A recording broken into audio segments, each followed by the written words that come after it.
I'd like to recognize the ranking member on the Committee of Ethics for an opening statement.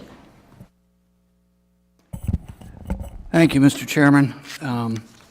As the chairman noted, we are here to consider allegations concerning Representative Cherfilus-McCormick.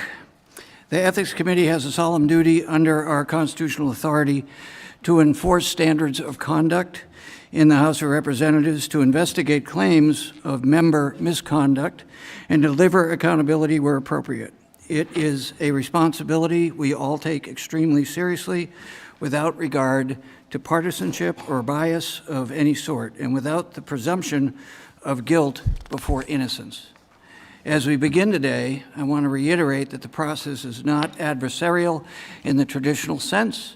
It is not a criminal trial. It is an inquiry to determine whether Representative Cherfilus-McCormick conduct violated House rules and ethical standards. Let me underscore that the subcommittee's role is to ensure that the factual record is carefully examined, the process remains fair, and the conclusions reached are grounded in evidence and consistent with the House rules and committee precedents. We as judges during this phase of the proceedings must determine whether committee counsel has proven the allegations by clear and convincing evidence. The Ethics Committee operates within a framework of precedent, rules, and long-standing institutional norms. These guideposts exist to ensure consistency and fairness across investigative matters, regardless of the individuals involved or the surrounding circumstances. We will adhere to those same principles today as the committee does in all of its investigations, and just as the committee has done since it began reviewing these allegations in 2023.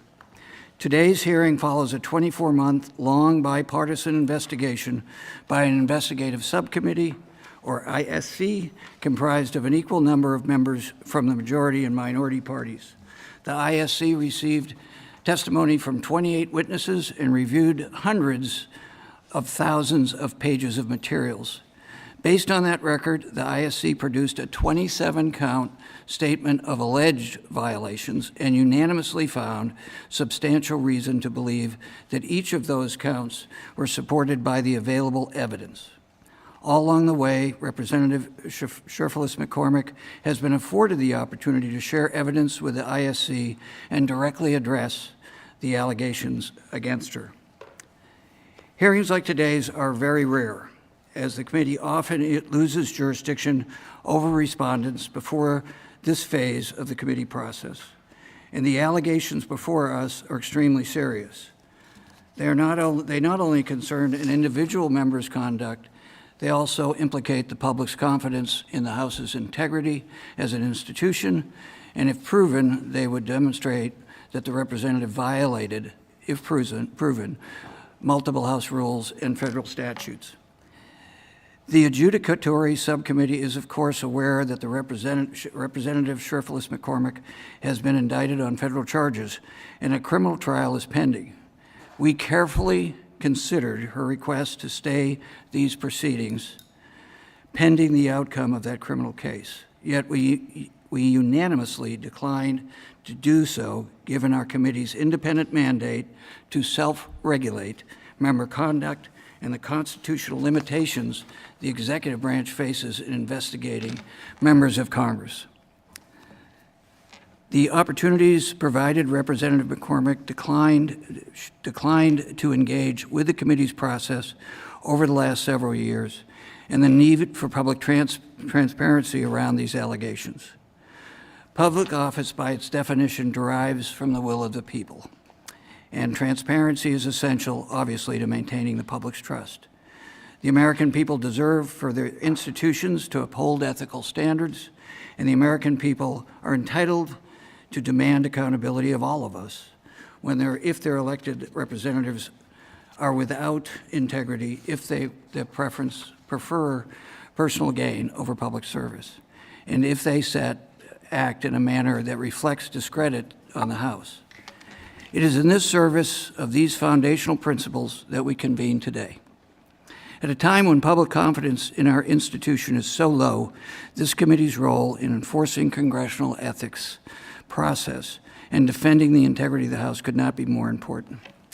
As Supreme Court Justice Louis Brandeis famously said, "Sunlight is the best disinfectant." With today's public hearing, we have the opportunity to shine that light and that spirit on this committee, this matter, and the House, and to bring about the transparency that I believe the public expects and demands from this institution. Thank you, Mr. Chairman. I yield back. Thank you, Mark. The first order of business is for the adjudicatory subcommittee to consider a motion to reconsider. That motion to reconsider involves previous rulings that the adjudicatory subcommittee made last week. The first was a motion to stay this proceeding past the criminal proceedings, and the second was a motion to hold any adjudicatory subcommittee hearing in executive session. After rulings by this body, there has been a motion to reconsider that has been filed by the respondent. That was filed by the respondent by her counsel, Mr. William Barzee. Ms. Barzee, this is your motion, and so at this time, we will turn it over to you to make argument on your motion to reconsider. Thank you very much.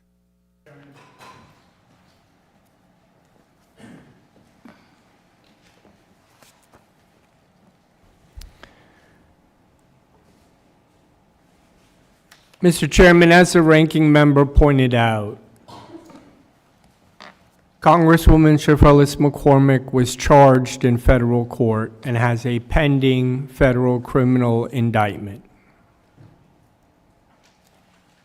A very serious affair which she takes very, very seriously, just as she takes this committee's action in self-regulating the members of the House to be a very serious affair.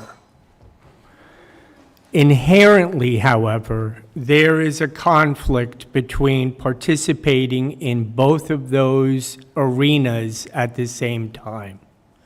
And I want to just take a couple of moments to try to explain to this committee why going forward with an adjudicatory hearing when a member has a pending criminal case is a very risky endeavor.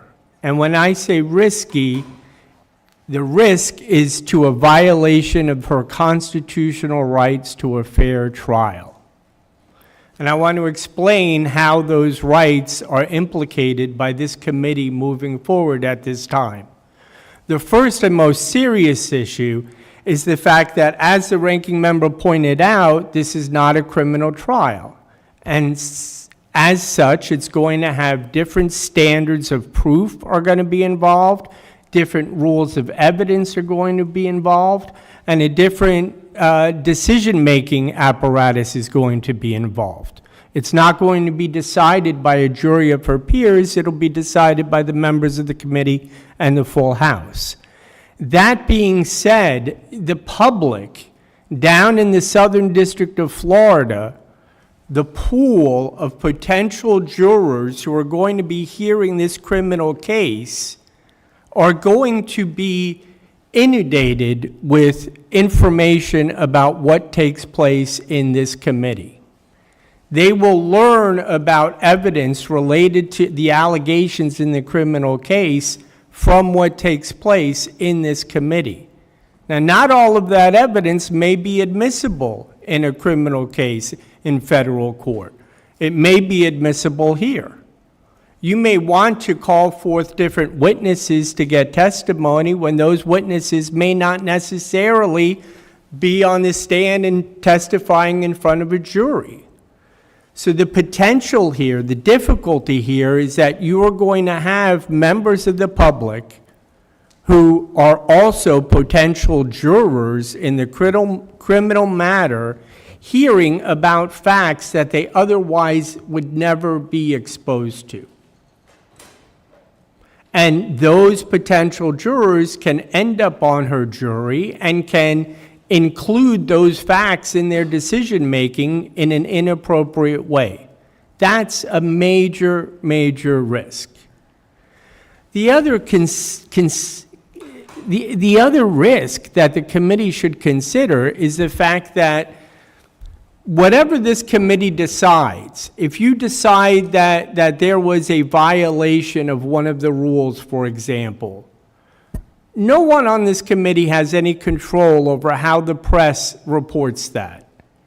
And the danger here is in today's society, without pointing fingers or blaming one side or the other, everything has become weaponized, including the press, and you are going to see press reports indicating that the Congresswoman has been found guilty of these various allegations that were made against her. Now, how can she possibly go into court and have a fair trial if her jurors have already heard that she was found guilty by the House of Representatives? It's an impossibility. I mean, jurors are human beings. A federal judge can say to a juror, now listen, that was in the House of Representatives and that has nothing to do with this case, and you have to promise me that you'll put that out of your mind. And of course, every juror would immediately say, yes, Your Honor, we promise, we won't consider that. But they're human beings, just like all of us.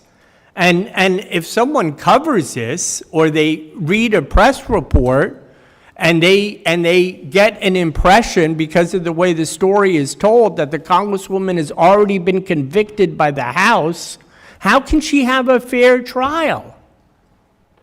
Any action by the committee is going to violate those rights.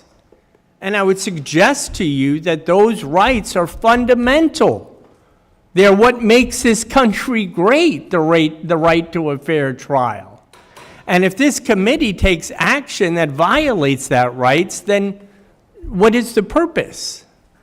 We don't want to be doing that. We don't want to be doing it to this Congresswoman. We don't want to be doing it to the member next year or 2 years from now or 10 years from now.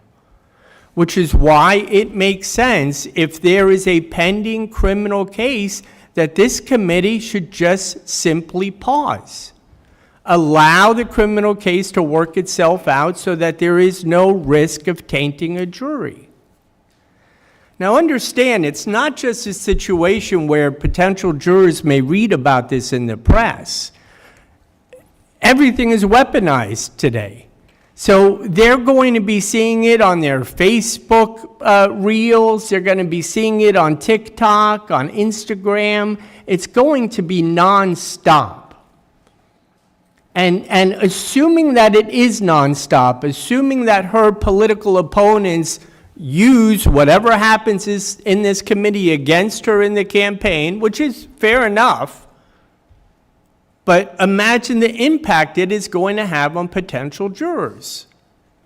You know, trial attorneys have a saying about, and I know that more than one member here has experience in courts, they have a saying about how you can't unring the bell. Once you hit the bell, it's going to reverberate. People are going to continue hearing it. It's going to have an effect. And it doesn't matter that I can ask a federal judge to instruct a jury to disregard everything that they've seen in the past 6 months on Facebook and Instagram and TikTok. It's not going to happen because potential jurors are real humans. And humans really don't have that capacity to simply put something completely out of their mind. It's always going to be there. And if it's always going to be there, then there's always going to be a risk that the Congresswoman is not going to be able to get a fair trial. And that's not a mistake that this committee has to make. This committee can simply allow this to remain in a pending schedule until the criminal case is resolved. The second biggest issue that I see with her rights being violated is her Fifth Amendment right to remain silent and to say to the government, if you're going to accuse me of a crime, come into court and prove it. And by the way, that's exactly what the Congresswoman has done. She is not guilty of these allegations. She's absolutely innocent. She's looking forward to being in criminal court in order to prove her innocence, which I'm confident she's going to be able to do. But she's in between a rock and a hard place right now when the committee says, well, give us all of your files and allow us to cross-examine you about everything that happened. Well, if she complies with that, if she engages in that process of turning everything over and speaking to the committee, everything she turns over, everything she says to the committee could potentially be used against her in a subsequent trial. I'm not saying it absolutely will be, but I'm saying that that potential is there. And if there is a significant potential that the actions of this committee are going to deny a member a right to a fair trial, or deny a member's constitutional right to remain silent, I would suggest that the committee could take a pause. Mr. Chairman, I understand that this committee and staff have been working on this matter for over 2 years, maybe up to 3 years.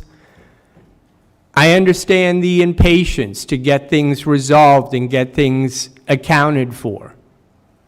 And those are noble goals. And expediency is a noble goal. But it's not more noble than her right to have a fair trial. And it's not more noble than her Fifth Amendment right against self-incrimination. You know,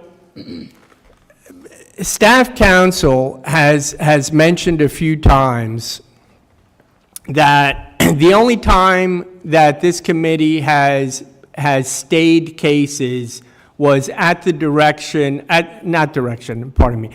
request, maybe I meant direction, but I'm going to say request, at the request of the Department of Justice. Now, why does the Department of Justice come before this committee and ask for matters to be stayed? Well, the Department of Justice does that on a routine basis because they don't want their cases harmed. They don't want to run into problems with their cases, with their witnesses. And so the Department of Justice comes to the committee and says, we're asking you to defer. And this committee regularly defers when asked to by the Department of Justice. Because you want things to be fair for the Department of Justice.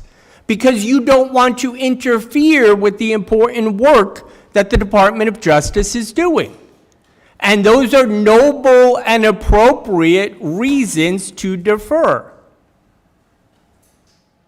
Well, anyone watching this on TV, sitting on their couch, is going to ask the same question that I'm going to ask the committee. And that is, if it's good enough for the Department of Justice to be able to protect their case, why isn't it good enough for the member to be able to protect her constitutional rights before a criminal trial in federal court? If you routinely defer to the Department of Justice, why not defer to one of your own members who has a pending criminal indictment hanging over their head? One of the things that I've seen is the issue of not wanting to interfere with the Department of Justice's strategic approach to their case. Meaning, we don't want to interfere with the Department of Justice's plan on how they're going to present evidence and which witnesses they're going to call and which witnesses they're not going to speak to. And the Department of Justice doesn't want this committee getting things confused. They want to have full and complete control over everything from beginning to end. And I respect that. I mean, all lawyers are in some way control freaks, right? And so I get it. I get why the Department of Justice wants to shut the committee out so that they can do their job. And there's no problem with that. That's probably an appropriate thing for the Department of Justice to do, and it's an appropriate thing for this committee to accept those requests by the Department of Justice and to pen this. The Department of Justice has never come in front of this committee and asked you to throw a case out because it might interfere with their work. What they do is they say to you, please please, House, take a pause. Let us finish our investigation, let us finish our case, and then you can pick up where you left off. That's all we're asking. I'm not asking you to dismiss this because there's a pending criminal case. I'm not coming in here banging on the table and arguing about things like double jeopardy and she should only have to answer to one authority. No, not at all. In fact, the Congresswoman takes the work of this committee very, very seriously, which is why when her former attorneys withdrew from the case, she scrambled to get somebody on board to represent her before this committee as quickly as she possibly could. The staff has been working on this case, as you know, for 2.5, 3 years, I think. I've had the case for, 2.5, 3 weeks? And I'm at a position now where I'm supposed to stand up and represent a duly elected member of Congress before this body without really knowing what's in the file. Because 2.5, 3 weeks is simply not enough time in order to review all of the work that's been done on this case. Hundreds of thousands of documents, lots of different witnesses. This committee knows that there was a date a while ago for us to respond to the motion for summary judgment, and we were not able to file a response. That wasn't because the Congresswoman is somehow disrespecting this committee. It's because she didn't have counsel until 2.5, 3 weeks ago. We want to respond. I want to respond more fully than we have in the most recent filing that we sent to the committee this afternoon. We've already submitted one affidavit from a witness. It's clear that there are factual disputes here on both sides. I'm not going to get into an argument on the summary judgment motion. I'll keep it to just the issue of requesting a stay. But all along, the Congresswoman has wanted to show full respect to this committee and has wanted to cooperate fully with this committee. And on the advice of counsel, because of the pending criminal investigation, she has not been as forthcoming with materials and testimony as the committee would appreciate. And we understand that, and I understand that completely. And those concerns will no longer be at risk once the criminal matter is resolved. You know, this idea of postponing a hearing on summary judgment, for example, because of a pending criminal case is not my idea. I didn't think of that argument. That's a long-standing process, even in federal courts in civil cases. I have a case here from one of the greatest federal judges in the United States, Judge Hale in Kentucky. And the name of the case is Norman Quartermouse versus Bullitt County Fiscal Court. And it was the same sort of situation where there's a pending criminal case, and I know a few of you probably know the judge from Kentucky. There's a pending criminal case, and the plaintiff is moving for summary judgment. And I just want to quote what the judge said. Because the criminal case prevented the, I'll say, respondent from having an opportunity to develop and discover the evidence he or she would need to support his claims, common sense dictates that the court should defer consideration of the defendant's motion for summary judgment in light of the criminal action. So this isn't something that, some slick criminal defense attorney is coming in trying to convince you to hold off on going forward. I mean, this is a fundamental idea here that you don't interfere with someone's constitutional rights if you don't have to. And you don't have to. Granting a request to stay these proceedings until the criminal case resolved in no way diminishes the importance of what this committee is doing. In no way does it take away this committee's ability to self-regulate or the House's ability to regulate the members. All of those things are still going to be here as soon as the criminal case is resolved. And if this committee were to defer and were to stay the hearing until after the criminal case was resolved, it would be doing so in support of the United States Constitution. It would not be doing so because it's trying to protect a member or not fulfilling their obligation and their duty of self-patrolling their members. You would be doing it for the right reason.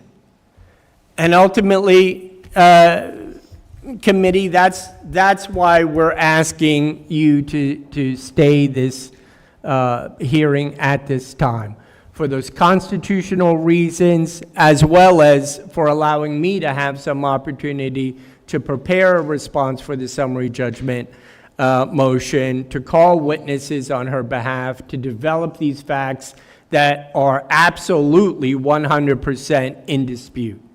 Thank you, Mr. Chairman. Thank you, Mr. Barzee. I would now recognize Committee Counsel Ray Radican to respond to the motion to reconsider.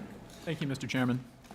Mr. Chairman, Mr. Ranking Member, and members of the Adjudicatory Subcommittee, committee staff asks that the Adjudicatory Subcommittee stand by its ruling denying respondents' requests for a stay of these proceedings and alternatively to proceed in executive session.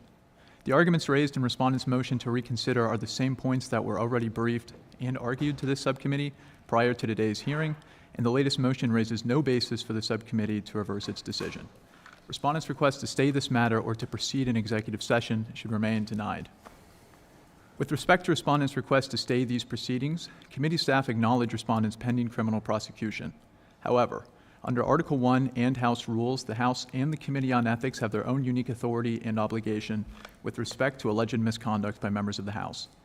Respondent has not been and will not be compelled to testify in this matter or to otherwise forfeit her rights under the Constitution. A stay is not required by precedent or policy.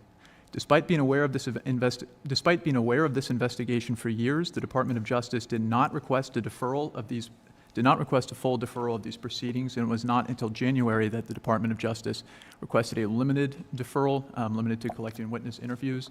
By that time, the interviews were already completed, and the request was already moot. Excuse me, can you get closer to the mic? Yes. Thank you. The bipartisan investigative subcommittee conducted a thorough review over 2 years and weeks after respondent was indicted, determined to move forward and to adopt the charges before you. The investigative subcommittee felt that respondent had caused enough delays throughout its reviews. Respondent's criminal trial has already been delayed, and although that trial is currently scheduled for April, respondent's counsel acknowledged to the subcommittee that he anticipates the trial will be further delayed. There is no guarantee respondent's criminal trial will take place this year or soon thereafter. There is a significant institutional interest in proceeding without further delay. Respondent's motion to reconsider her request for a stay should not be granted, and today's hearing should proceed as scheduled. The subcommittee has soundly exercised its discretion in denying respondent's motion, and it should not reverse that decision now. Thank you. Thank you for that response. The members will now have the opportunity to ask questions of both counsel. We'll begin and we will rotate that. I will begin and then Mark, and so we will rotate that by members of the Adjudicatory Subcommittee. Ms. Brazier, for the record, I think it's been stated that this matter has been under investigation by the committee since 2023. This has been a very slow, a very deliberate process. There has not been a rush to judgment in this matter. And I will say that I'm aware of multiple occasions to where requests were made of the committee, requests for additional time to hire attorneys, and that was done in your case. I think you were at least the third attorney, possibly the fourth attorney who the committee has dealt with during the course of this. We have granted extensions for not only the right to retain counsel, we've granted extensions on timing to respond to motions. We've allowed motions to be responded to after deadlines, and so I think that the committee has made, at least up to this point, a good faith effort to try to make sure that we are protecting the rights of your client. Counsel for the committee did bring up, and I think you stated last week that you intended or expected, let me say that, you expected the criminal matter, which was set next month, to be continued, and there were conversations between you and the U.S. Attorney's Office while nothing had been ruled yet, but you did expect that there would be some continuance. That continuance, I would assume, would probably likely be to summer or fall at the earliest. And then we also made you aware of certain blackout periods that would come into play. That would then further negate our ability to resolve this matter in a timely fashion. At this point, you've not made a motion for any certain time of continuance. Your motion has been to continue the matter past the criminal action.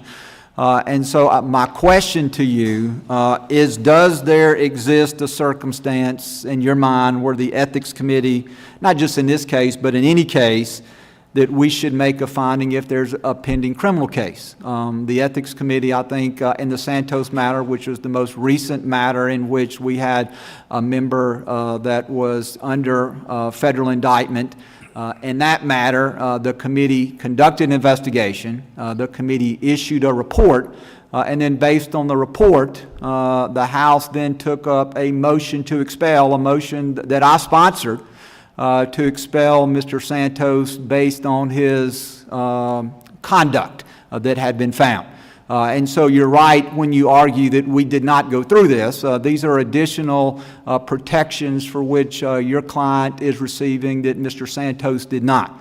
But my question is, and one for clarity, you're requesting you're not requesting additional time, but you're requesting that this matter be continued past the criminal matter, whenever that may be. And then the second question is, do you believe that there exists a circumstance where a member who was charged with a crime, that this committee should make findings or recommendations until that criminal matter is resolved? So with that, I'll give you the opportunity to answer the question. Thank you, Mr. Chairman. I recognize the good faith efforts that the committee has made up to this point, without question, and I want to acknowledge that. I do want to correct one thing that staff said about the criminal matter. Staff indicated that the criminal trial has already been delayed once, and that's incorrect. It has not been delayed. It is currently set for trial in April. I agree with the chair. It's most likely late summer, early fall, but I'm not the judge, so I don't get to decide that. As far as the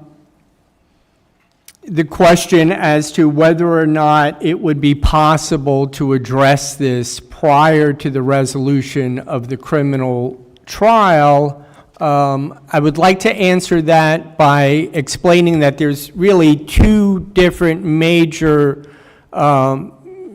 difficulties with going forward at this time. One of them are the constitutional concerns that I raised before about a tainted jury and the Fifth Amendment right. Those concerns would not be addressed with a hearing in this committee prior to a resolution of the criminal case. So if the concern is protecting a member's constitutional right to a fair trial, if the concern is protecting a member's constitutional right to, for example, exercise their Fifth Amendment to remain silent, and of course, she's not being compelled here to testify by staff, but her lawyers are telling her you can't get up and start talking about it until we have the criminal case, just to clarify. So for those concerns, the only way to address those concerns would be to pending the criminal case, staying this until the criminal case is resolved. The other difficulty is the fact of the matter that I've been on the case for about 2.5, 3 weeks. And to expect an attorney to go through hundreds of thousands of documents and multiple witness statements and interviews, and then prepare their own witness interviews and affidavits and respond to evidence that's been accumulated for 2.5, 3 years in a period of 2.5, 3 weeks is impossible. Absolutely impossible. So if one of the concerns is that or that the member is represented by a competent counsel that's prepared in these hearings, then that concern could be addressed with a delay shorter than staying the matter until the resolution of the criminal case. The chair pointed out the time frames before the elections that you're running up into, and I understand those concerns and I appreciate them and I share those. I still think it would be possible for us to, if the concern was making sure she had competent counsel to represent her, then a shorter continuance would be possible to maybe sometime in the beginning or middle of June in order to sort of develop these arguments. To respond to the motion for summary judgment in a thorough way. We did our best in the last few hours putting something together, but to really give it the amount of attention that it deserves, it's going to take work. It's going to take time. And so something more than 2.5, 3 weeks would give me enough time in order to come before the committee prepared and offer competent counsel to the Congresswoman. And I've no doubt that every member of this committee wants the Congresswoman to be represented by a competent attorney who's going to do a good job. Because the only way you're going to get to the truth, the only way you're going to discover what really happened is if you hear from both sides and you have competent attorneys on both sides presenting the facts to the committee and cross-examining witnesses. And that simply cannot happen in the time frame that we have in front of us right now. Clearly, the committee has a desire to get this resolved in a timely fashion. And I completely understand that, Mr. Chairman, and I appreciate that. Understand, from my point of view, from my perspective, rushing into this, from my perspective, I'm not saying that the committee's rushing, but for me to rush into it, having only had the case for 2.5, 3 weeks, that's dangerous territory. I mean, lawyers really shouldn't be practicing law like that. You don't want a doctor running into a surgery unprepared, not sure exactly where in the brain she's going to operate on. I mean, things take time. And what I'm asking the committee is, putting aside the constitutional risks involved, which is why we're arguing to the committee that in order to protect those rights, a stay would be appropriate, but also for reasons of her having a competent counsel, I would suggest to the committee that a continuance to allow me time to prepare a thorough response to the summary judgment motion and to raise for you in a coherent way all of the facts which we disagree with that the committee has compiled and presented before you. Committee staff has compiled, rather. Marty, my time's expired, and I will recognize the ranking member, but just for the record, there has been no request made for additional time. The only request that you have made, or your client has made, to this committee is to continue the matter past the criminal action. Yes, sir. And so I want the record to reflect that we have ruled on that motion, and we are here to reconsider that, but there has not been a request made to continue today's hearing. So with that, I recognize the ranking member for his 5 minutes of questioning. Thank you, Mr. Chairman, and I appreciate your comments and as well as counsel. So my question is sort of, if not now, when, following up on the chairman's, how long do you expect the criminal trial to take?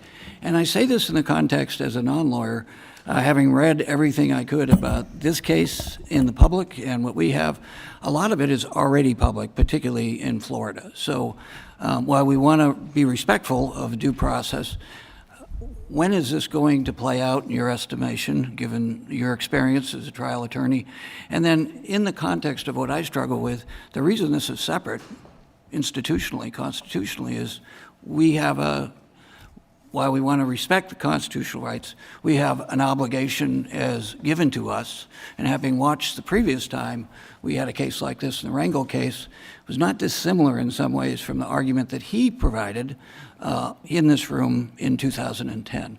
So the questions are, if not now, when, in the context of much of what we are going to hear today has already been very public, particularly in Florida and the Florida media.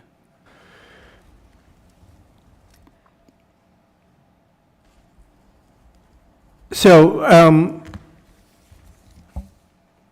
Actually, there's three questions. There are those two, and put yourself in our position, as we are required to do, to protect the integrity Right. of this institution, including if we hear the evidence as quickly. I'm reminded of the expression, justice denied is justice delayed. We're doing a disservice to our responsibilities in this committee if we don't act with a level of concern about how quickly we adjust or we address the issues of justice, irrespective of what the conclusion is. sure. Well, I mean, I think the answer to that question is the committee should do everything in its power to get this issue resolved as soon as it possibly can be resolved, while protecting the members' constitutional rights. Right? I mean, that's it. The fact that there have been lots of stories in the press, and I agree with you, there have been lots of stories in the press, there is a tremendous amount that is not in the press. And really, that's what my concern is. For example, there's at least 12 different witnesses, I think, that have been interviewed. A handful have been given depositions, interviewed by staff, lots of different statements being made. All of those things have not made it into the press. They may, it's all public record, and they have the opportunity to do it. But I'm talking about in the real world, in real life, and the real world and real life is going to be what appears on Facebook and what gets onto TikTok and what is weaponized. And the risk here is the weaponization of the work of the committee being directed at the Congresswoman for political reasons, all of which, arguably is fair game in politics, right? Like, it's a contact sport, and I get it, and all of that is fair. But it's not okay if it violates her constitutional right to a trial. And we can expect that all of that is going to take place. So if the question is, well, if not now, when? My answer to the committee is as soon as possible. As soon as possible, without interfering with the member's constitutional right to a fair trial. So, Go ahead, I'm sorry. Bud, so if the trial just continues, you've done this a long time, would you have some kind of reasonable prediction as to when there would be an appropriate time, other than, from a chronological standpoint, other than when it ends? Because you could be a party of continuing it as well. Right. So if I understand the question correctly, I think that the trial is likely to begin maybe the end of the summer or early fall, as the chairman said. I think the trial itself is probably expected to last a couple of weeks, would be my guess. And that's when it would be resolved. So really, I'm not talking about years. We're talking about a matter of months in order to protect a constitutional right. So, on the one hand, you have this not just a desire, but a goal, an appropriate goal, to get this resolved as quickly, as expeditiously as reasonable, right, and as appropriate. On the other hand, you have a member wanting to protect their constitutional rights. And their attorney, their criminal defense attorney, is coming to you and saying, look, this is a problem. It's a problem because a lot of the things that are in the press, for example, would never be admissible in federal court. But that stuff is out there, and this committee's work is putting a spotlight on all of it. Yeah, it's out there in the public arena. I agree, Ranking Member, but not the way it will be if this committee starts issuing rulings and making decisions on things like summary judgment motions. Then it's a whole different ballgame. So, I think at the end of the day, we're talking about asking you to stay this for a matter of months. And I understand the desire to get it completed. But let me ask the members of the committee, do you go through all of this angst when the Department of Justice asks for a deferral? Because it seems to me that when the Department of Justice walks in here and says, don't talk to any more witnesses, staff immediately agrees. Or when the Department of Justice walks in and says, we want you to stay this matter until our criminal case is resolved, the committee immediately agrees. I'm not saying if it's right or wrong, I'm just saying that's what happens. And if we give such deference to the Department of Justice, why aren't you giving the same deference to a member of Congress? The executive is not a more powerful branch of this government than the House. They're co-equal branches. And I would respectfully suggest that if we're going to allow the Department of Justice to decide when these hearings take place, well then we should be concerned about the committee member as well. Basic fairness. I just conclude, from my perspective, that's a mischaracterization. We don't let the Department of Justice to decide, and that's what you're arguing, as I hear it. That's the precedent, and there's a reason for that. I yield back. The ranking member yields back. Ashley, any questions? Glenn, any questions? Yes. You're recognized.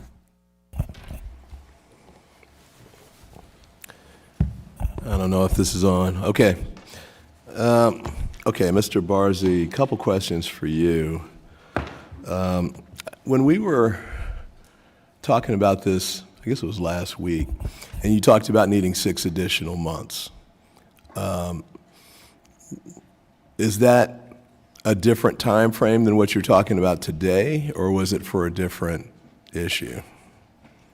It's a different issue. I think it's got a little confused. Okay. So what was the 6 months referencing? that was a reference to how much time I would want if I was taking on this case and I had to come in and argue it. And I was saying, well, I would want at least 6 months in order to review hundreds of thousands of documents, interview the witnesses that needed to be interviewed, and be ready to prepare for an adjudicatory hearing. Okay, but it's not 6 months now, if I'm hearing you correctly. No. I think you're saying, okay. So then the request you're making is to delay, I guess, the motion for summary judgment until after the trial is over? Is that right? Right. Let me give you a hypothetical. Let's say the Yes, judge sets the trial date. Well, actually, before I do that, on when he sets the trial date, have you had additional conversations with the Department of Justice about when a trial date might be set? No, since sir. we last talked? No, sir. No. Okay. So let's say the Department of Justice and you all and the judge agree to say it 6 months. They set it out in, November or something along those lines, or perhaps later. Would your request be to delay the motion for summary judgment until after the trial? And by the way, the Fifth Amendment right doesn't extinguish with the trial. It would go to sentencing if I read your motion correctly.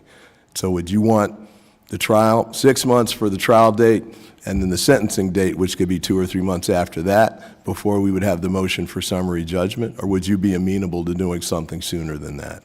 Something sooner, absolutely 100%. As soon as the criminal case, the issue of guilt or innocence is determined by a jury, as soon as the jury's work is done,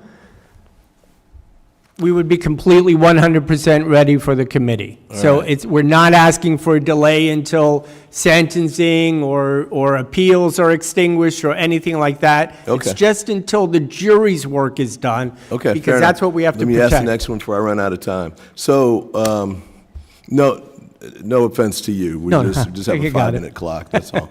So, with respect to the Fifth Amendment argument, one of the things I would want you to do, if we get to the motion for summary judgment, is to explain where the Fifth Amendment issue would arise. In other words, and I know you raised it, I just had this time to skim through your motion, so you raised it a few times with respect to creating a, issue with respect to dispute with respect to material facts, but I'd want you to tell me how that is. And we don't need her to testify. You want to keep her, I get it. You don't want to put her in a Fifth Amendment exposure scenario. But I would at least want representations about what it is that she would say, or what is that Fifth Amendment issue that would arise. And the other part I'd want to know about that too is whether you can raise it through additional witnesses or documents. You attached some documents here. I haven't had a chance to go through all of them. But I'd want to know why you can't raise some of those issues just for the disputed material fact piece. We're not talking about a full-blown trial. Just for that piece, why can't you tell us that? And then the last part I would ask on this, and actually for committee counsel,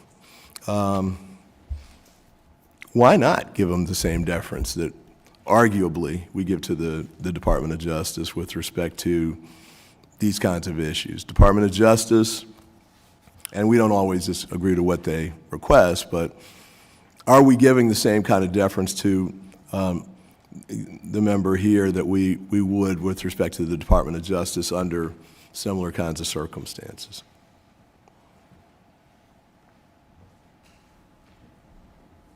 I'll take the question for committee counsel first. First, as a initial matter, the committee does not always defer at the request of the Department of Justice. That's not just recent precedent, but precedent throughout the years. Secondly, as to the question of why not to provide deference to respondents when they seek the committee deferral, the committee has sometimes stepped back, not just at the request of a respondent, but in recognition of the Fifth Amendment concerns when there is a brief, non-dilatory proceeding, like when a member is arrested for drunk driving or something like that.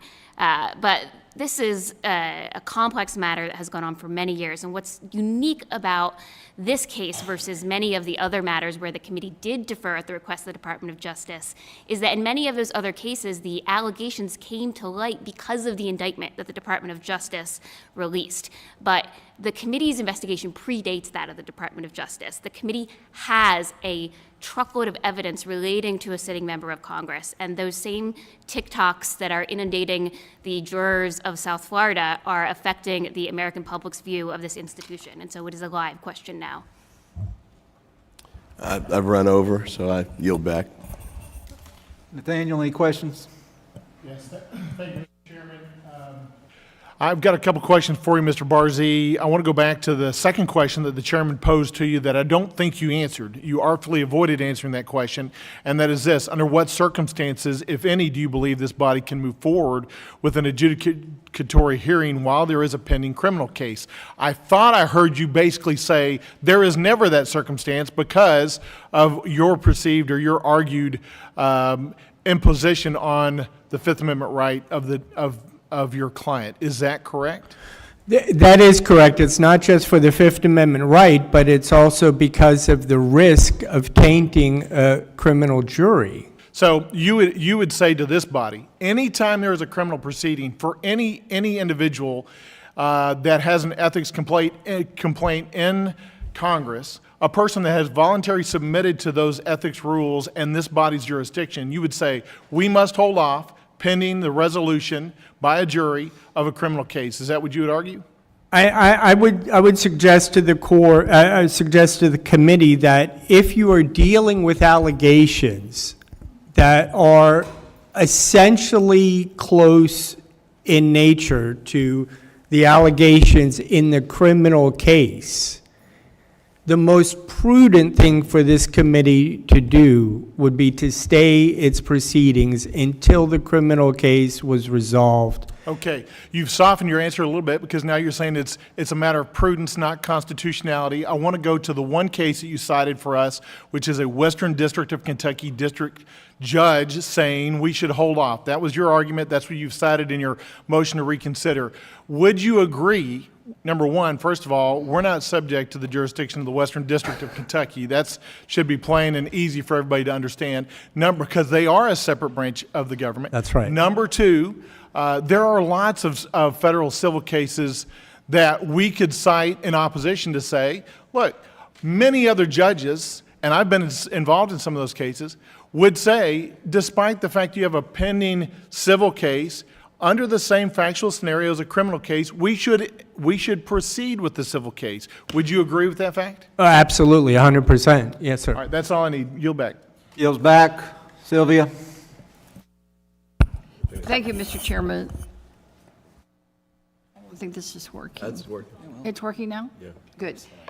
Mr. Barcy, I just want to ask you, what has changed since last week that you're asking us to reconsider? I mean, what has changed since the first decision? Why I'm asking the committee to reconsider its previous... What new facts, what has happened, what has changed that you're asking us to reconsider? I'm sorry, can I have one moment, please? Sure.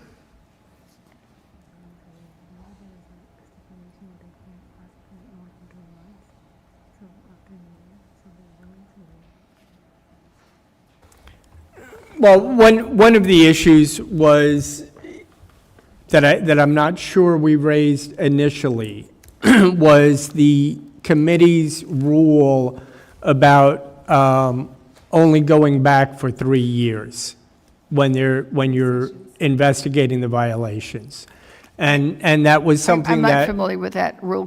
I'm sorry? I'm not familiar with that rule. I'm new to the committee, so can you hold a minute, Mr. Committee Counsel? Is that true? Do we have a rule of 3 years? That's not accurate. There is a effectively statute of limitations that says that the committee's investigations can go back to the third previous Congress. So functionally, that is through 2019, long before any of the conduct at issue here. I don't know why it's relevant to the motion at issue. So So how is that relevant, sir? the reason it's relevant is it's the rule is 3 prior Congresses. So I want to make sure that this committee understands that we're not attempting to run out the clock. So one of the things that we did in the motion to reconsideration to answer the question as to what has changed is we are affirmatively saying we're not trying to run out the clock.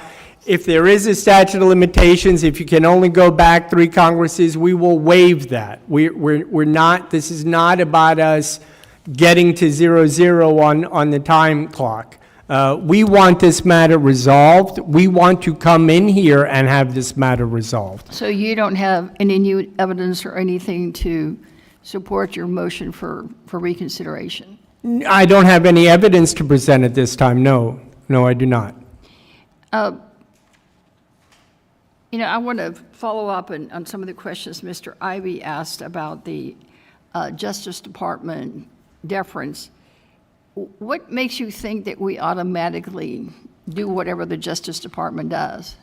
My Irish passion sometimes gets ahead of me. It seems when you're looking at the record that when the Department of Justice in the past has asked the committee to defer, the committee seems to be willing to defer at the request. But you say seems is... Well, I don't know what the committee members' thoughts are. So it's just your personal opinion? No. It's,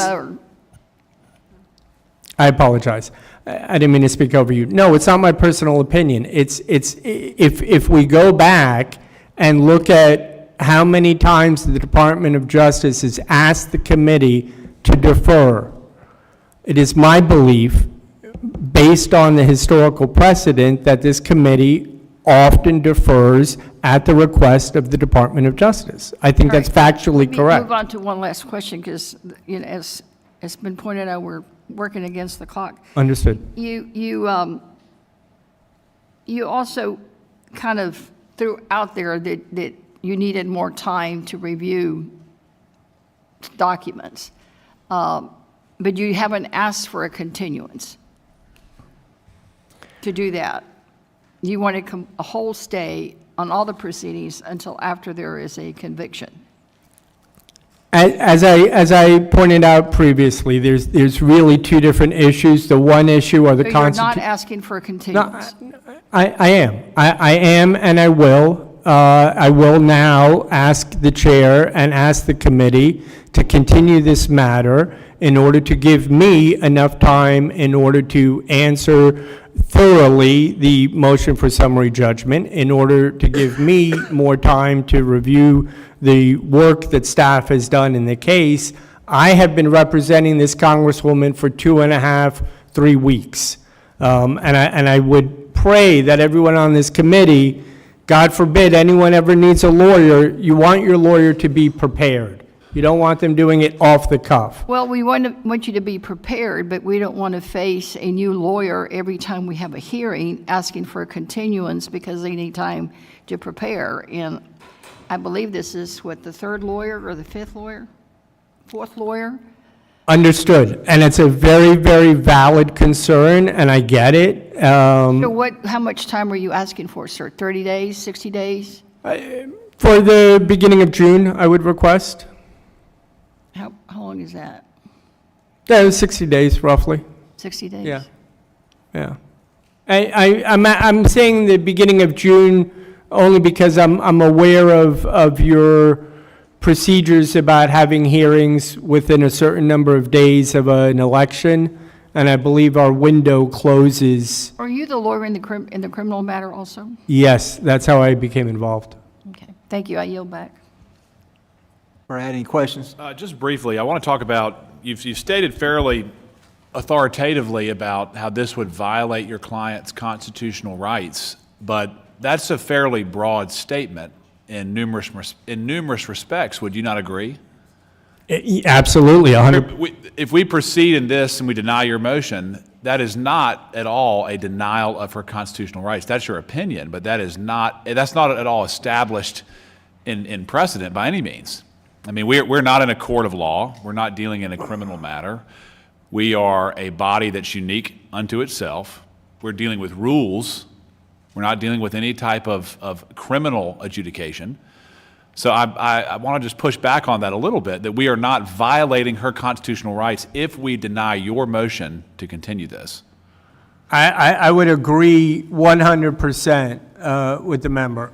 And that's really, what I'm saying is the actions of the committee will result in a loss of her constitutional rights. I'm not saying that the members of this committee are personally responsible for violating her rights. So should an Article III court preclude this from going on?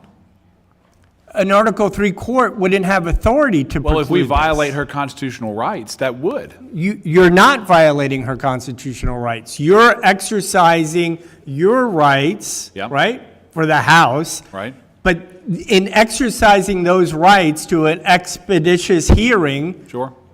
you are putting her constitutional rights in jeopardy. So I disagree with you fully. Okay? I mean, if that were the case, an Article III court whose duty is to protect the constitutional rights would have the right to stop this proceeding.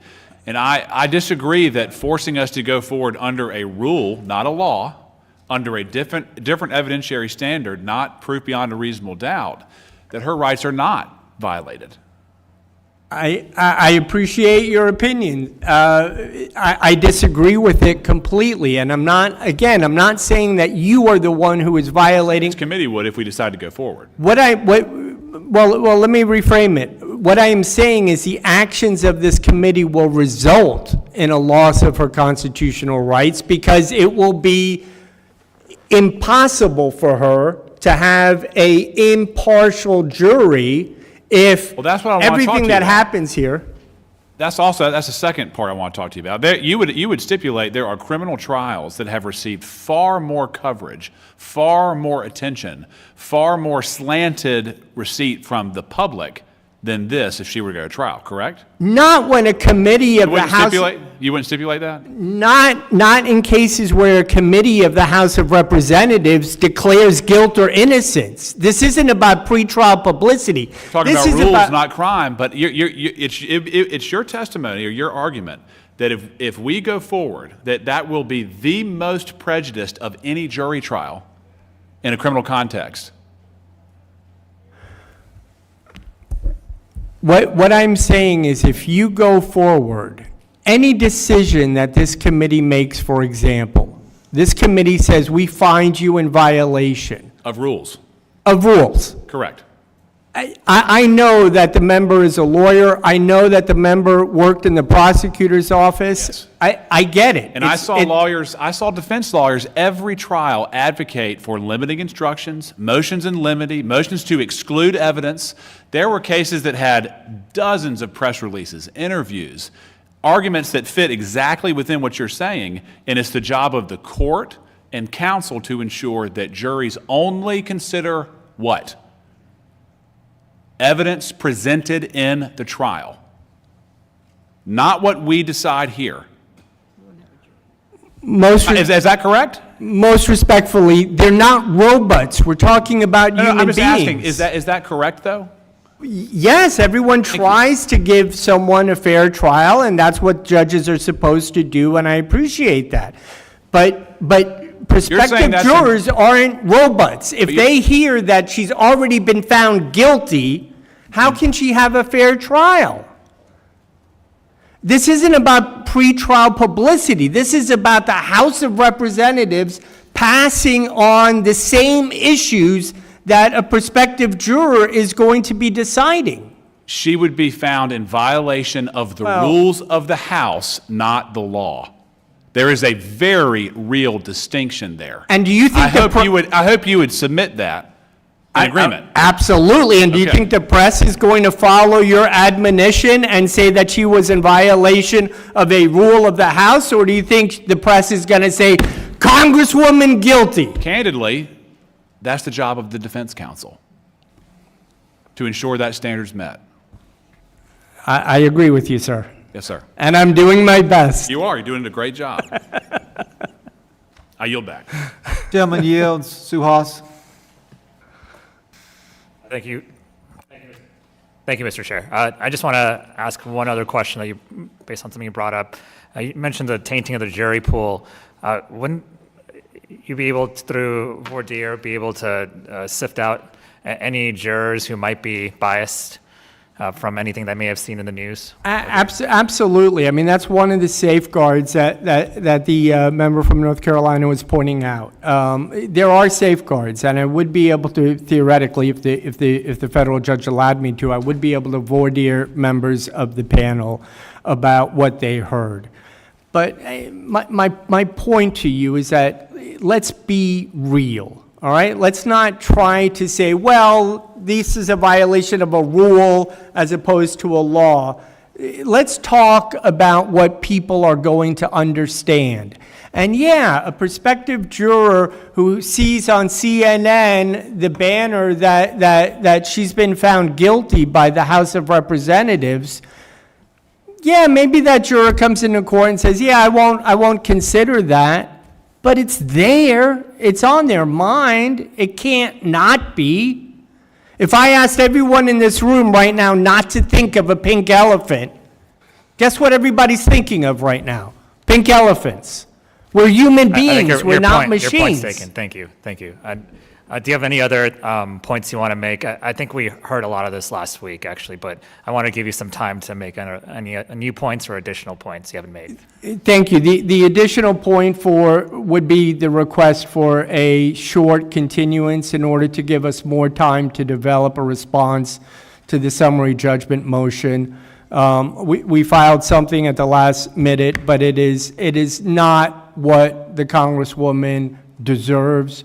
She deserves to have lawyers working on that for a while and to present a solid answer to the committee's motion for summary judgment. So at the very least, I would request a continuance until June so that we would have time to respond to that motion. And Thank you, committee sir. counsel, do you have anything else to add? I'll just note that with respect to the Fifth Amendment's application here, it is not a settled matter that the Fifth Amendment would bar a parallel proceeding such as this one. There are matters where adverse inferences are drawn in civil proceedings all the time, whether it's a Securities and Exchange Commission matter or a divorce proceeding or anything like that. There are a lot of matters that need to run in parallel to criminal proceedings. What's unique here is that this is a matter that also involves a distinct branch of government with its own mandate. I'll also note that this is not a matter where we are suggesting the committee draw adverse inferences, but that it work with the record it has before it to meet its obligations. I yield back. Thank you. Gentleman yields back. We've had a request for one additional question from Mr. Ivy, and then Ms. Henson wishes to make a statement. So Glenn, you're recognized. You go ahead. Okay. Thank you to both of you. I want to see if I can tease out where we are with respect to the stay versus continuance. So the stay, I think we've kind of argued past that because just the length of time and the issues that are raised with respect to the Fifth Amendment challenges and the like. The continuance piece, though, let me ask why do you need additional time? And I want more specific than there's a lot of documents out there and I need time to go through them. What exactly would you like to try and do to address the issue with respect to disputes with respect to material fact that would be relevant to the motion for summary judgment? What exactly are you trying to do, and how little time could you do that in? Thank you, sir. The very first thing I would do would be to sit down with my client and come up with a list of witnesses to interview, to offer. I don't want to get in your attorney-client privilege Okay. piece, but I bet you've done that already, right? No, I haven't. Haven't had a chance to do that with her? So we've No. been, I've had the case for 2.5 weeks. We have not arranged for witness interviews. Not witness interviews, but just with respect to talking with her about what time? Okay. No, we've talked, but I need to get people into the office. I need to set up interviews. All right. We need to work on the case. We need to go through the documents and prepare responses. None of that has been done, not really. All right, and We then- did our best in 2 or 3 hours to put something together, but she deserves a real response to this motion, and in order to do that, it's going to take time. Okay, and then the documents that you did attach to the motion you filed, I think these are the documents you attached. Can you tell me briefly what the relevance? You got an affidavit. I saw a notice of a settlement agreement, if I recall correctly. There was a document on there that was too small to read for an old eyes like mine. What are the points that are raised in those documents that would be relevant to the motion to dismiss? To the summary judgment motion. Yeah, I'm sorry. Yeah.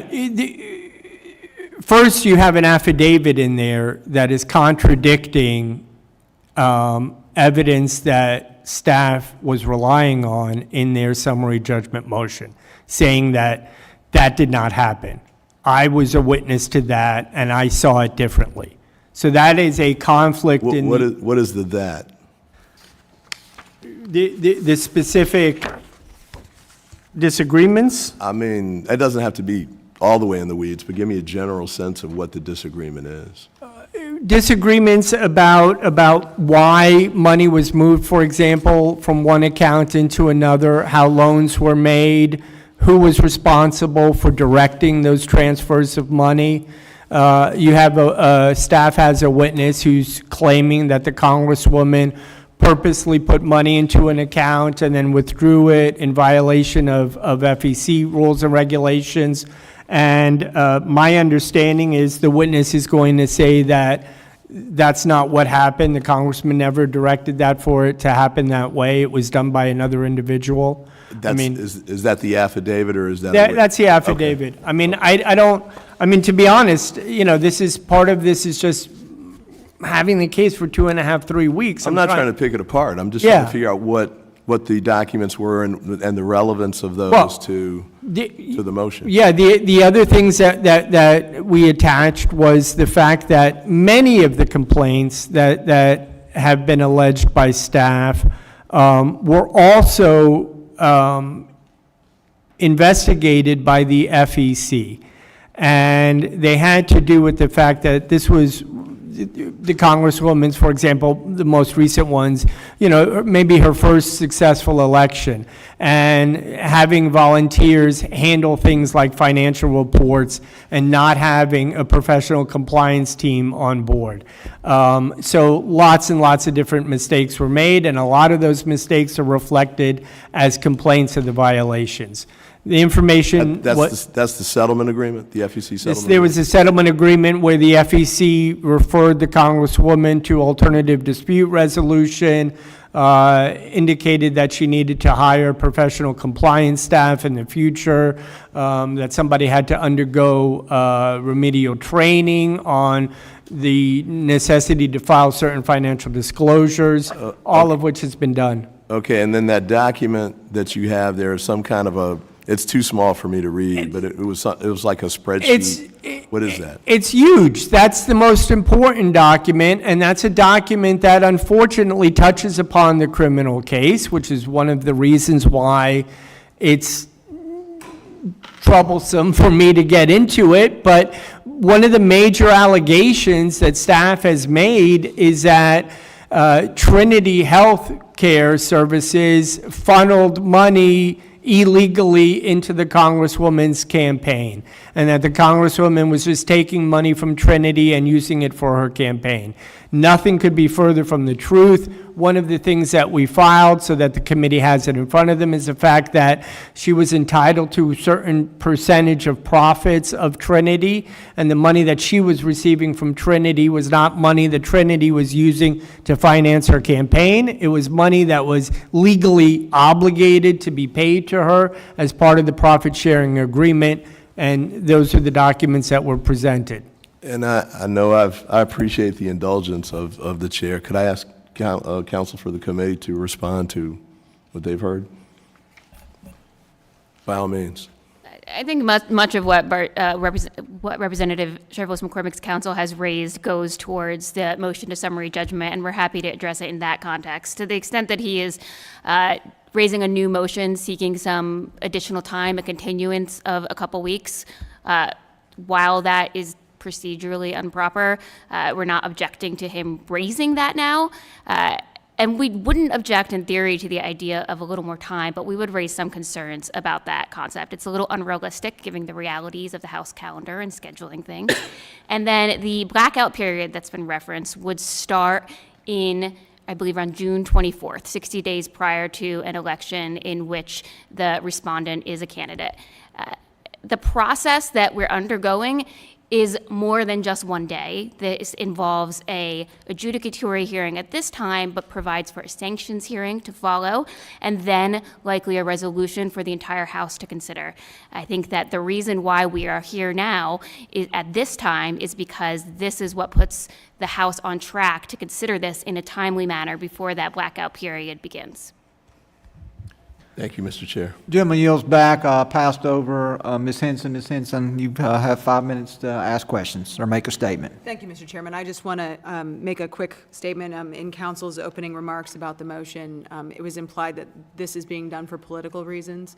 And I just want to say, and you said that earlier today, I want to be very clear that this committee is about respecting the integrity of the House. It's not political reasons here. You have an evenly balanced Republican and Democrat rostrum here, and I think it's very critical that we clear the air there and make sure that it is on the record that this committee is about respecting the integrity of the House.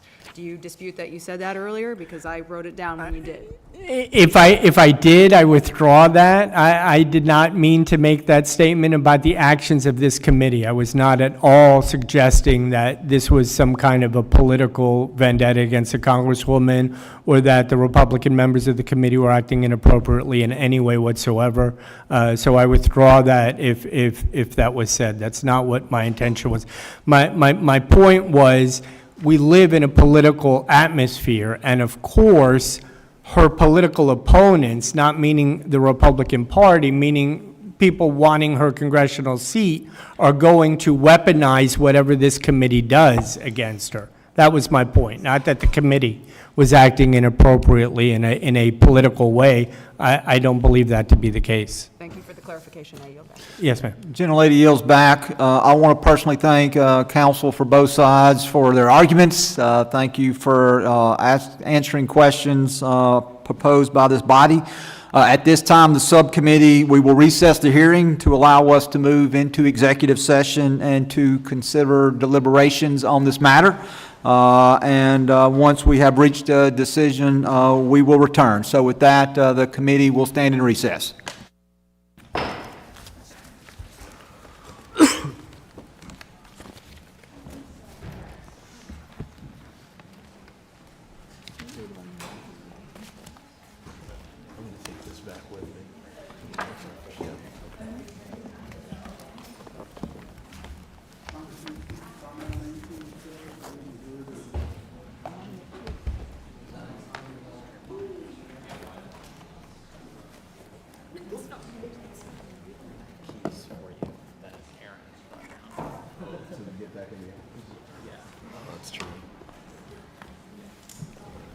Well, I'm inclined to give him a little time.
The committee will come to order.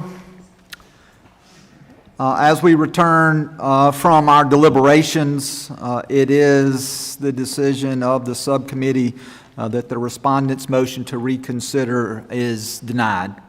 We will then move forward at this point with the motion for summary judgment. The subcommittee will now hear arguments from committee counsel for summary judgment. Because this is the council's motion, I will recognize committee counsel Sidney Belwer for arguments on the motion for summary judgment. And at the conclusion of those arguments, counsel for the respondent, Mr. Brazier, you will have the opportunity to argue on behalf of your client. So at this time, counsel for the committee, the floor is yours. Thank you. Good evening, Chairman Guest, Ranking Member DeSaulnier, and members of the Adjudicatory Subcommittee. I am Sidney Belwar, Senior Counsel for the Committee on Ethics, and I wanted to take a moment to introduce the other staff who are here with me today: Brittany Pescatore, the Director of Investigations, Jen Seba and Ray Radican, who are co-counsel on this matter. And we are all part of the committee's nonpartisan and professional staff. Committee counsel welcomes this opportunity to make clear that the committee's investigations seek only to find facts, and based on those facts, determine whether there have been violations of any law or ethical standard. The Committee on Ethics is uniquely charged with protecting the integrity of this institution, and speaking on behalf of the investigative staff, we take this duty seriously. At this time, committee counsel would like to introduce the documents bait-stamped ISC 000001 through ISC 016942 into the record under seal. Respondent has had access to these records since at least December 9th, 2025. Mr. Chairman, I'm still having trouble hearing her. My apologies. Committee counsel would also like to be heard on the motion for summary judgment that we noticed on March 6th, 2026. The motion before you argues that the facts relied on by the statement of alleged violations are uncontroverted and supported by the record, and that those facts are sufficient to find each count in the statement of alleged violations has been proven by clear and convincing evidence. The memorandum in support of the motion extensively cites the statement of alleged violations, which itself is supported by the voluminous record in this matter, including bank records, witness testimony, and contemporaneous text messages and emails. Respondent's response to this motion, submitted 30 minutes before the hearing was scheduled to start, argues that motions for summary judgment are not allowed in criminal proceedings. Notwithstanding that this committee is a civil legislative branch body, and the committee counsel submission is not a motion for summary judgment under the Federal Rules of Civil Procedure, Committee Rule 23-0 clearly contemplates this type of motion, essentially a motion to rule on the papers. Rather than putting on a trial with public examination of witnesses, we are here today to outline the information that you already have and answer any of your questions. Going back to 2023, respondent has had every opportunity to provide information about the allegations under review. Over the 2 years of its investigation, the investigative subcommittee conducted 28 witness interviews and reviewed 33,000 documents. The investigative subcommittee carefully considered this evidence that it had compiled in deciding what charges should be brought against respondent in the statement of alleged violations. Sidney, let me interrupt you very briefly. The acoustics in this room are not ideal, and if you would please, I know you're trying, please speak into the microphone. Some of us are having a little bit of a difficulty hearing you. Thank you. Yes, thank you, sir. Respondent received a copy of the draft statement of alleged violations, supporting evidence, and exculpatory evidence prior to the investigative subcommittee's adoption of the charges, and respondent had the opportunity to object to the evidence relied on in the statement of alleged violations, negotiate the facts and counts to be included in the document, or engage in settlement negotiations, but she did not do so. Prior to today's hearing, respondent was again given the opportunity to object to the evidence relied on by the statement of alleged violations. She was also given the opportunity to provide notice of any evidence that she intends to present or witnesses that she intends to call in opposition to the notice motion. Respondent waited until less than an hour prior to this hearing to file a response in disregard of the already extended deadline granted by the adjudicatory subcommittee. Regardless, the submission does not raise any legitimate disputes as to any material facts. To the extent counsel attempts to introduce new facts to the matter at this stage, his representations are not evidence.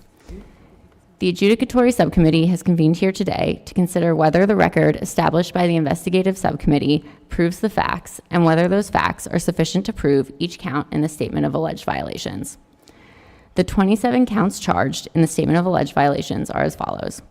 Counts 1 through 7 relate to the improper receipt of funds by respondent's campaign from her parents' healthcare company, Trinity Healthcare Services, either directly or through conduits, and respondent's receipt of funds from Trinity to which she had no legal right. Counts 8 through 12 relate to the improper receipt of funds by respondent's campaign from other organizations, including political action committees, nonprofits, and corporations. Counts 13 and 14 relate to respondent's campaign's failure to file accurate reports with the Federal Election Commission. Counts 15 through 17 relate to criminal violations implicated by respondent's conduct with respect to funds from Trinity and a Florida-based company, Petrogas Haiti, as well as false statements. Count 18 relates to violations of House rules concerning commingling of personal and campaign funds. Counts 19 through 23 relate to respondent's failure to file certain required financial disclosure statements with the House and reporting errors contained in financial disclosure statements that she did file. Counts 24 through 26 relate to violations of House rules concerning special favors and acceptance of voluntary services by respondent's congressional office. Count 27 relates to respondent's lack of candor and diligence during the investigative subcommittee's investigation into respondent's conduct. Nearly all of these counts are charged as violations of the Code of Ethics for Government Service and the Code of Official Conduct. The Code of Ethics for Government Service requires those in and seeking to serve the government to uphold the laws of the United States and never be party to their evasion. The Code of Official Conduct requires members to follow both the letter and spirit of the rules and to act in all times in a manner that reflects creditably upon the House and applies to counts related to respondent's conduct after she became a member. In addition, each count describes the underlying laws and rules specific to the conduct enumerated in that count. A full recounting of the facts underlying each of these charges is extensively documented in both the statement of alleged violations and the memorandum in support of the summary judgment motion. The facts, which are supported by the record, show that respondent has attempted time and again to circumvent the laws and ethical standards to which she is subject. Fundamentally, the allegations before you involve a member of Congress misleading constituents, the FEC, and the House of Representatives in order to obtain and keep a congressional seat. Respondent won a seat in the House of Representatives after portraying herself as an independently wealthy nonprofit founder who self-financed her campaign. However, the record reveals that this apparent nonprofit, Essential Community Health, initially entered into a contract with the state of Florida regarding COVID-19 vaccinations in February 2021, despite making claims in its submission that were untrue. In fact, Essential Community Health was a sham, and the source of respondent's wealth was actually her parents' healthcare company, Trinity, which became a party to the contract instead of Essential Community Health. At that time, respondent had been the CEO of Trinity for years and had earned a salary of around $86,000 annually, according to her tax records. But in 2021, Trinity received over $14 million from the state of Florida pursuant to this agreement. More than half of that $14 million from the state of Florida ended up with respondent and her siblings. Publicly available records show LLCs owned by respondent and her siblings, SCM Consulting, EC Firm, and MC Nursing, were formed shortly after Trinity was awarded the COVID-19 vaccination contract at the beginning of March 2021. Their bank records show these companies had little or no other clients. Respondent, her siblings, and their LLCs did not enter into consulting contracts with Trinity, but did split the profits of the money Trinity received from the state of Florida. Bank records, Trinity's internal records, and Trinity's tax documents show that respondent received approximately $6.7 million from Trinity in addition to her annual salary. $2.3 million of that went to her directly, and $4.4 million went to her consulting company, SCM Consulting. She and her brother also received around $600,000 from Trinity in 2021 through EC Firm, which they co-owned. Hundreds of thousands more went directly to her siblings, their LLCs, and her close friend and District Chief of Staff, Nadege LeBlanc. Most of that money made its way to respondent's campaign. Some transfers of funds were reported as personal loans from respondent. Some were not reported at all, and many were reported with inaccurate amounts, dates, or sources. Respondent's response argues, quote, "The record reflects that Trinity did not transfer any funds to respondent's campaign," end quote, but it did. Bank records clearly show that Trinity, a corporation, made direct contributions totaling nearly $200,000 to the campaign. In addition to the funds that flowed directly to the campaign, respondent and her siblings funneled more than $500,000 originating from Trinity into various outside organizations that made expenditures on behalf of the campaign. A candidate can donate her own money to her own campaign, but it has to meet the legal definition of personal funds. Respondent was aware of this as early as March 27th, 2020, when her campaign advisor explicitly told her. Nonetheless, during Respondent's 2020 campaign, Respondent reported a $50,000 personal loan that she did not actually make. Instead, just before the filing deadline, Respondent received $50,000 from her husband's law firm and put that into her campaign account. Then she paid her husband back with funds from the campaign just after the filing deadline passed. In her successful election to the House, Respondent repeated this scheme on a much larger scale. Bank records show a pattern of Respondent moving money into and out of her campaign accounts just before and after the filing deadlines in the special election, misleading voters about the strength of her campaign. The most egregious example of this scheme is when, on June 23, 2021, Trinity transferred $2 million to the Respondent, who transferred this money to her campaign the next day. Then, shortly after the end of the filing period, on July 2nd, Respondent returned the money to herself nearly in full. Respondent was also aware that there were limits on who could make contributions and in what amounts. In 2021, individuals could donate a maximum of $2,900 per election. In text messages to her campaign treasurer, Respondent indicated that the contribution limit was why her sister gave money to her friend Nadege LeBlanc to give to the campaign, with Nadege acting as a straw donor to funnel additional funds originating from Trinity into the campaign. These schemes paid off, and after a recount, Respondent won her election by 5 votes. Meanwhile, Can I ask a question so I can understand what the exhibits are saying, how they connect to which count? I would prefer, Mr. Ivey, if it would be okay to wait until after a presentation from both sides, but then we will have ample time for you and any other members that may have questions. So if you could wait till the end, let counsel for the committee make their presentation, counsel for the respondent, but then there will be ample time to ask questions, if that is okay. Yes, sir. You may continue. thank you. Meanwhile, the campaign had also been paying Respondent back for her loans, even though they did not all originate from her personally. Bank records show that Respondent has received at least $2.8 million from the campaign since 2021. Between the transfers of funds for purported personal loans and loan repayments, as well as the numerous other discrepancies apparent in Respondent's campaign bank records, Respondent has made at least 60 filings with the FEC containing false and inaccurate information. After spending much of the funds obtained from Trinity during the special election, Respondent found herself immediately having to run again for the 2022 election.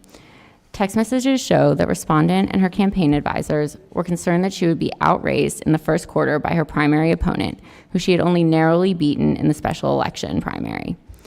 Bank records and text messages show Respondent again deliberately inflated her campaign committee's cash on hand through making and reporting a large personal loan to the campaign. The campaign reported receiving more than $1 million from Respondent, when in fact, Respondent transferred $400,000 to the campaign, and the campaign did not receive that money until just after the reporting period ended. It was also repaid a few days later, similar to the scheme used in her prior campaigns.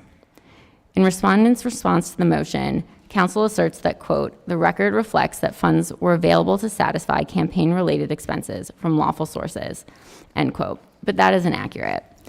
The record reveals that Respondent's 2022 re-election campaign costs were largely and impermissibly paid for by companies and political action committees run by her friends and family. According to bank records, the single largest source of funds that ultimately went to these organizations in support of Respondent's re-election campaign was Petrogaz Haiti, which itself was primarily funded by the Haitian government during the relevant period. Having demonstrated concerns about financing her re-election campaign, Respondent had a meeting with the owner of Petrogaz Haiti, arranged by the chair of her leadership PAC, Michael Joseph. A few days later, Petrogaz Haiti started making payments to a newly created organization called Progressive People, Inc. Progressive People was created by Michael Joseph and respondent's husband, who served as the president and vice president, respectively. Petrogas Haiti gave Progressive People $810,000 in 2022, which accounted for almost 90% of funds that Progressive People raised that year.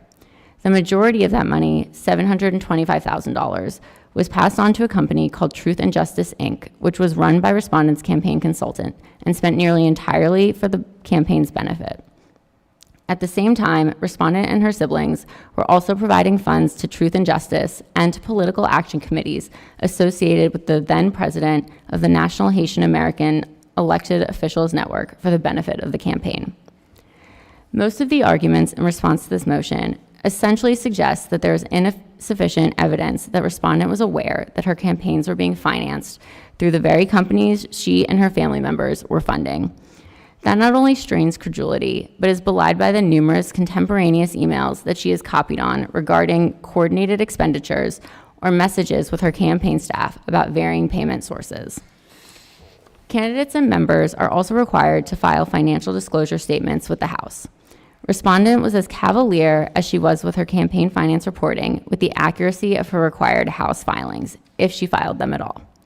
The record demonstrates that respondent knowingly did not timely file her required candidate disclosure statements for several years in which she qualified as a candidate.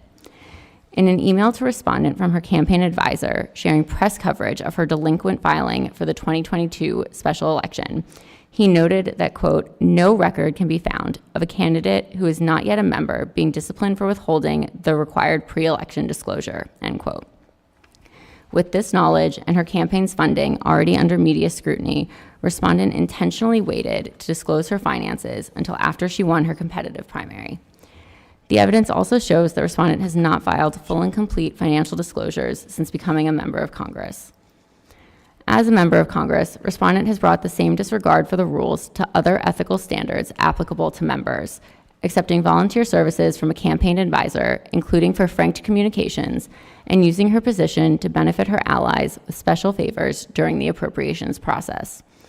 Around the time that he was setting up Progressive People, respondent's friend and leadership PAC treasurer, Michael Joseph, was contacting respondent's congressional staff to pressure them to submit specific community project funding requests to the Appropriations Committee. When staff objected to some of the projects, respondent overruled them, including using one of the 15 slots for submissions on a project that one staffer had already identified as being ineligible. She similarly prioritized a community project funding request for a foundation associated with an individual whose company provided messaging services to both respondent's campaign and congressional office. In her response, respondent tries to create what her counsel deems genuine issues of material fact by alleging in some instances that respondent did not know better or was in the dark about what her closest advisors, family members, and staff were doing. But in almost every instance, counsel has argued that respondent's knowledge was not material to the charge. Rather, it was how her campaign or congressional office operated, which are organizations that she's ultimately responsible for. Finally, the record reflects that respondent did not meet the level of diligence and candor owed to the committee by respondents. Respondent was given every opportunity to address the allegations in the investigative subcommittee's 2-year investigation. Respondent received 3 separate requests for information, which were ultimately narrowed to reduce the scope and burden. She also spent several months considering and ultimately agreeing to a voluntary interview, only to cancel 2 days in advance. After multiple assurances of continued cooperation, followed by no meaningful progress, leading to significant delays in its investigation, the investigative subcommittee felt it was necessary to authorize subpoenas to respondent for her testimony and documents. Respondent has a Fifth Amendment right not to incriminate herself, but she wasted valuable time and committee resources in feigning her cooperation. Since this adjudicatory subcommittee has been established, respondent has likewise flouted the deadlines established by the chairman and ranking member, including making an untimely response to the instant motion less than an hour prior to this hearing. Any evidence in that response could have been provided at any time during these proceedings, and indeed at any point during the investigative subcommittee's investigation. With that said, committee counsel welcomes any information of actual relevance, and we are prepared to answer any questions the adjudicatory subcommittee may have, including regarding respondent's last-minute submission. Committee counsel submits to you that no dispute of material fact exists related to this motion, What does exist is a mountain of evidence showing respondent violated applicable laws, rules, and ethical standards. For these reasons, and those stated in the memorandum in support of the motion for summary judgment, Committee Counsel urges the subcommittee to find each of the 27 counts in the statement of alleged violations have been proven by clear and convincing evidence based on the record before you. Thank you. Thank you, Mr. Barzee. You're now recognized to argue on behalf of the respondent. Most respectfully, the idea that staff is asking this committee to grant a motion for summary judgment, knowing that she is disputing all of the facts that they are alleging, knowing that her prior counsel has in writing indicated that they dispute these facts and these allegations, should tell you something. I have my client on the one side of me saying, that's not true, I want to get up and I want to testify and I want to explain something. I have to advise her not to, because I have to protect her Fifth Amendment rights for the criminal case. And on the other side, I have staff attorneys running through a litany of facts, all of which have been contested by prior attorneys with their knowledge. They've denied all of these allegations. They've stated that the Congresswoman is not guilty of these violations. I mean, listen, if the committee is going to take action, at the very least, you have to give us a hearing. You have to allow me to call witnesses on her defense. You have to let me cross-examine witnesses that staff put up. You can't just decide this on the paper and push it aside. I need to be able to see witnesses. She has a right to confront those witnesses. I have to be able to cross-examine people. We do not accept the facts as they are alleged by staff. And we've tried to do that in the best way we could at the last second. I'm not going to go through the request for more time, but this is the problem that we're in right now. And what I would suggest to this committee is the idea of just deciding all of these issues on summary judgment without giving me an opportunity to cross-examine witnesses, without giving me an opportunity to put witnesses on the stand, without giving me an opportunity to have enough time with the Congresswoman to discuss who else could be a witness that I'm not even aware of yet. I mean, these are the things that have to happen. This is what, and I understand it's a different branch of government, but this is what Article 3 courts refer to as due process of the law, meaning we don't railroad people and we don't decide things before there is a full hearing, before everyone gets a chance to say something. I'll give you an example. One of the documents we filed, and yes, it was filed late, and I apologize for that, but one of the documents we filed is proof beyond any doubt whatsoever that there was a profit-sharing agreement at Trinity, that she was entitled to every single penny that she received from Trinity, that profit-sharing agreement predated everything that happened in this case, predated the wrong payment that the state of Florida made to Trinity. So this profit-sharing agreement in and of itself is enough to defeat the motion for summary judgment, because it shows you that there are material facts that are in dispute. The Congresswoman does not concede at all the idea that she received money from Trinity, that she was, I think the wording in staff's paperwork is not entitled to. That's an absolute fact in dispute. And I would urge you to allow me to call witnesses that can testify about this profit-sharing agreement, call witnesses that would be able to testify that the Congresswoman was entitled to each and every penny that she received from Trinity. The other factual disputes are set forth in the affidavit that's before the committee already.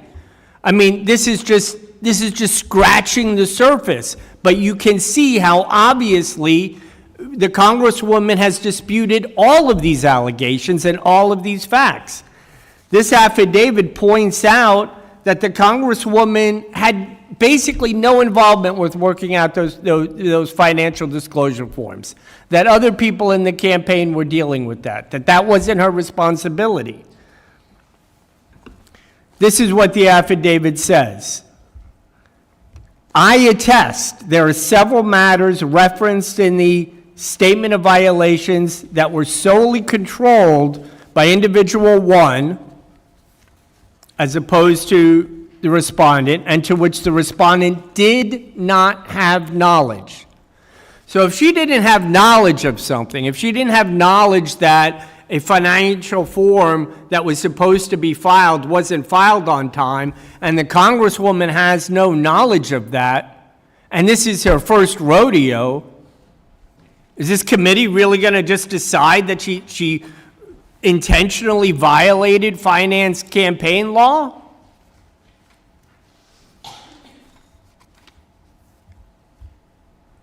That would be a travesty of justice if that were to happen. Without calling witnesses, without giving me an opportunity to cross-examine someone, without giving me an opportunity to put a witness on the stand, to take responsibility for some of this?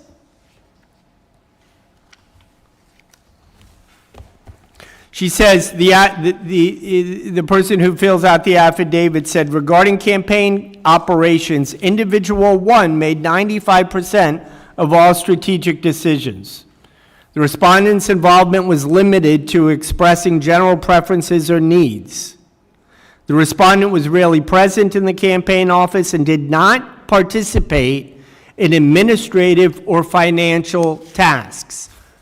So, put aside your beliefs as to what happened. Just procedurally speaking, that statement in the affidavit, if true, should be enough to cause this committee to say, you know what? Let's have a hearing. You want transparency? You want the public to know exactly what happened? There's only one way to do that, members, and that is for you to allow us to have an adjudicatory hearing. Allow me to cross-examine witnesses that are saying things about the Congresswoman who aren't even here right now. How would that possibly be fair? I understand that the committee is frustrated because of the Congresswoman has gone through multiple attorneys. I get that. And I understand that staff is frustrated because the Congresswoman didn't show up for their interview and didn't comply with all of their requests. I understand that. And you know what? You can punish her for the delay. You can punish her for not speaking to staff when she said she was going to. But by gosh, at least give her a fair shake and let me cross-examine some witnesses. Let me put some witnesses on the stand to defend her and to tell you what happened. If the committee really wants the truth and you really want transparency and you want to get to the bottom of all of this, let me call somebody who will explain to the committee that every single penny she received from Trinity Healthcare she was entitled to. The entire complaint reads as though Trinity Healthcare was pouring money into the campaign, right? That's what the alleged violations say over and over and over again. Well, that's a factual dispute because our argument is that Trinity was paying the Congresswoman her percentage of profits that she was entitled to. And what the Congresswoman decides to do with her own money is up to the Congresswoman. And if she wants to put money into her campaign as a loan, as far as I understand, she's allowed to do so. But you know what I would like to do? I don't want to testify. I want to call a witness. I want to call someone who can explain to the committee what exactly occurred with the finances and how she put the money into the account and when she put the money into the account. The record reflects competing evidence regarding the respondent's entitlement to the funds. There's a genuine dispute concerning the nature, authorization, and intended use of the funds at issue, as well as the respondent's intent which would absolutely preclude this committee acting on summary judgment without having a full public hearing so everyone knows exactly what the witnesses are going to testify to. The terms of the agreement that the Congresswoman had with Trinity, including her hourly compensation and profit sharing, are all reflected in contemporaneous communications, including the document that I earlier submitted from March 5th, 2021, which shows the projected financial report for Trinity and the administrative costs.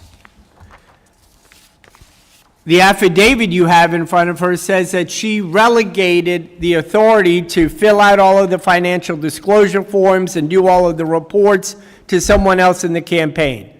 Now, maybe that was a mistake. Maybe she should have been using professional compliance people to do all of her money. I would agree with that 100%. But the question is whether or not her personal acts were in violation of these House rules or reflects poorly on the House. The only thing it reflects poorly on is perhaps her managerial expertise in hiring the people that she hired. Because according to the affidavit in front of you, according to the documents that have been submitted, there are serious disputes as to what happened in this case. And the Congresswoman, by no means, by no stretch of the imagination, agrees with the facts as they have been presented by staff.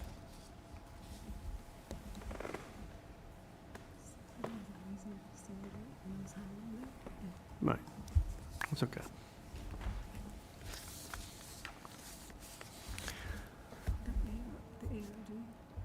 The issues as far as the FEC are concerned that went to the alternative dispute resolution and were resolved by the FEC are another evidence that we disagree with staff as to the facts, as to the level of malfeasance that arises as a result of the poor paperwork and the poor financial reporting that was done by the people that her campaign hired. We acknowledge, and I acknowledge right here that many mistakes were made with her campaign and the way they reported the funds. There's no question about that. But that's as far as the agreement between us on the facts goes. After that, you have a complete disagreement as to what occurred. And in order to get to the bottom of that and make a decision as to who's telling you the truth and what actually happened, there's only one way to do that. And that's having a trial or having a hearing and calling in witnesses and questioning them under oath and giving me an opportunity to cross-examine witnesses that are claiming falsely that the Congresswoman did something wrong.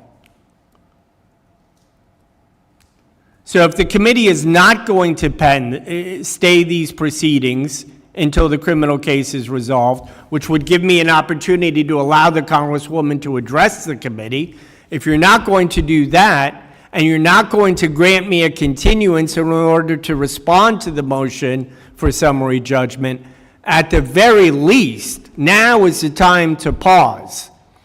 Now is the time to realize that the community, that the public deserve to be able to hear these witnesses. And the Congresswoman certainly deserves the opportunity for me to be able to cross-examine witnesses that are claiming that she did things improperly when we have the evidence that it's not true. And the funds flowing from Trinity are the most important part of that. Because the funds flowing from Trinity to the consulting business, to the Congresswoman, all worked out ahead of time with a profit-sharing agreement. That's half of the violations are related to that. So you now have evidence in front of you that there was a profit-sharing agreement in place. You have an affidavit in front of you saying that she's not the one who's making the financial decisions. Someone else in the committee is. You have her prior attorneys informing the committee that she disputes the facts as alleged and claims her innocence. So are you really going to deny her the right to defend herself in front of an adjudicatory hearing?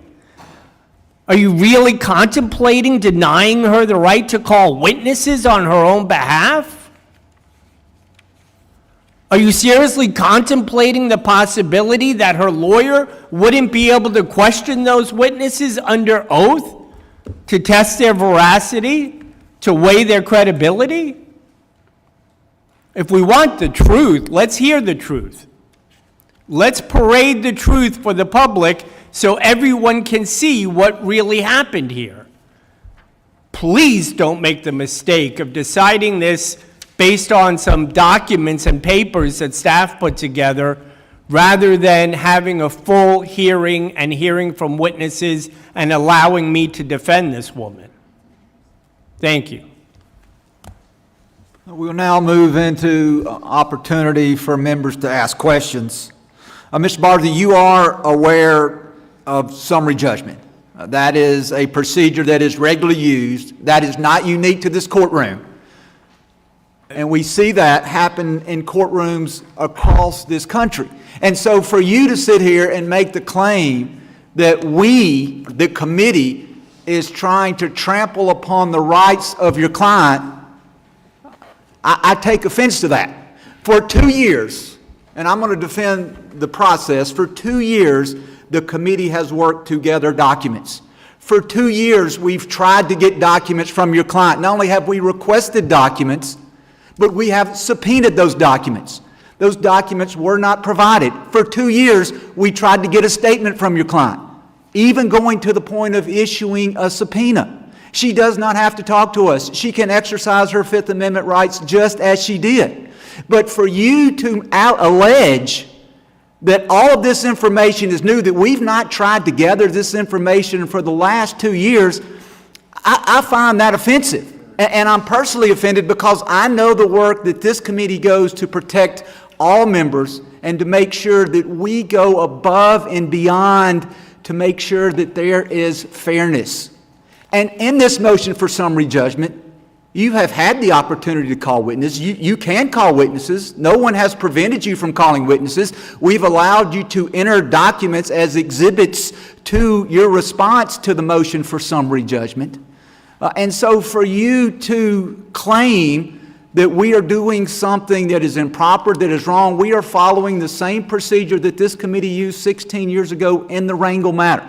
We are following a procedure that we see happen in courtrooms across the country each and every day, where there are disputes as to the facts, but motions for summary judgment are one way short of a trial in which those facts are decided. And that is how the committee is following this process. We are not trying to circumvent your right to call witnesses. We're not trying to prevent you from being able to present documents to this adjudication subcommittee. And you have the opportunity to present documents, which you have. You had the opportunity to submit a response, which the committee accepted late. You have the opportunity, if you wanted to call witnesses. And so for you to make the allegation that we as an investigative subcommittee are trampling upon some sort of rights of your client, I take offense to that. And I just wanted to make the record clear that we as a committee for 2 years have looked into this matter, the investigative subcommittee has, that we've been now on their fourth attorney, that every time we talk to attorneys and every time we try to get documents, every time we try to allow them to present us anything that would tend to contradict the facts that the committee has gathered, we've not received that. And so again, for the record, you make a good record that your client just got an attorney, and and you make a record that this is a brand new proceeding, and that all this just happened and just began in January. But that is not what is laid out. The procedural history of this case is laid out in the PowerPoint 3 that was given to us by staff. Now, my question, staff, to you is looking at the PowerPoint, again, that addresses some of the allegations. Specifically, I want to turn your attention to the page 6 of the PowerPoint. Page 6 of the PowerPoint shows the flow of Trinity funds in 2021 and 2022. Now, going back to page 5, we see in 2020 that Ms. McCormick received a salary of $86,000 for her role as CEO of Trinity. Is that correct? Am I reading those documents correct? That's correct. And then in 2021 and into 2022, according to the documents and according to the PowerPoint, it appears to me that if you add the money that went directly to Ms. McCormick and the money that went to the LLC, which she exclusively controlled, which is SCM Consultants. Mr. Chairman? Yes. Can I give the Congresswoman's counsel a copy of this? Yeah, I'm sorry if he does not have it. Yes, please make sure that he has a copy of the PowerPoint, and I apologize. Mr. Brazier, I'm looking at page 6 of the PowerPoint just so that you're aware as to the document that which I'm referring. It appears on page 6 of the PowerPoint that in 2021 and 2022, Ms. McCormick received $6.7 million in compensation. Is that what I understand? That the previous year she received $86,000. In the following 2 years, she received $6.7 million. That's correct. And in addition to that, there was an additional $600,000 that went into a LLC known as the EC firm. Yes, which she owned 50% And of. Ms. McCormick owned half of those funds. And then from those different accounts, from her personal money that she received of the $2.3 million from the SMC consultant and then from the EC firm, much of that money then flowed into her campaign. Correct. And then there also seems to be money that came directly from Trinity Healthcare. Now, Trinity Healthcare is an Inc. It is incorporated, not an LLC. Is that correct? It is an LLC that has elected to receive corporate tax treatment. So for campaign finance purposes, it is considered a corporation. Okay. And according to document 6, and I think in the statement of alleged violations, it appears that $200,000 went directly from Trinity Healthcare into her campaign? Nearly. It was about $198,000, a little more than that. And would Trinity Healthcare have been legally able to give that money directly to the campaign? No. And then as it relates to the 2022 election funds, that is found on page 10 of the PowerPoint. I want to refer you to page 10 of the PowerPoint. It appears that the Haitian government deposited $12.5 million into a Florida-based corporation known as Petrogaz Haiti. Is that correct? That's correct. And then that Florida-based company, then they deposited $810,000 into a PAC known as Progressive People. Progressive People was not actually a PAC. It was not registered as one, but yes, Petrogaz Haiti in 2022 transferred $810,000 to an organization called Progressive People, Inc. And that organization, the respondent's husband was responsible, or was, it says here, owned by respondent's husband and leadership PAC chair, is that correct? That's correct. Those two individuals own the organization and were on the bank records. The husband was the vice president. The other individual was the president.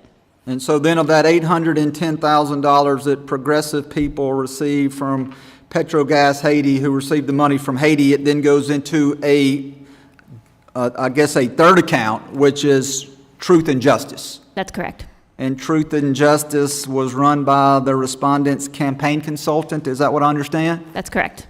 And then money was paid out of the Truth and Justice campaign to pay vendors, so they went to pay for items that benefited Ms. McCormick's campaign, is that correct? Yes, that includes invoices explicitly billed to the Congresswoman's campaign that were paid by Truth and Justice.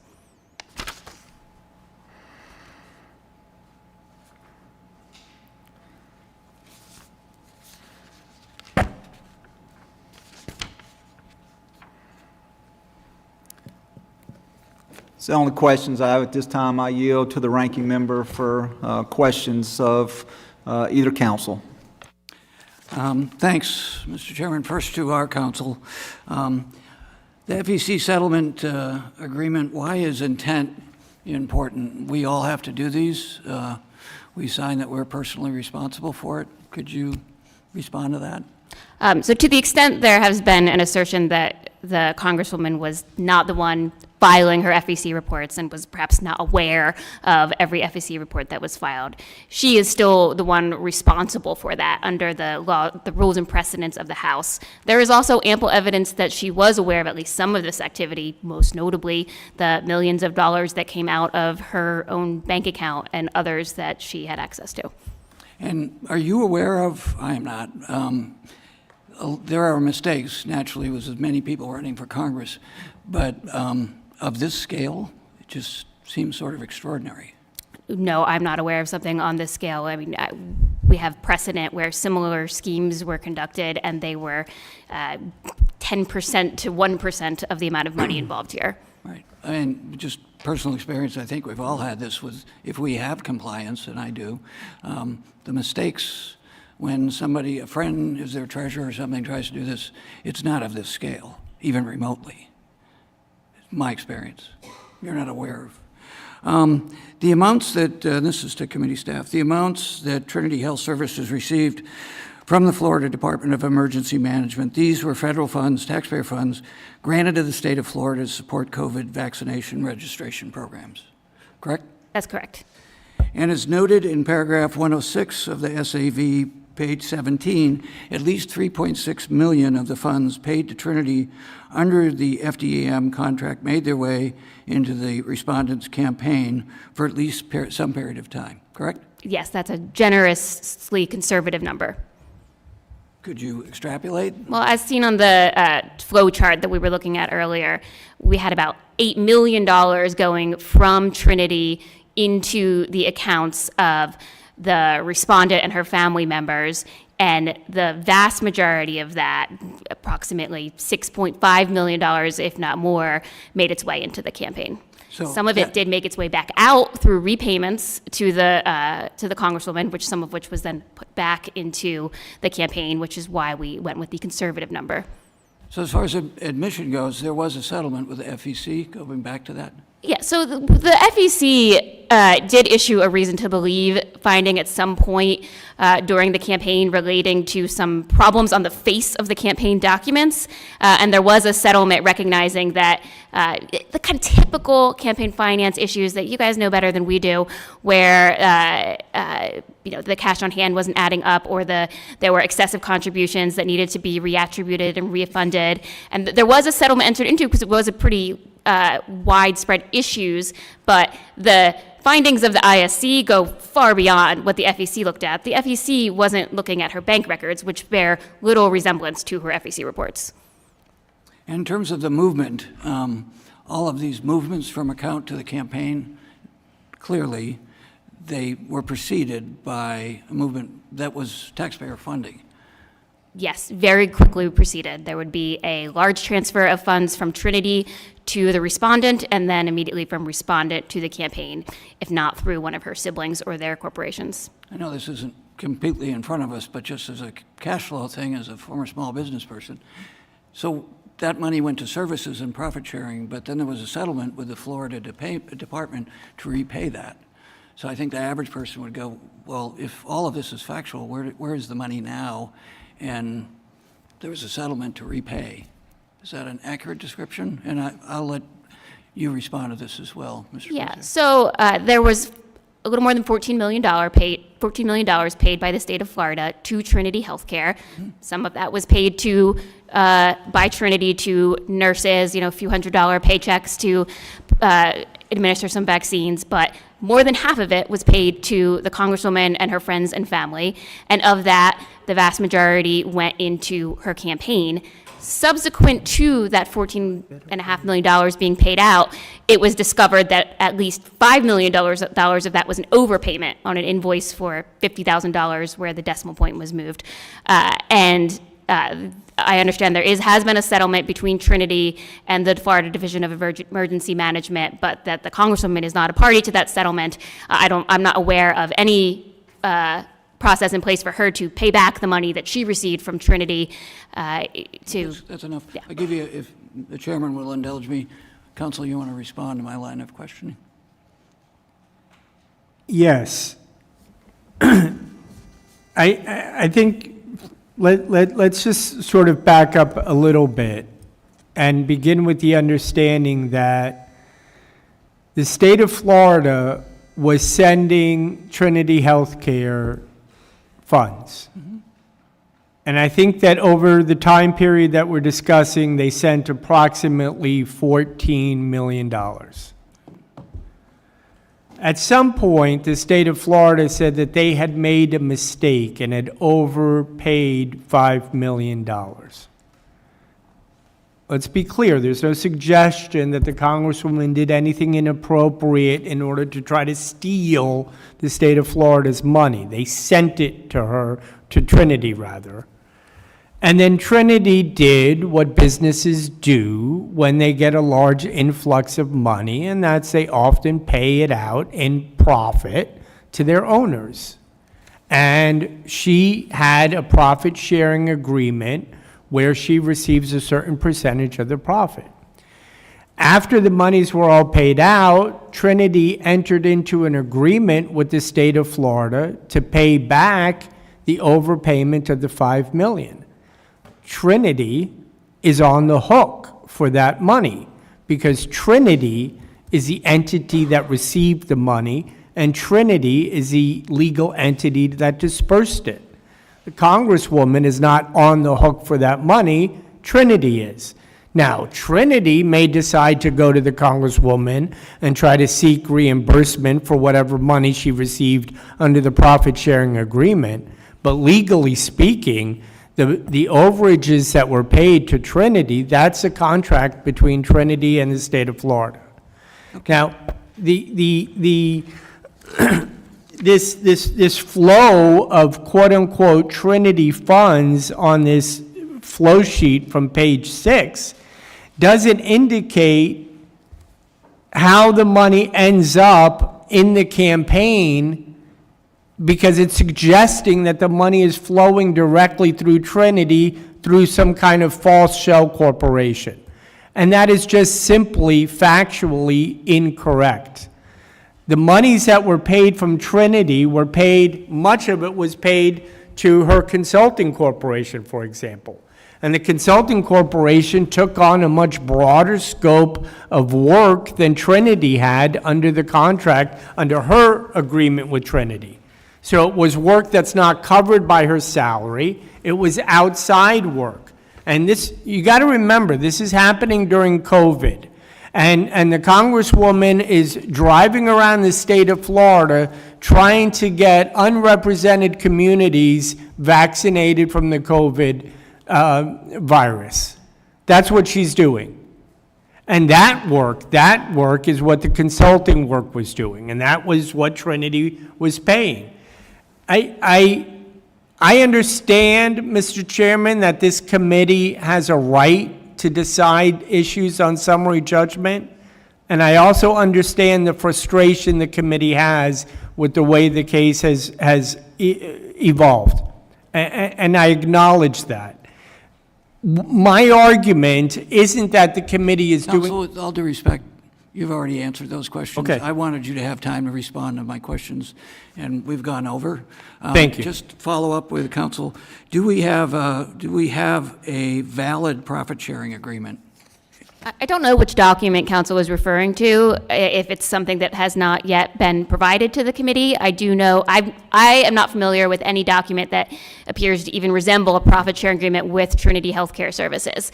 I do know that in January 2024, your colleagues on the investigative subcommittee, the very first question they asked the Congresswoman was, please provide any profit-sharing agreements that you have with Trinity that show that your legal right to these funds, and that we repeatedly followed up with her various counsel to try to obtain those documents, and I'm not aware of any such document. Okay. We filed it yesterday Thank with you, the Mr. committee. Chairman, I yield back. Gentleman yields back. And just for the record, I'm not going to hold members to the 5 minutes. I want to make sure that all members have the opportunity to have their questions answered. So would ask members to be respectful of time, but also want to make sure that we are not cutting members off as they seek to have their questions asked. So at this time, the chair recognizes Ms. Henson. Thank you, Mr. Chairman. I would ask our committee counsel to kind of walk us through the dates of the establishments of these companies that are listed on the flow chart on page 6. Can you explain kind of the dates that those were established and how that money flowed through those, since the defendant's counsel just brought that up, please? Yes, thank you, Congresswoman. So the agreement with Florida Division of Emergency Management was dated March 4th, 2021. On March 12th, 2021, respondent registered SEM Consulting Group LLC with the state of Florida. On March 11th, her brother registered EC Firm LLC with the state of Florida. And on March 11th as well, her sister registered MC Nursing Journey Consulting Firm LLC with the state of Florida. And these are all their initials Yes. tied to these companies. And then those dollars then flowed, as it lays out on this, into the respondent's campaign through various means, correct? Correct. Okay. I'd ask a question specifically about count 26, the CPF-related count. Can you kind of connect the dots on the statement in that says respondent instructed her staff to be proactive only about a CPF request from individual 3 and was more invested personally in this request than other requests? Can you kind of lay out what you're inferring there and how that process unfolded for the CPF request? Yes, so individual 3 is an individual who had a campaign relationship with the Congresswoman and was a personal friend of hers. And was this person a donor to the campaign? Yes. Or, okay. Yes, in addition to a vendor for the campaign through his for-profit company. But he also had a foundation that had an earmark request for a telehealth tablet program. Unlike other programs that were seeking earmarks from the office, the legislative staffer overseeing that process was explicitly directed to reach out to this individual to make sure he was aware of the process, the appropriations process at issue. And according to that staffer, she was told that it was a priority for the Congresswoman to make sure that this individual understands the process and that they do submit a request. No other recipients of community project funding requests were the subject of such proactive outreach. So as a result of that outreach, and then the project itself was not eligible, is what this document says? No, there's 2 separate charges with respect to the community project funding request. So that individual did indeed receive a appropriation, and it was eligible, and it received $2-point-something million. Another individual who also received special favors in that he provided a list of other companies, not entities he was directly affiliated with, but projects that he wanted the Congresswoman to support for community project funding. His requests were prioritized, and when the staffer running this process noted that, one of these isn't even eligible, it's not even in the district, the Congresswoman kept it on the list despite that and told that staffer to apologize to the friend who had provided the list of projects that he wanted. So it took up a slot of the 15, knowing it would not be eligible, correct? Yes. Yes. Mr. Barzee, I know you just said that you submitted the evidence of that profit-sharing agreement yesterday. What date was that profit-sharing agreement entered into?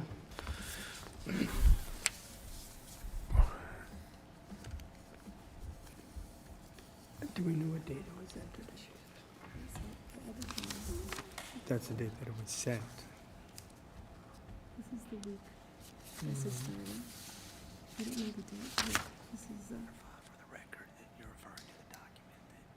Yeah, and I mean, I'm referring to the document that you were just discussing. Yeah, what I have on it, on as far as the date stamp is concerned, is it goes back to March 29th, 2021, but I believe that's a date that it was sent from one person to another.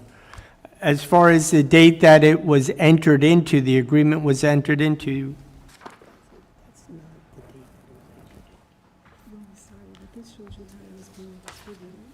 right.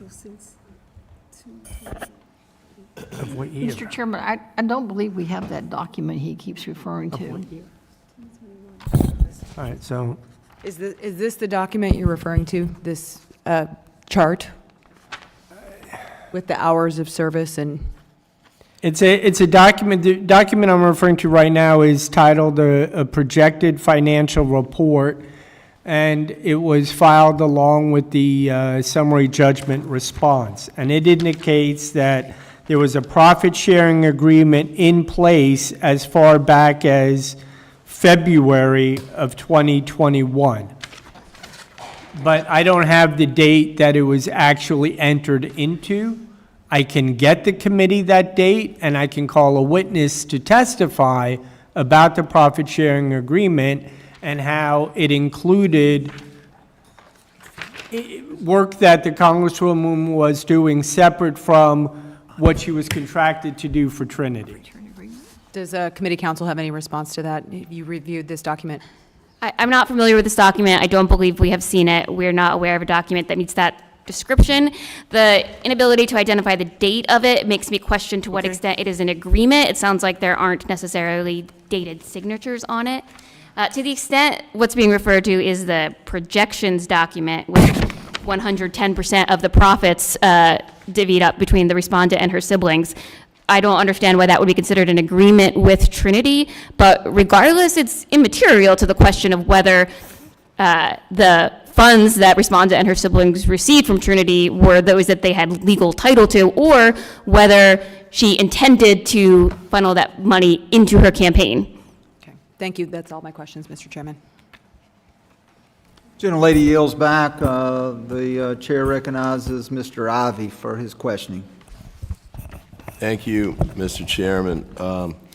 The document you were just talking about, is it this spreadsheet thing or something different? Because it doesn't, the projections document that counsel for staff mentioned doesn't have the heading that you referenced. It must be a different document, sir.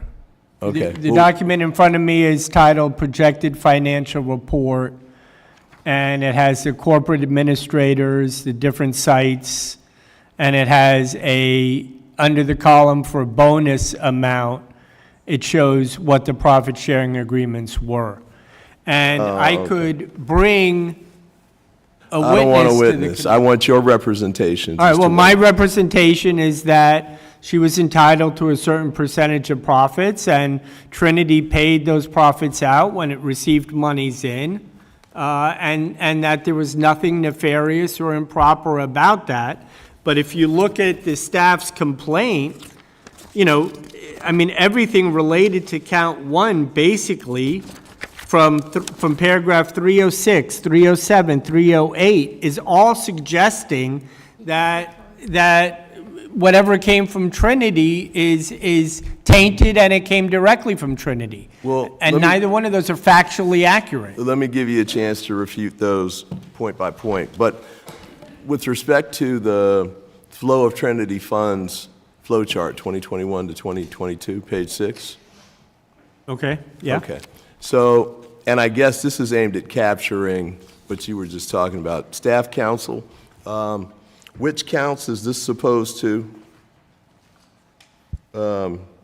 illustrate?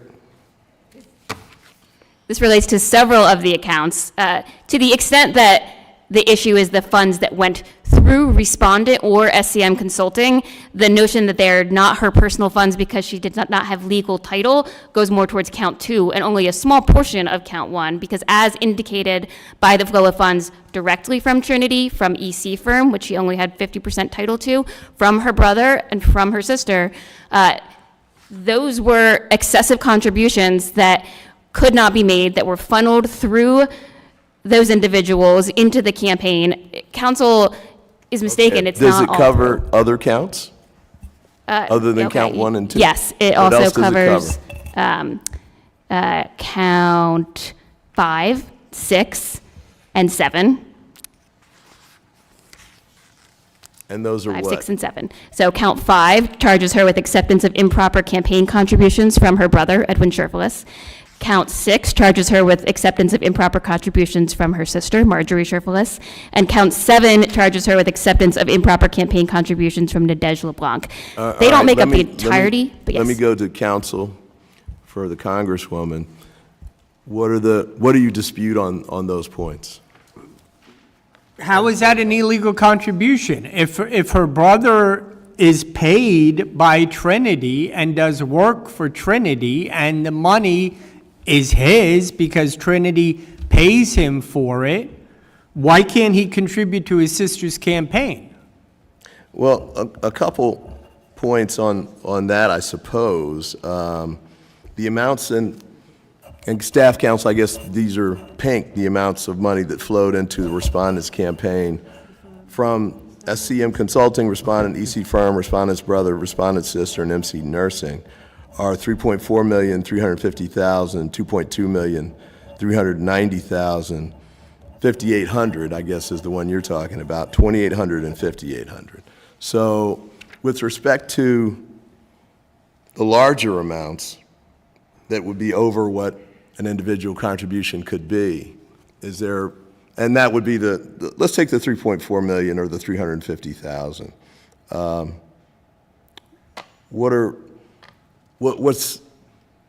What is your position with respect to why those are appropriate contributions? Or are you disputing whether this is factually happening? No. The Congresswoman is legally permitted to contribute to her own campaign, correct?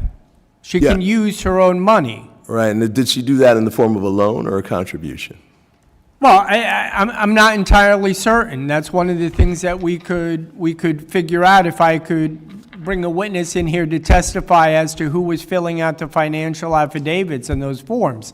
I don't know that they did it correctly, but the intention of the Congresswoman was to loan the campaign monies, and then at some point, the campaign apparently returned those loans back to the Congresswoman. Okay, But so- if it's her money, she can loan her own campaign the money. Okay, so the respondent flow is 2.2 million, right?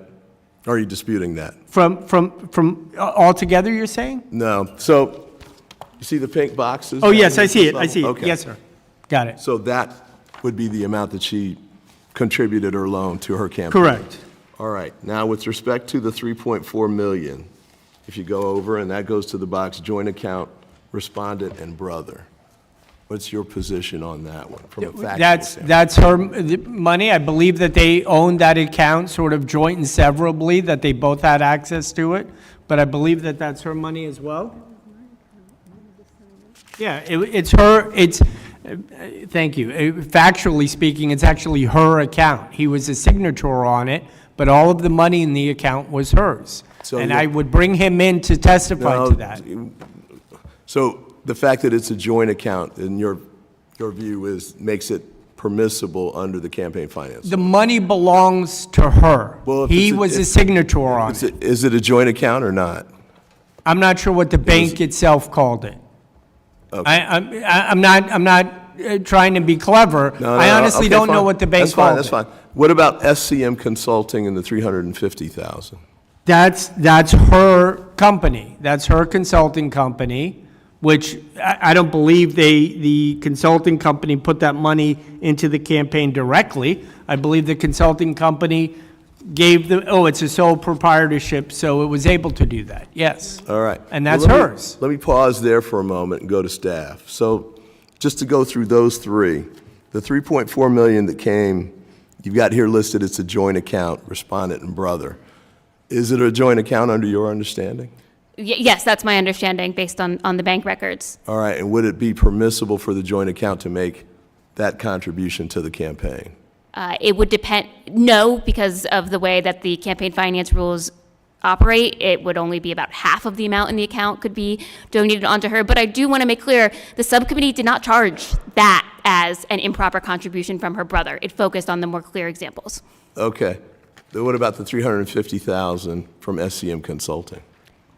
SEM Consulting is a single-member LLC. It's treated as if it's a loan from the candidate. That is So permissible if she That's has legal permissible. title. All right, what about the 2.2 million from her? That's permissible, right? Permissible if she has legal title. All right, so then we get to the EC firm, 390,000. Yes, 380,000 of that would have had to been considered half a donation from her brother, who had 50% ownership of it, making it an excessive contribution. 10,000 of it was And actually, just before you move on, it's an excessive contribution because the maximum contribution would be what amount? was $2,900 election. $900. Counsel, with respect to the EC firm contribution of 390,000, you just heard from counsel that the max is 2,900. What's the material fact and dispute on that position? My understanding is money did not flow directly from EC firm into the campaign, so I'm not sure that, I mean, I may have an objection to this fact here, or at least to the flow sheet. Okay. But my understanding factually is that money did not flow the way it is indicated here directly from EC firm into the respondent's campaign. Counsel for the committee, do you have records that show that the money went directly from EC firm to respondent's campaign? Indeed, we have both sides of the transaction. We have EC firm's bank records and the campaign's bank records, both of which show the direct transfer of funds. So the 390,000 amount, you've got bank records that show that that came out of the EC firm and that it went, Oh, got it. it went directly to? Yes, the- over the course of the campaign. multiple payments. Not one giant 390, but Okay. over a few. Okay, I'm sorry, counsel for Congresswoman? And that was the Congresswoman's money. She had a 50% interest in EC firm. And there was a separation agreement. It's not just hers, I mean, her brother's, it's hers as well. Committee counsel, is there such an agreement in So place? as a matter of law, the portion donated while she had 50% ownership is, she only had legal title to 50% of that under campaign finance laws, but an additional $10,000 was actually donated after she entered into the separation agreement and had no ownership over EC firm, thus being in itself an excessive contribution. All right, well, let's stick with what you got here on the exhibit. So the 300. I'm sorry, those were repayments, just to clarify. Okay, The so the money three- going back. So the $390,000, you're saying that that's more than half of what was in the account out of the EC firm? She had a 50% ownership of the amount of money that was in the account because she had 50% ownership of the EC firm? Correct. Is that right? All right. So was the 390,000 more than 50% of what was in the EC firm account at the time? Yes. Yes. How much more? I don't have that in front of me. Okay. Counsel, do you? Sorry. Go ahead. EC firm apparently received at least 600,000 from Trinity over the length of the firm's existence. It had much more than that, correct? It had Yeah, more well, than that. It's got the 600 over the EC firm box. And Chairman, you cut me off when I've gone too long, but I'm just trying to walk through the exhibit to make sure I understand. So if I'm understanding how the document's designed, the 600,000 shows that that amount was put into the EC firm from Trinity Healthcare Services? That's correct. I don't think you ought to talk about Trinity. You can talk about the funding request if you want. Please don't, please don't, please don't, please don't. Talk to your counsel and let him make the representation.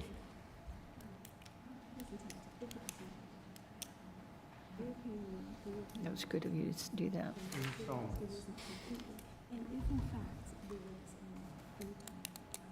Counsel, put your hand over the microphone. Okay.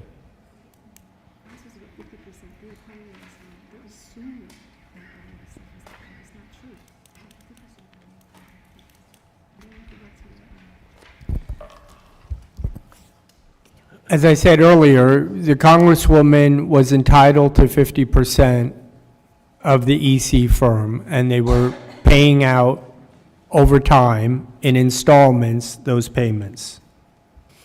Can I go the rest of the way across the chart? Okay. Just to make sure I understand what this is. Let's go to respondent's brother, that box. That's 200,000 come in, 5,800 goes out. I guess the position would be that that is the 2,900 and 2,900, that's permissible under the campaign finance law. So counsel for the committee, what's the position? That is not the basis for the IAC's charge, the $5,800. The It's basis is the arrow going up for many in-kind contributions made through various shell companies. All right. Well, so far now, the only box that's relevant to the charges is the 390,000. Is that right? To which charges? I mean, To the these SAV boxes? charges. Well, no, to the extent that some of the charges relate to the loans that did come from her personally, there are charges relating to the fact that they are not considered to be one she has personal title to. Although I don't think any charge relies wholly on it. Okay. Yeah. Let me go to respondent's sister. That's 2,800 that comes out, You get 2,800 directly, yes. that goes direct, and that's a permissible campaign contribution? Yep. All right. And then Nadaj LeBlanc and her LLC. Is that 5,800? Yes. All right. Are you saying that's permissible or impermissible? We're saying that was a conduit contribution as part of a straw donor scheme whereby the sister provided the funds to Nadej LeBlanc to contribute to the campaign. And that is based on what, a bank record that you got? Bank records and text messages. There's a text message where the congresswoman explains that the max is 2 checks of $2,900, and that is why her sister gave Nadej the money. Is that one of the exhibits in the motion that you filed? It is. It's also on the PowerPoint. Okay. All right. I'm going to end on this page. I'll come back later. But so on this page, if I'm seeing this correctly, the 5,800 from Nadaj is, counsel's alleging that that is which count that's violated there? Count 7 and count 7.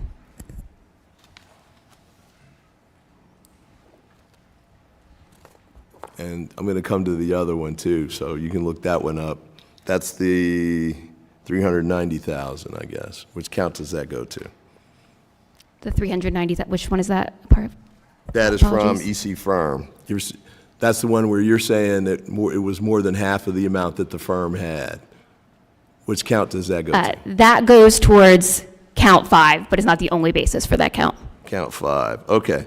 So, and the last question. So for the other blocks of money going to respondent's campaign, those are not alleging, correct me if I'm wrong, you're not saying that those stand for allegations of particular counts in the SAV? I think all of them relate to some count in the SAV. I think that Well, you got to tell me. the funds flowing from SCM Consulting and Respondent relate to the allegations that the contributions she reported as personal loans were not actually personal loans, but were conduit funds from Trinity Healthcare Services. The Right, now, before you move off of that, because I didn't know that was there. So what's the basis of that allegation? in part, her use of funds that she did not demonstrate legal title to, but also these other funds that were moving through other individuals from Trinity, from that initial 8 million that gets spread across into the campaign. I'm not sure I follow what you're saying there. So you got the 350,000 from SCM Consulting, right? Sorry, 350,000. That's here on the, yes, kind of to the yes. left. So the argument is that that is one of the facts that contributes to the count that there were conduit funds from Trinity Healthcare Services and that she improperly reported those as personal loans. And Right, but you were saying earlier, I thought though, that since it's that she owned the consulting firm, that it was permissible for her to loan or contribute that amount? yeah, under if FEC there rules? was $4.4 million in her consulting firm that she had legal title to, she could donate that to her campaign. But the argument is that she did not have legal title to it because there is no real profit shared agreement that meets the legal requirements under campaign finance laws for what is considered personal funds. Okay, so the 350,000, and I promise I'll stop after this. The 350,000 that came out from SCM Consulting to Respondent's campaign, was that money actually in the SCM account? Yes. All right. So, counsel, your position on the 350,000 then, with respect to a material dispute issue, what's your? It's the material, the key dispute here is whether or not, whether or not she had title to this money, whether or not the Congresswoman had earned this money appropriately, and that she had reason to believe that that money was flowing to her appropriately from Trinity. This was a family business. Her brother, her sister, they're all involved in the business. The state of Florida makes a mistake and sends them too much money. They were receiving 14 million. I'm going to ask you to keep it right Oh, to but- SCM Consulting if you can. We've got the 14 Okay, million. well, all of the money. Okay. And every single penny from SCM Consulting is owned by the Congresswoman and is appropriately there. It's not tainted money. That's the problem that I'm having with the committee's argument, is it seems to presuppose that all of this money is somehow tainted, and it's not. There's been no evidence that any of this money is tainted. This money was all appropriately transferred to SCM Consulting. It was all appropriately transferred to her brother and sister. There's nothing wrong with any of that. Let me yield back. I thank the chair for your indulgence, and I'll come back. I do want to, if we get another round, I'd like to ask about the 2022 reelection funds, kind of same line of questioning. Is there one thing that I can add, please? Yes, sir. If the chair is agreeable. Okay. Yeah, not only is this a question of them receiving appropriate profit sharing from Trinity, but that money was earned. That work was done. The Congresswoman was driving around the state getting these communities vaccinated. It wasn't as though she's just sitting back receiving money flowing in. She's out there working. Okay. And it was completely appropriate, and it was earned, every penny of it. Okay. Thank you. Thank you, Mr. Chair. Thank you. Gentleman yields back. Before I defer to Mr. Moran, I'd like to ask if the staff director, again, to clear up the record, would hand to the Respondents' Council an exhibit that was attached to your motion in opposition to summary judgment, which I believe is what we have referred to in some of the arguments as a profit-sharing agreement. And I want to make sure that when we talk about the profit-sharing agreement, that that's the document that you're referring to, or if there is another document that you're referring to, please make sure that we can make sure we're viewing the same document. Okay, I think this is a different document. I don't think we are. Thank you. I'm glad you caught that. So, Mr. Chairman, he appears to be talking about a different document. Yes. That frankly, do you have a copy of that document, Mr. Barzee? The document that you are referring to as a profit share? Yes, The sir. document that we handed you was a document that was attached to the motion for summary judgment.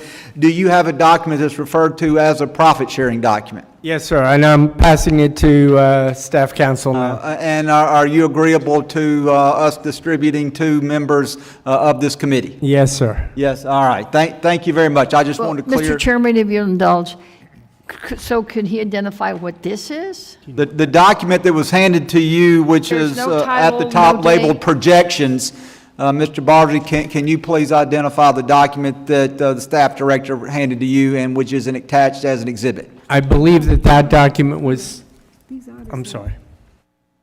the same document. See the week? And like, so it's the same document, looks like it's much smaller.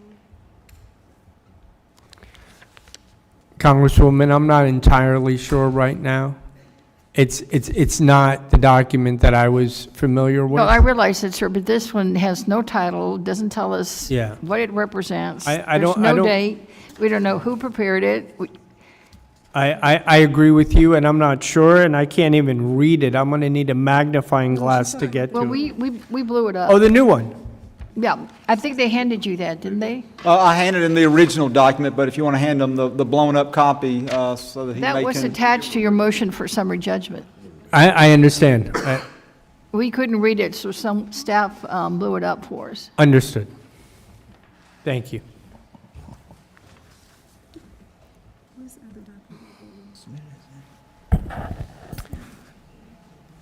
It says the same thing as the same document that we provided just now to staff, which is that there is a percentage of profits on the document that was attached as part of the motion, and that's what I'm referring to as the profit-sharing agreement.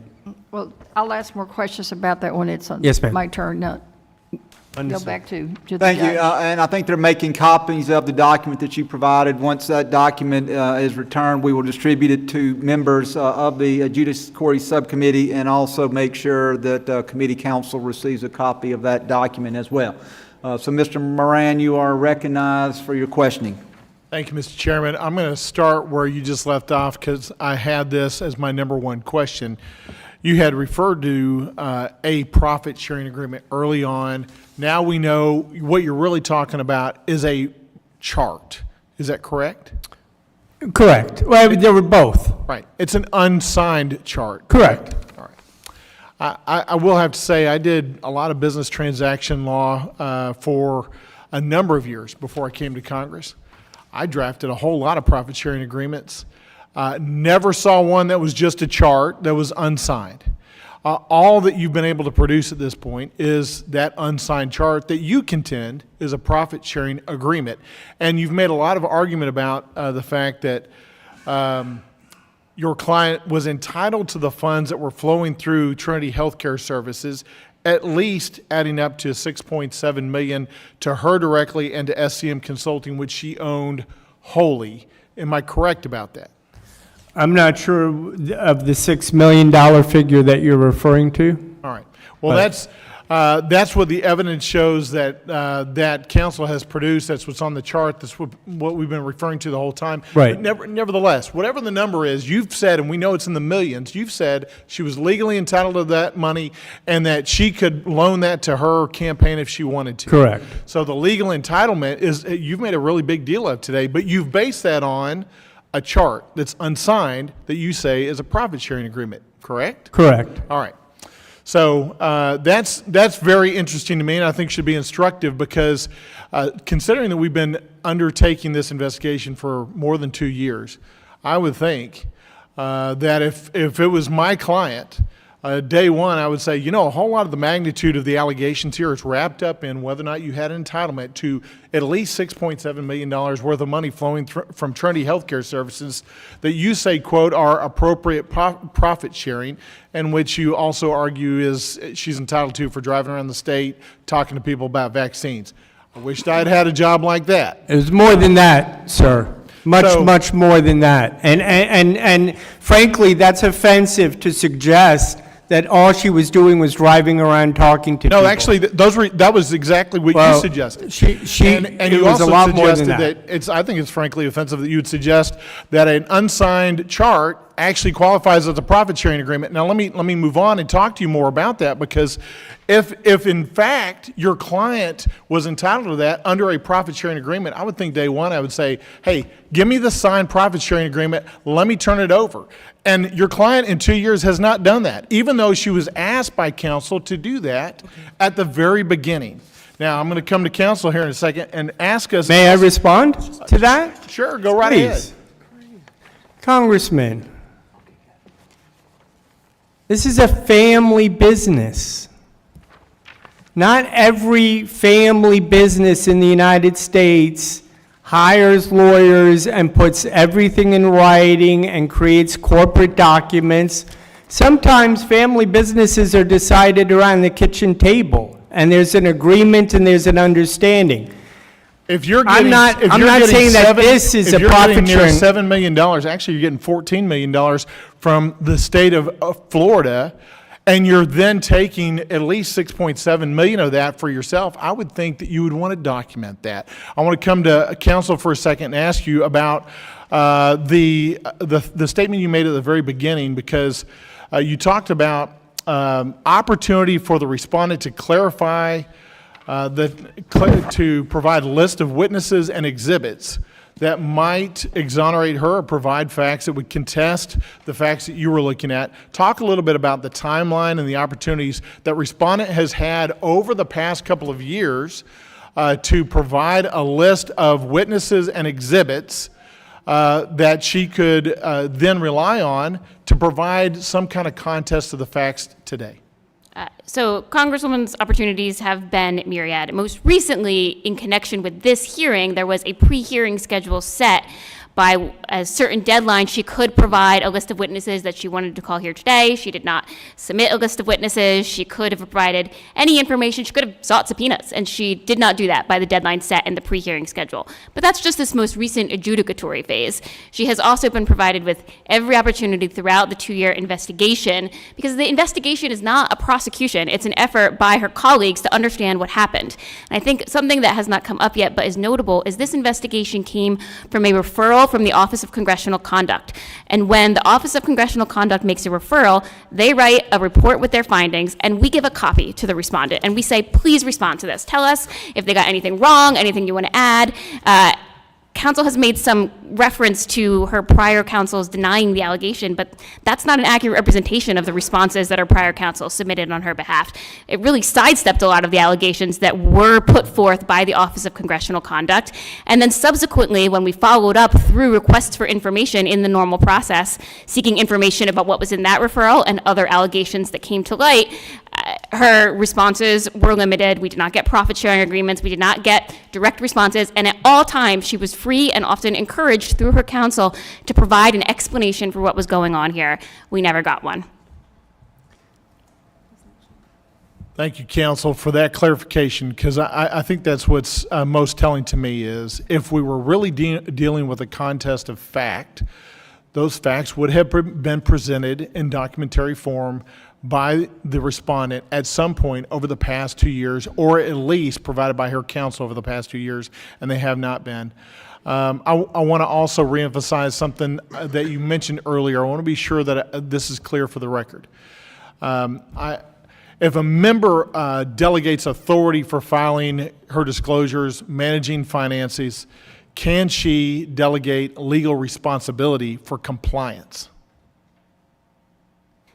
So the answer is a little more complicated depending on whether you're asking for legal responsibility from the perspective of the House and legal responsibility from the perspective of the Federal Election Commission. The Federal Election Commission does have the treasurer as the person with liability for the campaign's conduct, and the extent to which the candidate can be held responsible for that is maybe a little more complicated and also immaterial, because as a member of Congress, her obligations are greater. And the committee's longstanding position is that she is on the hook from an ethics perspective for the conduct of her campaign. And I think I heard you say earlier, or Sydney, when she was giving her presentation, that was it 60 or 16 times she filed a financial disclosure that was incorrect? 60, maybe 61 since her most recent filing may have occurred since then. 60 times. All right, thank you. I yield back. Gentleman yields back. Before I refer to Ms. Garcia, want to make sure, again, just getting back to the document, there has been a document distributed. I have a copy here. And again, just want to make sure this is the document that we've been referring to as a profit-sharing agreement. The heading of that document says Projected Financial Report XLSX, and at the very top it says Gmail. Is that the document that you're referring to? Yes, but I don't mean to say that that is a formal legal profit-sharing agreement. What I'm trying to say is that that is evidence of a profit-sharing agreement that existed with the family members around Trinity Healthcare, just to clarify. Yes, sir. And committee counsel has been provided a copy of this document. Is that correct? Yes, we have now. All right. I would like, just for the record, to be clear that we will introduce a copy of this into the record. I've written on mine, so I'd like to introduce a clean copy. We have one here, so we will make sure to make this an exhibit to the record. So if there are any questions, the record is clear as to the document that we have been referring to. Do you have any objection? None whatsoever. Any objection from committee counsel? No. The document will be entered without objection. Mr. Chairman, I would like to respond to Mr. Moran's questions that were directed at staff that I didn't have an opportunity to respond to, if I may. And, well, it's about all the time she was invited to come in and cooperate and give them documents, and we're making the point that, staff is making the point that this is in an adversarial situation. And of course, a member should just turn over all the documents immediately if it's requested. But you need to understand from the point of view of her prior counsels.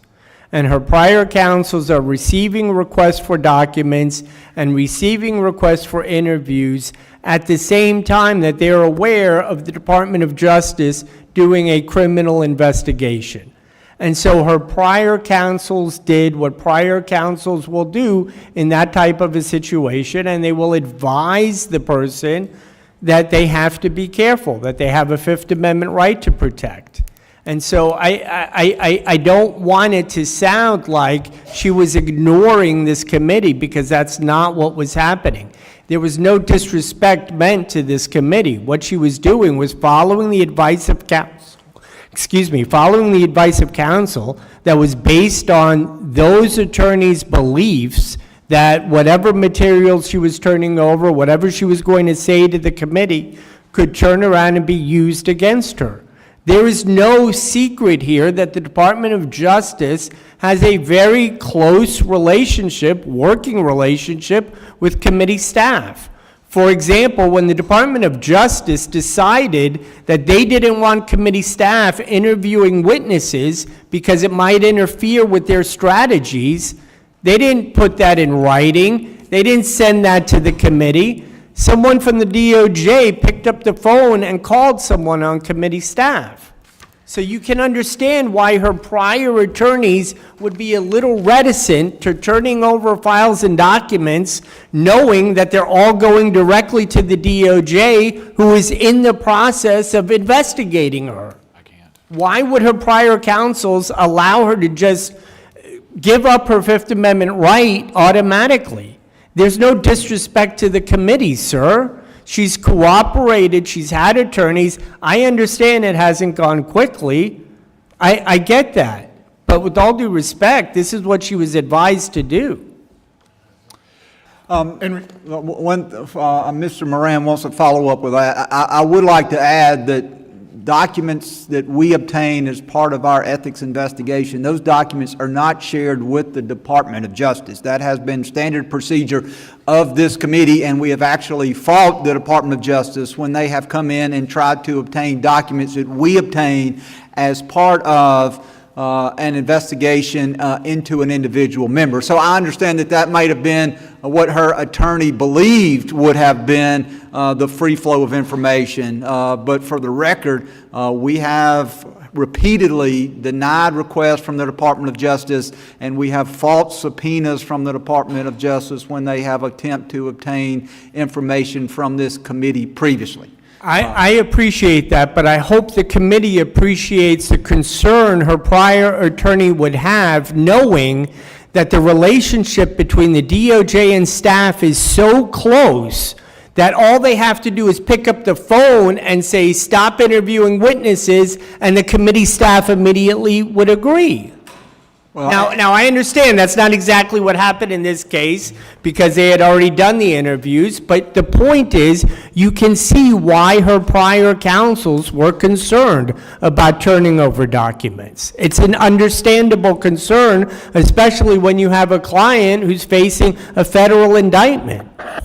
Ms. Moran, did you have any follow-up question to that? Just follow-up comment. Your argument might carry more weight if this was an incriminating document, but it is, in your words, an exonerating document. In fact, a central exonerating document. It is the kind of document that you would reach for first in about 2 minutes, and you would produce intentionally to protect your client. So you've made an argument to the extent that prior counsel might believe it was incriminating, but you have told this committee it is an exonerating document. So your argument does not hold weight with me. Oh, I believe it is an exonerating document, and I appreciate the member for recognizing it as such. It does exonerate her.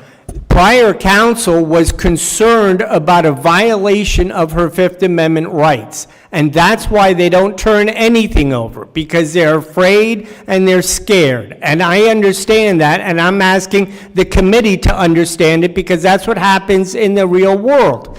When you have a client, and this is why we were asking for a stay, when you have a client who is facing criminal prosecution and criminal consequences, you don't turn over documents. You invoke their Fifth Amendment right, and you wait for a trial. But And you do that's turn what- over a document if it's exonerating, and we haven't even seen a document. You can't even show us a document at your table, even if you don't want to give us to us today. I have All you given can show it us to is you. a chart. No, well, that's the document. The document is a chart, and it's a chart that shows... Unsigned, undated chart.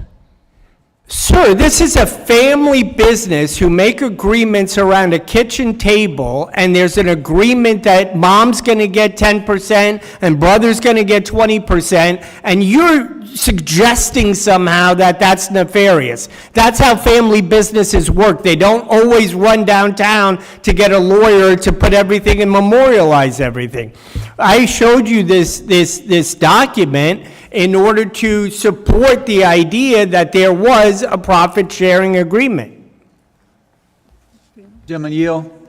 Gentleman yields. The chair now recognizes Ms. Garcia. Thank you, and not to belabor the point, but I was wanting to clarify the document that you did give us, because I too am concerned that it's undated, unsigned, and we have no idea when this chart was prepared.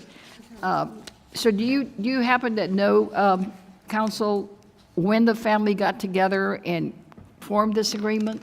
I do not. I understand that that's an important question. I can tell you that that agreement was in existence as early as February of 2021. February of 2021? Yes. Because in February of 2021, the Congresswoman signed a letter, February 24th of 2021, under a letterhead of Essential Community Health. Was that the family business at that time, or who is Essential Community Health versus Trinity Healthcare Services?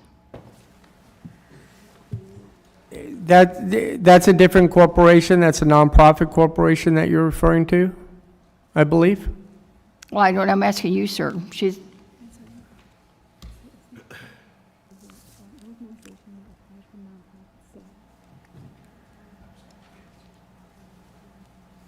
This purports to be the beginning of the request for participation in the state's COVID-19 vaccination registration as soon as possible. And then she outlines the project overview.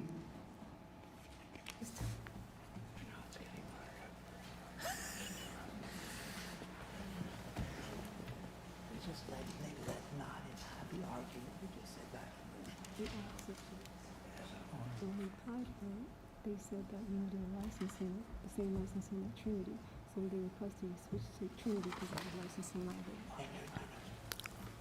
So, Congresswoman, can you please point me into what you're asking again? I just want to kind of chronologically, you're telling us that this unsigned, undated, we Right. don't know who prepared it, when it was printed, is evidence of a profit-sharing agreement. Correct. For her consulting firm, right? This is for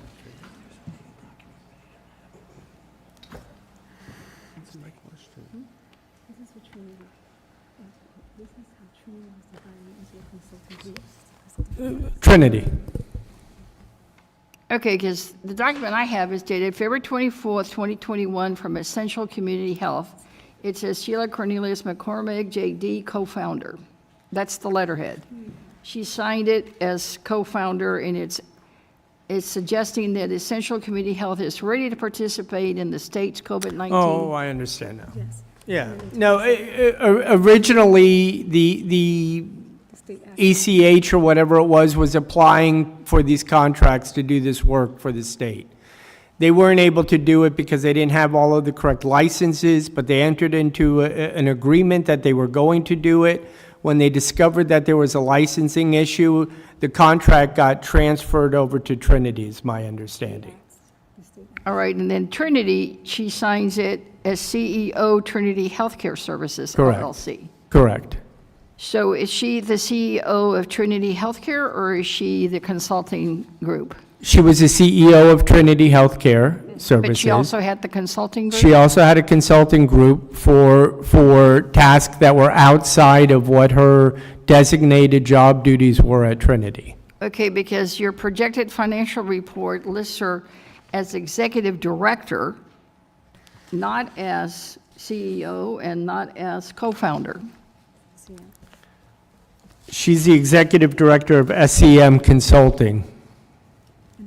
Okay, because it doesn't refer to, because it says number of corporate administrators.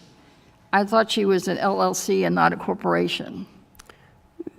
No, I mean, Trinity's a corporation, right? Yeah, Trinity's an LLC. I see what you're saying is that the words here says corporate administrator. I don't think that indicates their official. Well, I'm just trying to figure out what her role is, because you say this purports to indicate that she worked 84 hours a week at a pay of Correct. 70. I'm assuming that's $70? Correct. Independent contractor on site of a different. And that began in 2021? As far back as, yes, 2021, correct. Okay, because there's no year on this projected I see that. financial statement, sir. And You know, it doesn't tell us when it was- When was this printed? I don't know, but it's attached to an email that we do have a date on of March 5th, 2021. Do you have the Yes. email to introduce today? Yeah, I'll give that to staff and with the chairman's permission, it'll be distributed to the members. Any objection from committee counsel? Have you seen the document? No objection, have not seen it. Now, if I'm reading this correctly, it says 50% of profit. Correct. If it's I'm just trying to figure out how you figured out 50%. I'm trying to make sense of this financial report, and it's really hard to do that.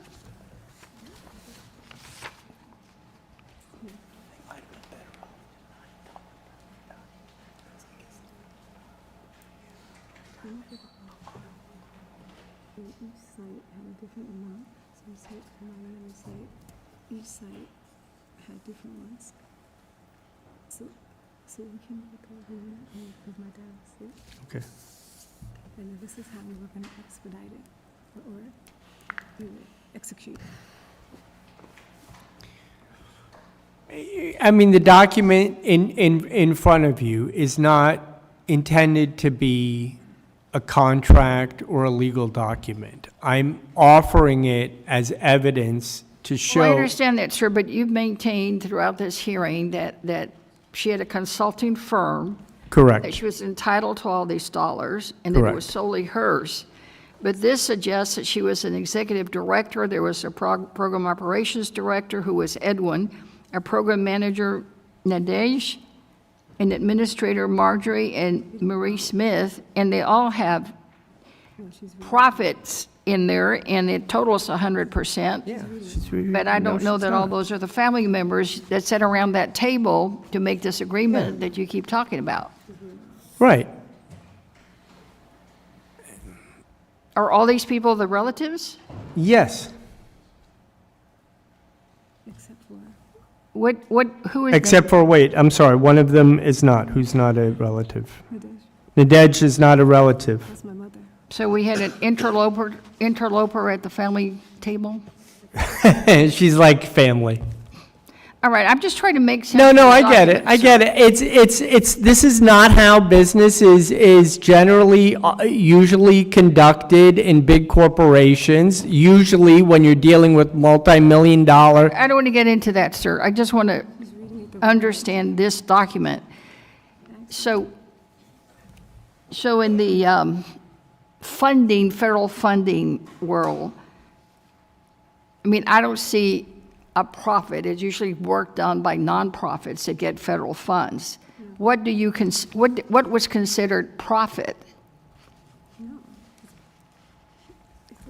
Trinity wasn't a nonprofit. Trinity was a corporation that made profit. And the family members had an agreement, family members plus Nadej had an agreement as to how they Florida were. gave federal dollars to a for-profit company to do healthcare work? Yes, well, the federal funds went to the state of Florida, actually, and then the state of Florida hired corporations to help them get people vaccinated. Well, I'll ask I mean, again. the same way the state contracts with a Yeah, I hospital don't- or a clinic. I just want to know, how did you determine profit? No. Because you seem to suggest that if Florida gave you $5 million, whether it was an overpayment or not, that she was entitled to half of that, Counsel, which is really just the grant or the money you're being given. No. This, Counsel, I would push your mic away when you talk to your client. okay, thank you. No, these weren't grants. These were payments that were being made for services rendered. Sir, if you would just answer the question, how is the profit determined? Okay, give me a second.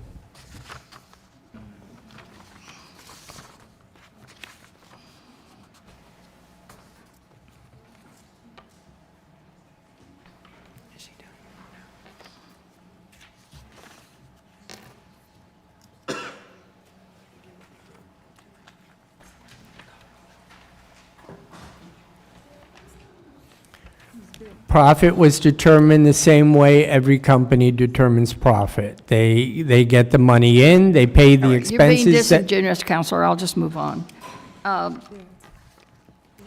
When was S&M Consultant put together? When was it incorporated, or? we don't contest the dates that are in the documents provided by staff. I can go back and look at it for you. Okay, staff, do you recall, please? When was S&M Consulting organized? March 12th, 2021. March 12th, 2021.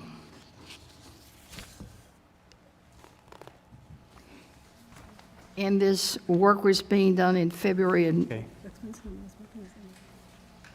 so you actually incorporated, you put the consulting firm together after this profit-sharing agreement? Yes, I believe that's accurate. Okay. I'll pass for now, thank you. Gentlelady yields. Chair now recognizes Mr. Knott. Thank you, Mr. Chairman. Mr. Barzy, I want to start back with where Mr. Moran left off. Your first assertion said that this was a profit-sharing agreement, correct? This indicates what the profit-sharing agreement was. I'm not saying that this piece of paper is a profit-sharing agreement. I'm saying it's evidence of the existence of a profit-sharing agreement, and it's laid out in the paper. Sure. But you would also agree with Ms. Moran that that is potentially exculpatory. Yes, absolutely. But you said you insinuated that it was somewhat simple because it was a family business, correct? No, I'm saying the way family businesses work is they don't always run downtown and hire expensive lawyers to draw up complicated documents. Sometimes they just come to an agreement around the kitchen table. And that's what happened here. Her father was suffering from COVID. The family came together, they had a meeting, and they discussed how they were going to divide things up. They did it at her house. Okay. You are aware that your client and her husband are attorneys, I believe. Are you aware of that? I am. Okay. It just seems remarkably simplistic given the, No, not if you're dealing with people that you trust. well, we differ on that.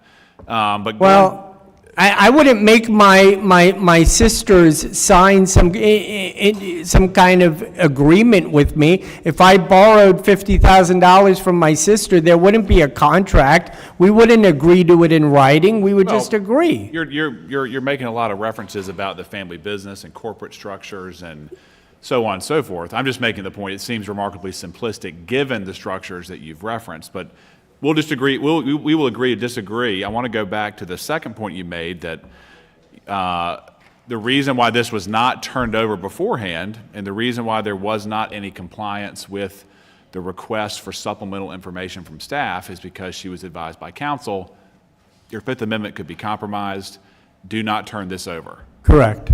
So this is the part that I had the biggest question about, because failing to comply, failing to file a financial disclosure actually makes you more prone to be investigated, would it not? I believe it would, yes. So counsel was saying, don't do something that will make your light shine brighter for the investigators, correct? I want to understand that we're both talking about the same thing. You're saying that failure to turn over this document to staff? Failure to fill out the required financial disclosures. Right, that should have been done. Should have been done, but was it your testimony or your argument that her previous counsel? No. I'm saying counsel advised her not to turn over different things like this. But it was her own decision not to comply with their inquiries into the financial disclosure. No, whatever the committee's requests were made, Yes. the committee was making the request, she was represented by counsel at the time, and counsel was advising not to turn over documents to the ethics committee staff because they were concerned about her Fifth Amendment right. Okay. Period. Okay. Now, staff, I'm going to give you a chance to respond, but just so that the members can understand who are watching this, or for counsel, in regards to the congressional financial disclosure reports that we're referencing here, this is not some zero tolerance gotcha game, is it? Absolutely not. The committee recognizes that people inadvertently fail to file or make errors in their disclosure sometimes. And matter of fact, it can be fairly common that members do forget to file, or they file a copy and pasted version from last year, or there could be ambiguities that need clarification, correct? I think we had stats hovering around 30% of members have some error that needs fixing. And that's year over year, correct? Yes. Okay. Now, in regards to what's been maintained, can I get the page number 6, the flow of Trinity funds from 21 to 22 on the screen? Taking a more bird's eye view here, I want you to respond, staff and counsel. The narrative, as I understand it from the respondent, is essentially that this was an established business. There were existing business operations. There was, on behalf of the state of Florida, there was a $5 million surcharge into these accounts. And then once that was noticed, there was an agreement to essentially repay. Other than that, the distributions, the profit sharing agreement that we've been hearing about, it was sort of business as usual, and there's really no way to know that this was being funneled into the campaign beyond the legal limits. And I just want to give you the chance to clarify why or why not that is the case.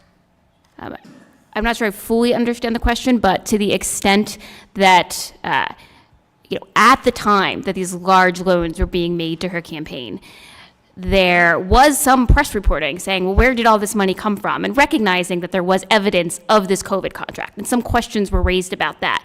But various aspects of the record got in the way of her competitive primary opponent's ability to recognize what was going on here, chief of which is that she failed to file a financial disclosure until after that primary, but also the fact that this money didn't all go directly to her campaign. Some of it was paid to the various PACs and other things that are at issue, as well as just the lack of transparency about what was going on with the profit sharing agreement. Was there evidence that this money was distributed with the purpose of ultimately ending up in the campaign?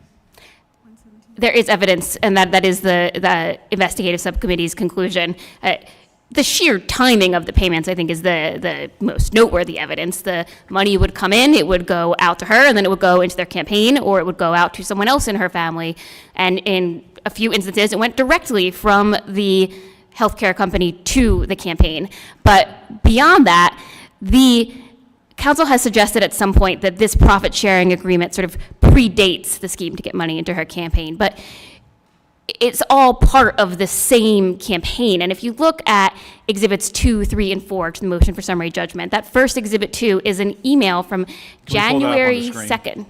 Is that, can we get a? Unfortunately, I don't know. Can we put that on the screen? All right. It was an exhibit to the motion that you received, but it is an email from January 2nd, 2021, from the Congresswoman to her brother, Ed Nadej, stating, I will be running for Congress again and need to roll out my nonprofit, Essential Health. There has been some whispering going on that there may be a special election soon approaching.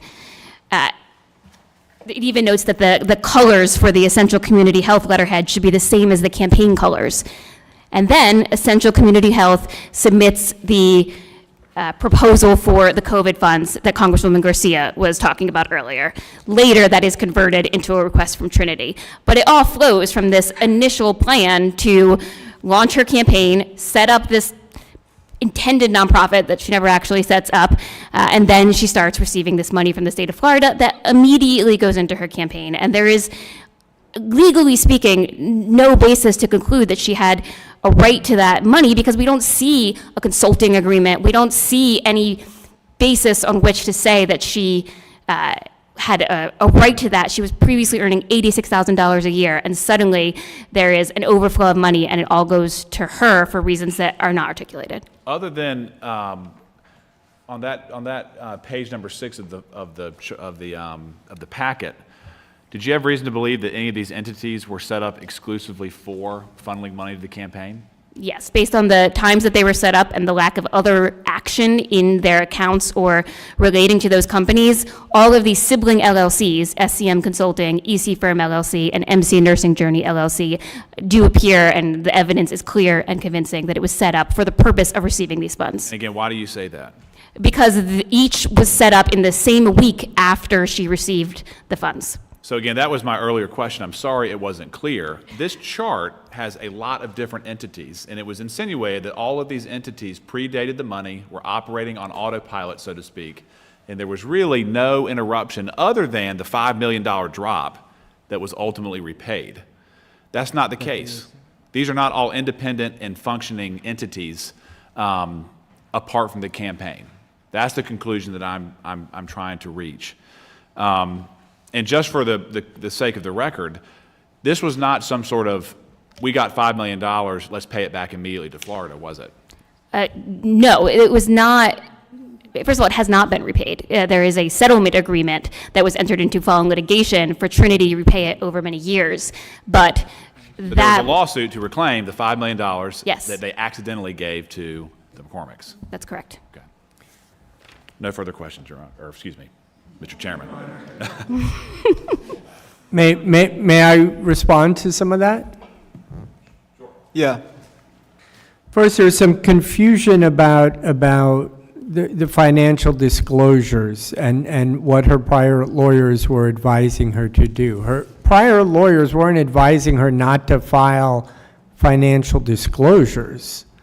I misunderstood what you were saying. Okay, I was all trying right. to clarify that. Okay, no. Understand why I was confused. Now I do, yes. Yes. No, they were not advising her to not file financial disclosures. You were referring to this alone, not the disclosures required by law. That's Correct, what the delta was. okay. And I apologize for that. All right. The second point I'd like to make is that Essential Community Health managed projects. They did work. Right. They were out in the field doing work. So the committee shouldn't get the false idea that these are just corporations set up for the purposes of transferring money from one entity to another. If Essential Community Health is out there passing out food and knocking on doors and passing out masks in underrepresented neighborhoods and lining people up for vaccinations, it's much more than just a shell. It's an ongoing, active part of the community, and that's what was happening with it. So don't mistake that for a moment. The second most important point that I'd like to make is my understanding is that the overpayment, the mistake made by the state of Florida, was made sometime in July of 2021. These different entities that were set up prior to that happening. So it's not as though, there's some big windfall and then everyone runs out to set up corporations to get money. That's not what happened. And I just wanted to clarify that. Thank you. And one final thing we want to, is that they didn't receive their first payment from the state under the contract until April of 2021. And LLCs were created. And the LLCs were created, these different LLCs were created in March, prior to them receiving that money from the state of Florida on the contract, and prior to receiving any of the mistaken money that the state of Florida sent them. So all of that was set up ahead of time. Committee is telling a story that makes it sound like Trinity gets $5 million and then everybody runs out and sets up these corporations in order to hide all of the money. And that's just factually, and this is a factual dispute that we have, that's factually incorrect. What happened was all of these different corporations were set up prior to them receiving penny one from the Florida contracts. And definitely before July, when that extra $5 million came in. And keep in mind that the state of Florida paid Trinity $14 million. There's a lot of money involved here. It's not just the $5 million. So that means there's another $9 million that's being distributed that's legitimate money, right? That wasn't a mistake. That's a lot of money that's going through these different corporations. But the corporations aren't set up after the fact. They were already in existence when that money started flowing.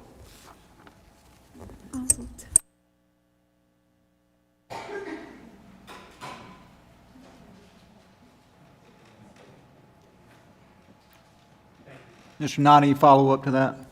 Chair recognizes Mr. Subramanya for his questioning. Thank you, Mr. Chair.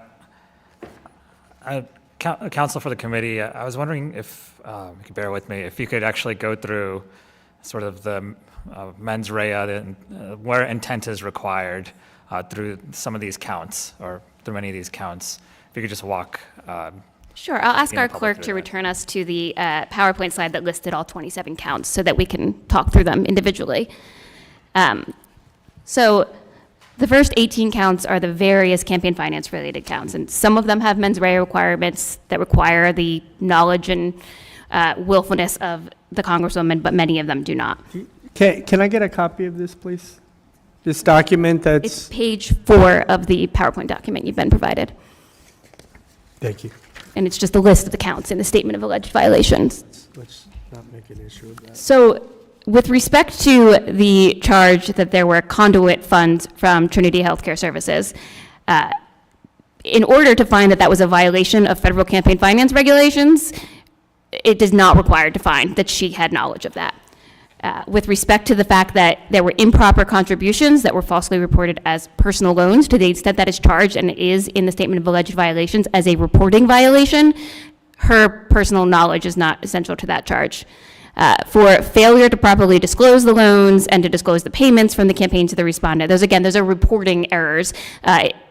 Those are violations regardless of whether she was aware of them.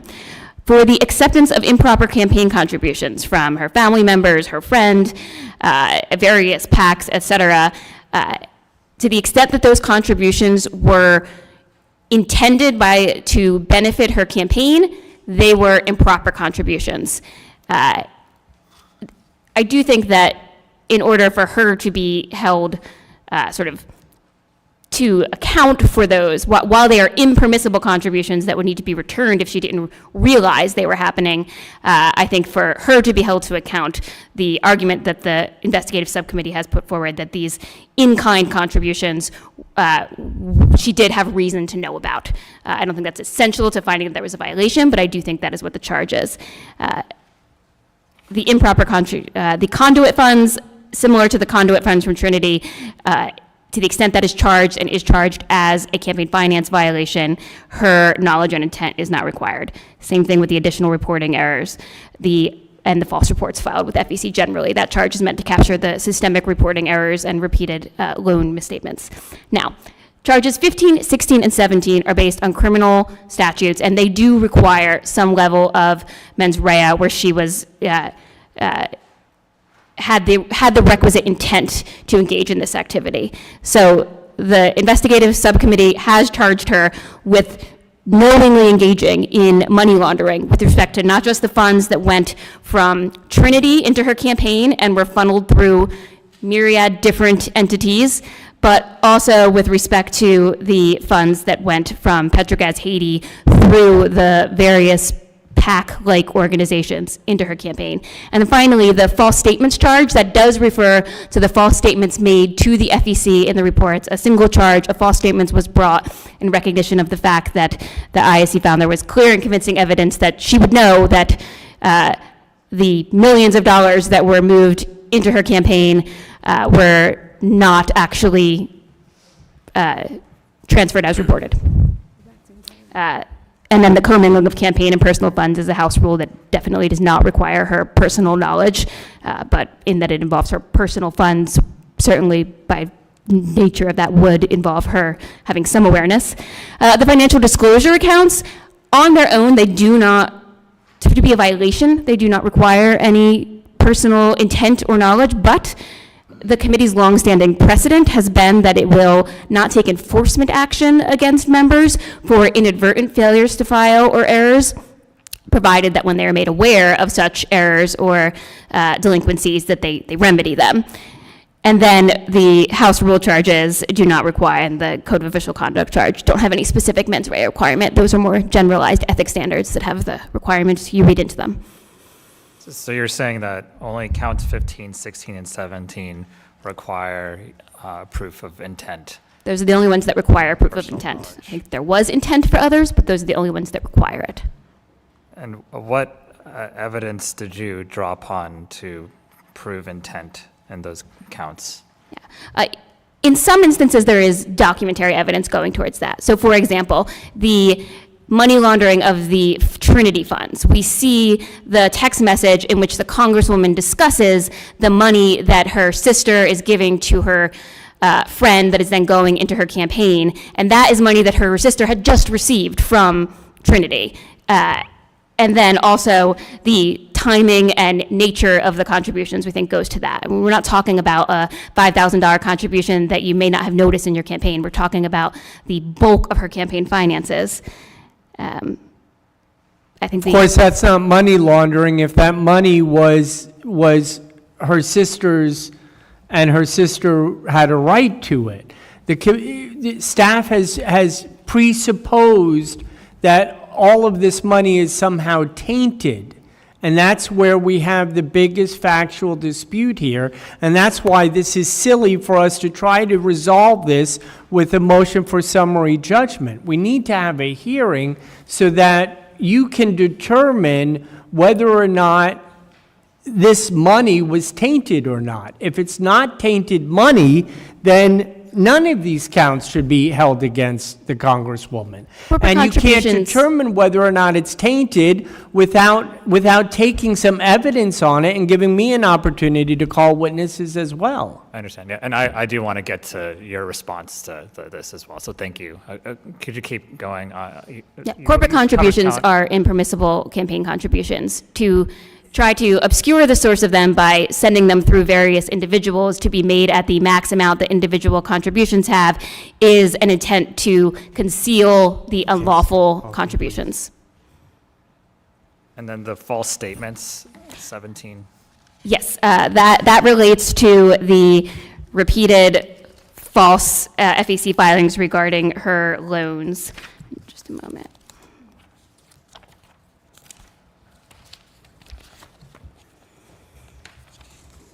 Yeah, respondent has argued that she wasn't responsible for her FEC filings, and so even agreeing arguendo that she wasn't involved with aware of every misstatement on her FEC filings. That's what some of the earlier charges are meant to get to, the systemic sloppiness of the filings. But this charge is meant to get to the fact that she has repeatedly, for 60 or 61 cycles, reported her loans in a way that does not match the actual transfer of funds in her bank records. And she may not have been the one filing her FEC reports, but that was the money from her account.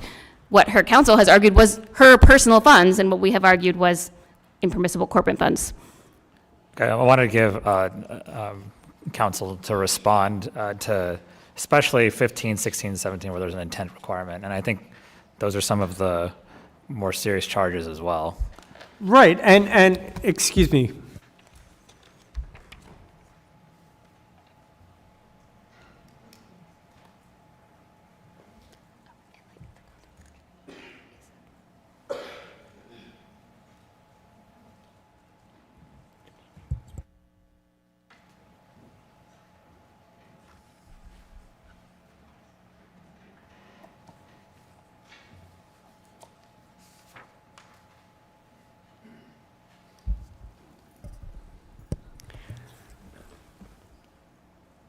Money laundering is a federal crime,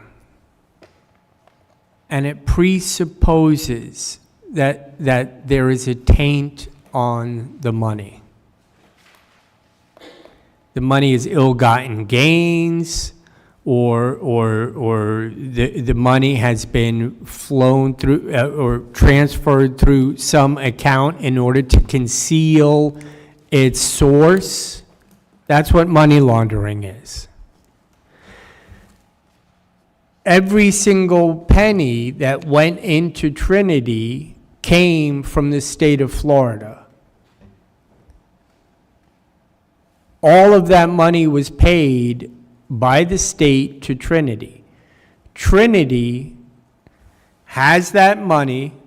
It's not money laundering at that point, right? Can we all agree that the Florida sending Trinity a check is not evidence of money laundering?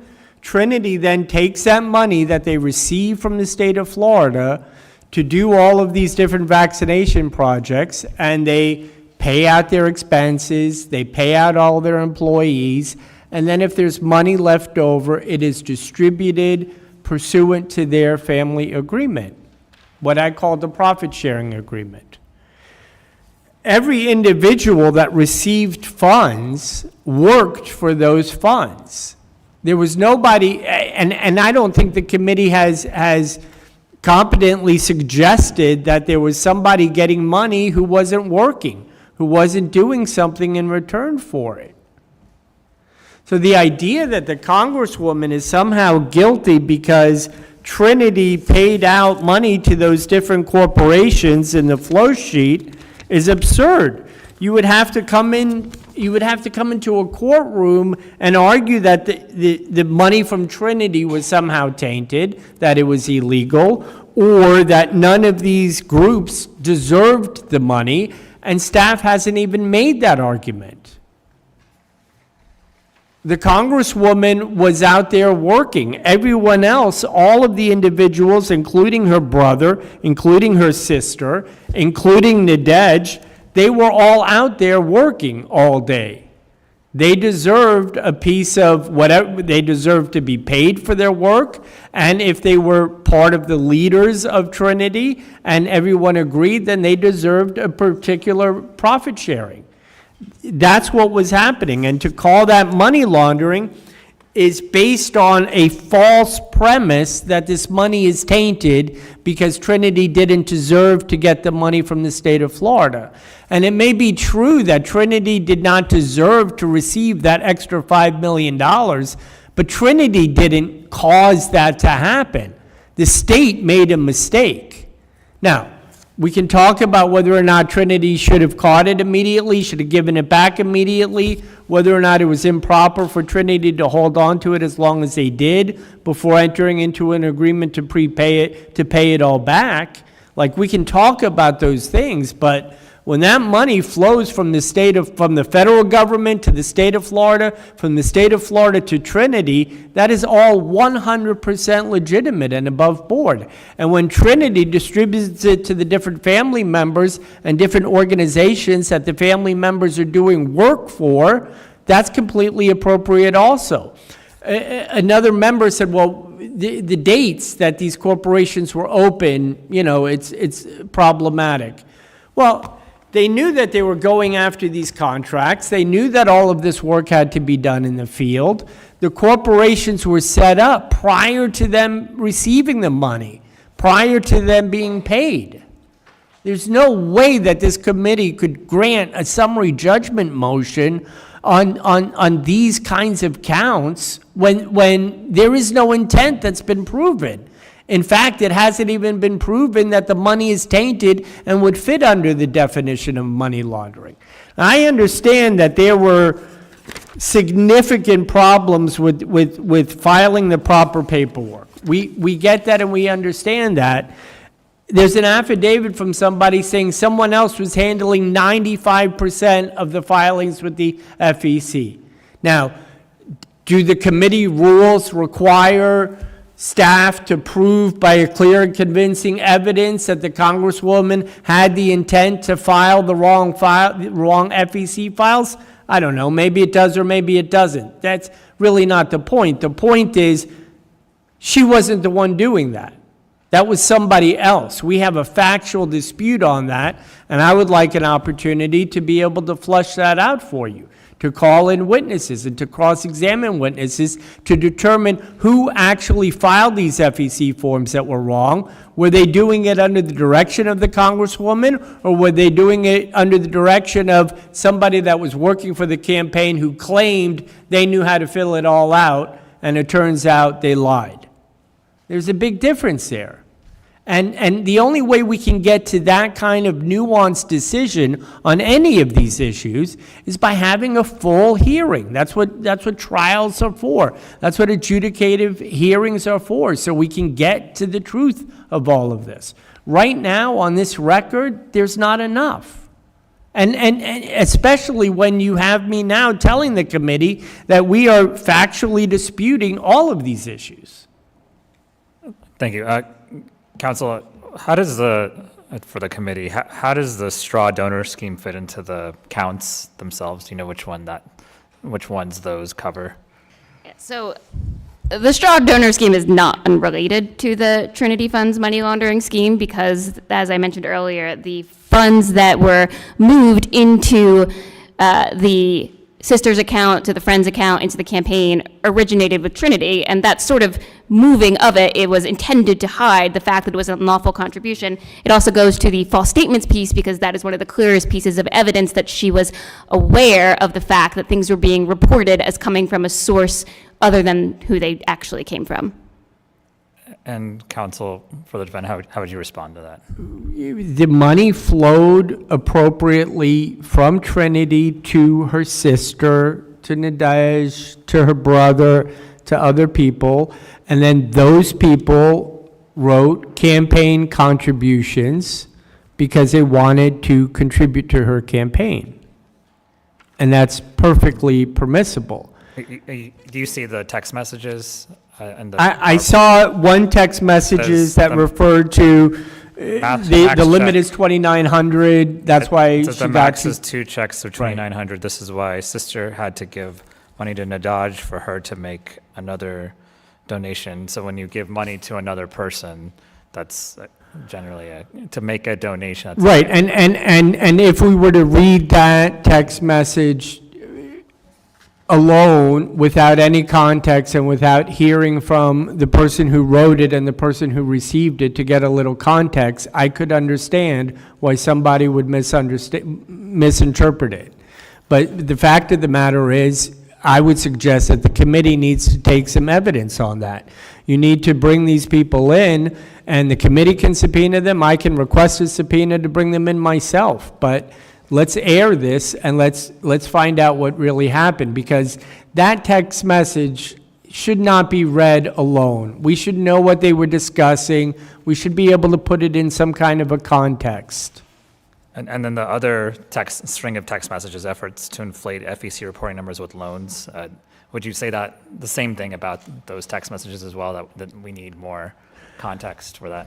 Yes, I mean, I would say at this stage of the proceeding that we disagree factually with the interpretation that staff has attached to these text messages. And in order to fully understand it, we would need more information and we would need to hear from the witnesses. But right now, we have a factual disagreement as to the meaning behind these text messages. And then is there a factual disagreement about the money from Petrogas Haiti to progressive people to Truth and Justice? This is page 10 of the... 1,000% a factual dispute because first of all, because staff has suggested that the Congresswoman has some knowledge of all of this, and she simply did not at all. And if I have to, at an adjudicated hearing, maybe we're going to have to put the Congresswoman on the stand to testify to that. But she had no idea whatsoever that that was happening with those funds during the 2022 election cycle. So factually speaking, yes, I object to those conclusions that were drawn. The money may have flowed that way. I haven't seen the supporting documents, for example, from the Haitian government to the Florida-based corporation. I just haven't had the time to get into those documents, to be honest with you. But whether or not the Congresswoman was aware of the flow of that money, I can tell you that her position is she was not aware of it and would be happy to testify to that at the appropriate time. Counselor for the committee, how did you reach the conclusions on PowerPoint page 10? Those conclusions, the flow of money that conclusion was reached on the basis of the clear bank records. That's incontrovertible. This is how the money flowed. As to her intent, the investigative subcommittee did believe that there was clear and convincing evidence of her intent, recognizing that when it gave her the opportunity to testify under oath to that question, she did not do so. Based on the evidence it had, it felt it was enough to show that. There's the fact that shortly before that money started to move from Petrogas Haiti into Progressive People, there are records of her having a campaign fundraising meeting with the individual who owns Petrogas Haiti and his wife. Let me stop you there. How did you know she had that meeting and that it was about this? Because of the calendar entry and the text message communications between two of her staffers asking what's this thing on the calendar and explaining that it was a meeting that had been scheduled by someone, and it says this was a meeting reception, Petrogas Haiti fundraiser. This was a meeting with the Congresswoman in Petrogas Haiti and themselves directly, like they met. That's what was scheduled. We weren't able to question the Congresswoman or the individuals of Petrogas Haiti about the specifics of that meeting. And I think the defense here is saying that this may have happened, but there was no knowledge of this by the Congresswoman. Could you explain to us? These surrounding factors is what you're saying. Yes. So what led the investigative subcommittee to conclude that she surely knew about this was the timing of the transactions, the chain of her closest associates who carried them out, including her husband, and the complexity of it. There's clearly some awareness of the fact that this is not lawful. Counselor Defendant, would you want to respond? Yeah, so you heard the answer that staff just gave. It wasn't a direct answer. Basically, they're just saying circumstantially, well, it looks like that because of the timing, and it looks like that because it was complicated. And let me just suggest to the committee that the appropriate thing to do would be to bring in witnesses. We know. So we can question. I understand. I do want to add. This is absurd Wait, you made that point. I understand. Okay. We're just trying to flesh things out. I understand, and just For committee, counsel for the committee, you mentioned the term clear and convincing evidence, right? This is what we have to Yes. essentially show. Is that right? Yes, we're not denying that it's circumstantial in certain places, but that it is nonetheless clear and convincing. I think there's one other important factor I neglected to mention, which is that her campaign account was at $0 for a point during this period, and yet there were ads being bought, there were things happening to support her campaign. So either she didn't realize that someone else was paying for her campaign, or she was well aware that these campaign expenses were coming from elsewhere. These campaign ads, were they were TV ads, or were they, do you know what form these ads were in? I believe there were TV and radio ads during that time. So then they would have a marker on paid for, is that right? Like they would show who paid for the ad, right?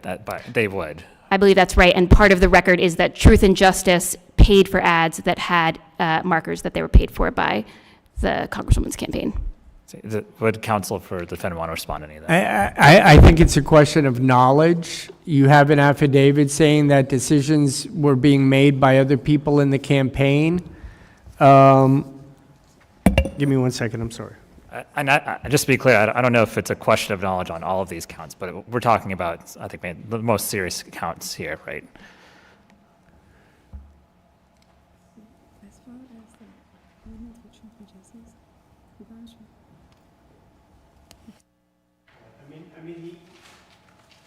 The affidavit that we've previously submitted says that regarding Truth and Justice, individual one was the only person observed controlling the entity. He appeared to have complete authority over it and explained that it was structured so as to not require the same level of financial reporting as FEC. He indicated that it was used to fund attack advertisements, including one to attack Barbara Sharif. This is clearly an issue of fact for the committee to consider, because according to the person filling out this affidavit, someone else was handling all of that, and it was not the Congresswoman. Thank you. I yield back. Gentleman yields back. I'd like to clear up a couple things, and there may be a few other members who have questions. Would like to try to limit the questions a little more. Again, I'm not going to put time limits on this, but I do think it's important for us to try to move through as quickly as possible. Ms. Brazier, you talk about the fact that this was a family business, is that right? Yes, sir. And a family business in which the respondent, she was the CEO of the company. That's correct. And she was actively involved in the day-to-day operations of the company? She was, until at some point, I believe she stepped away for campaign purposes, but primarily, yes, she was involved with the day-to-day operations. But she was unaware of the $5 million overpayment to her company for which she was the CEO and involved in the day-to-day operations. And which came off of a single invoice, because according to the statement of alleged violations, that the largest single overpayment to Trinity was approximately $5 million in connection with an invoice. The invoice was for $50,578.50. And instead of paying that invoice, Trinity received a payment of $5,057,850, 100 times the amount of the invoice. And so you have described this as a small company. We don't need profit sharing agreements because this is all family. She's the CEO. She's involved in the day-to-day operations, but she fails to notice a payment that's 100 times more than Trinity should have received, and actually a payment 40% in excess of the total payments that Trinity received over the course of the contract. And so I'm trying to wrap my head around this overpayment because the allegations made by the committee is that the overpayments were money, much of which was put into these different accounts, whether it be directly to the respondent, SMC Consulting, EC firm, or others. Right. But it's your allegation that she had no knowledge of this, and was unaware that they had received a payment 100 times more than they invoiced the state of Florida? I didn't say she was unaware of the money coming in. She was certainly aware that Trinity was receiving large checks from the state of Florida. She was aware, I mean, they were bringing in millions of dollars, over $14 million, I believe, that Trinity brought in during this period of time. But no, she wasn't sitting there opening the envelopes and reading the checks and signing the checks and depositing the checks into the account. Someone else was doing all of that. When those checks came in, when that big check came in, the wrong one from the state of Florida, she had already stepped aside from Trinity in order to work on the campaign. So she wasn't even there when that came in. She was doing the work for the consulting group, working on the campaign, but she wasn't receiving the financial information every day. And then, as it relates to the chart on page 6, the chart that we've referred to, there is directly under Trinity, there is a pink box that has a payment of $200,000. I think that payment is actually just short of that, $198,828. And is it the staff's position that money, and again, that was not a single payment, but those payments went directly from Trinity Healthcare to the respondent's account, and that those payments in and of themselves, the account was unable to receive those payments? Yes, there were 3 separate payments from Trinity Healthcare Services bank account directly into the campaign's bank account, which were at the same institution. And then there has been some conversation about the money that the respondent's sister gave to Nadaj, and then Ms. LeBlanc then makes a contribution to the campaign. And you actually reference on page 8 of the materials the body of a text. And just so I'm understanding this correctly, this was a text that was sent by the respondent, not a text sent by her sister, not a text sent by someone else, but a text sent by the respondent that says the max is 2 checks of $2,900. That's why, and we blocked out the name, but the sister had to give money to Nadaj for her to make another donation. Is that correct? That's correct. It's a text from her to her campaign treasurer. Now, Mr. Brazier, you said that at some point that your client had stepped away from the family business and was no longer being a part of that, but she continued to receive compensation, did she not? She did. It's Bar Z. Bar and then Z. Bar Z. Mr. Barzy, I'm sorry. That's okay. I wanted to correct it for you. But she had stepped away but was still receiving compensation from the company? Yeah, and in fact, she wasn't even in the same city where the finance people at Trinity were handling all of this. You know, they were all over the state of Florida. They had operations in Jacksonville, in Orlando, in Tampa, in Miami. Had she stepped down as CEO? No, I mean, the truth is yes, but she didn't sign any document that said she was stepping down as CEO. But again, this is a family-owned business. What she did was she stepped away from the company, from running the company. The family continued running the company. She wasn't removed as CEO on any official document or something, but she wasn't there on the day-to-day basis. And even when she was there day-to-day, her focus was not the finances. That's not what she was doing. Someone else was running the finances, and she was running the community outreach. She's the one that had the contacts with all the different churches, all the different community groups. She's the one that would go out and hire everyone. She's the one that would help them get out the tents and set up the tents for the vaccination sites. So she's not sitting behind some big desk reviewing profit and loss statements all day. Someone else is dealing with finances. That's not what her role was. I mean, I would just think if I was CEO of a company and we received 100 times the invoice that we had sent out, that at some point as the CEO that I would be notified of that, but you're telling me that that's not how this family business was set up. She was notified that the money came in. I'm not saying she wasn't notified. I'm just saying that, well, at some point.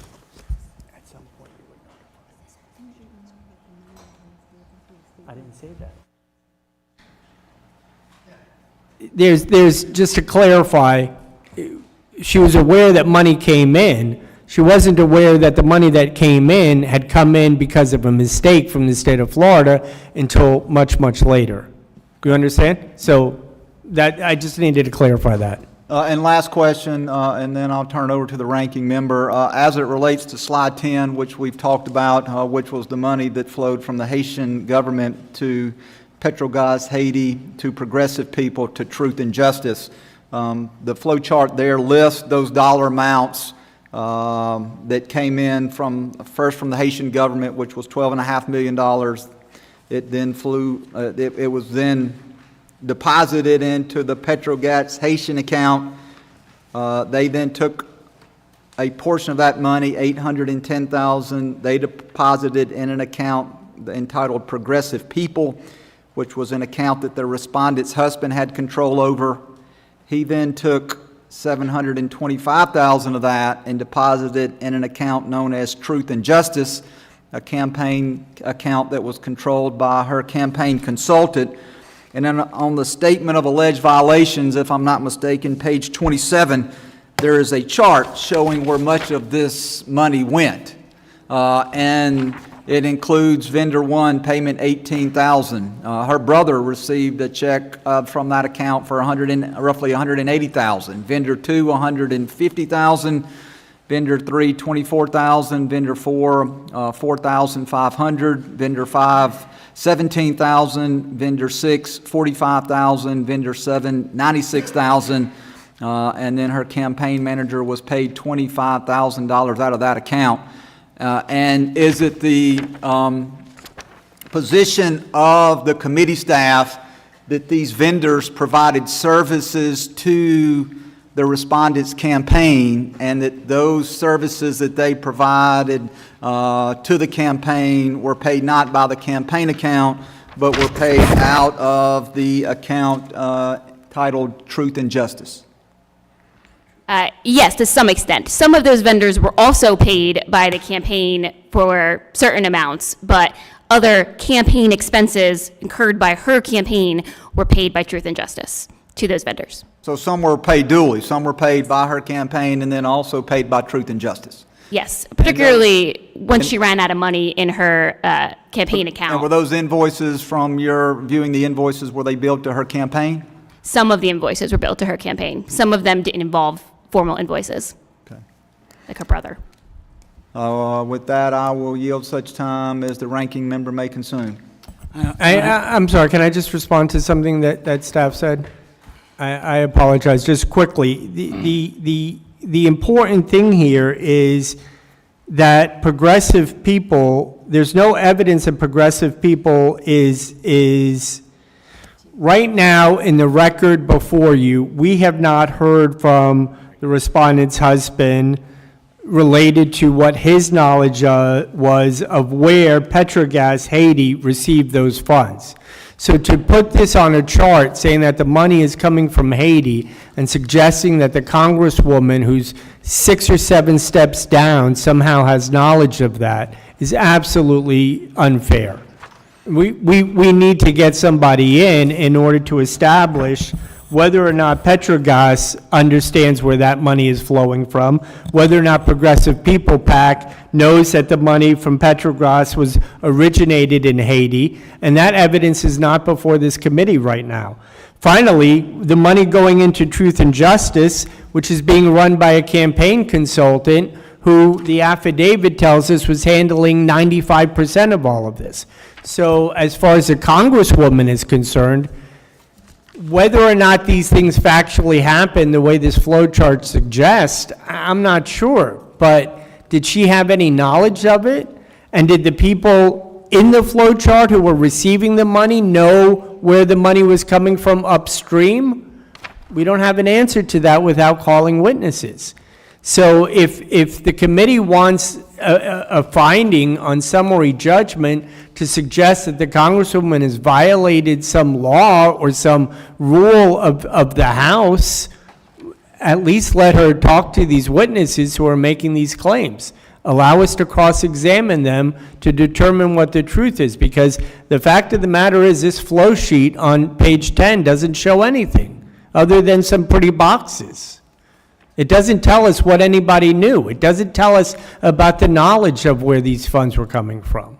The individuals that control the accounts were her husband and her campaign consultant, and I'm assuming that your client knows those individuals. Yes. Would committee staff like to respond to anything brought up?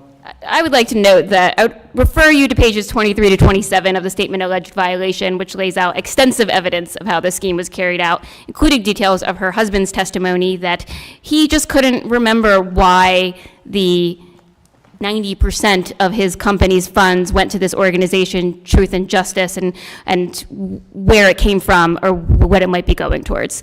I think the evidence is there, and we've already laid it out in detail. He has, however, raised questions about whether it's fair to say that she should have known that Truth and Justice's funds were going to benefit her campaign. And he's relying on this affidavit that he introduced just before the hearing from a staffer who the committee also interviewed. He has said that staffer says that individual one, Mr. Mark Goodrich, was the one who decided everything that Truth and Justice was doing, and that the Congresswoman didn't know about it. We're not disputing that individual one was involved in making those determinations, but his testimony is that the Congresswoman knew about it. And the staffer cited in the affidavit, when asked if she'd heard of the company Truth and Justice, testified no. Now, yes, this is a fact issue that has come up last second just before the adjudicatory hearing, but at the time, it's not material because it's evident that the funds were used to support that, and that she had ample reason to know that the funds were being used such, and it strains credulity to suggest that she didn't know how her campaign was being funded. Well, this is why you take testimony, because we don't have to just make arguments about, well, it strains credulity because she must have known. Let's call witnesses and let's have a hearing and find out the truth. There's also a suggestion that these things were being done because the campaign was out of money. The campaign wasn't out of money. The campaign was spending the money as it came in on TV ads and other things. The Congresswoman had her own personal accounts. She would make loans to the campaign when it was necessary. So this type of outside spending that individual number one was engaged in was being done independently of her knowledge. She had no knowledge of it. So how can we hold her responsible if the only link to her is, well, she must have known, without having any concrete evidence before you? This is why I'm saying the idea of ruling on a summary judgment motion when something is at stake, like a member's career, is a mistake. Let's have some witnesses in here and let's figure out exactly what happened, rather than asking staff what their opinion of circumstantial evidence is and whether or not it makes them credulous or not. Let me just follow up on something committee staff, and then I will yield to the ranking member.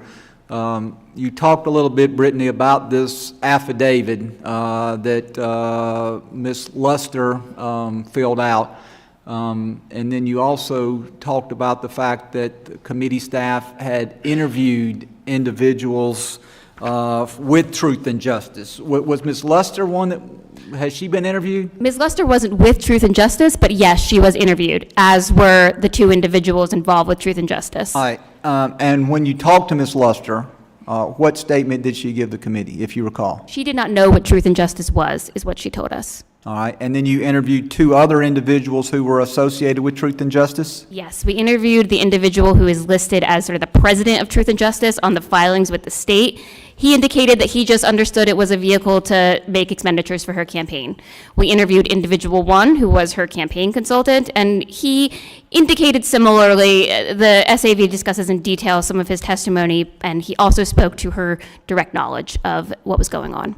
So Ms. Luster said she was unfamiliar with Truth and Justice when she spoke to the committee before giving this affidavit. And individual one, who she references, the committee spoke to individual one, and his testimony before the committee, was that testimony under oath? Yes. That his testimony under oath before the committee was that the Congresswoman knew that the funds flowing from Truth and Justice were being used to benefit her campaign. Yes. I recognize the ranking member. If I may, he said it under oath. It wasn't tested. And you know how we test the truth? We test it with cross-examination. It's the greatest way of testing whether or not a witness is telling the truth or not.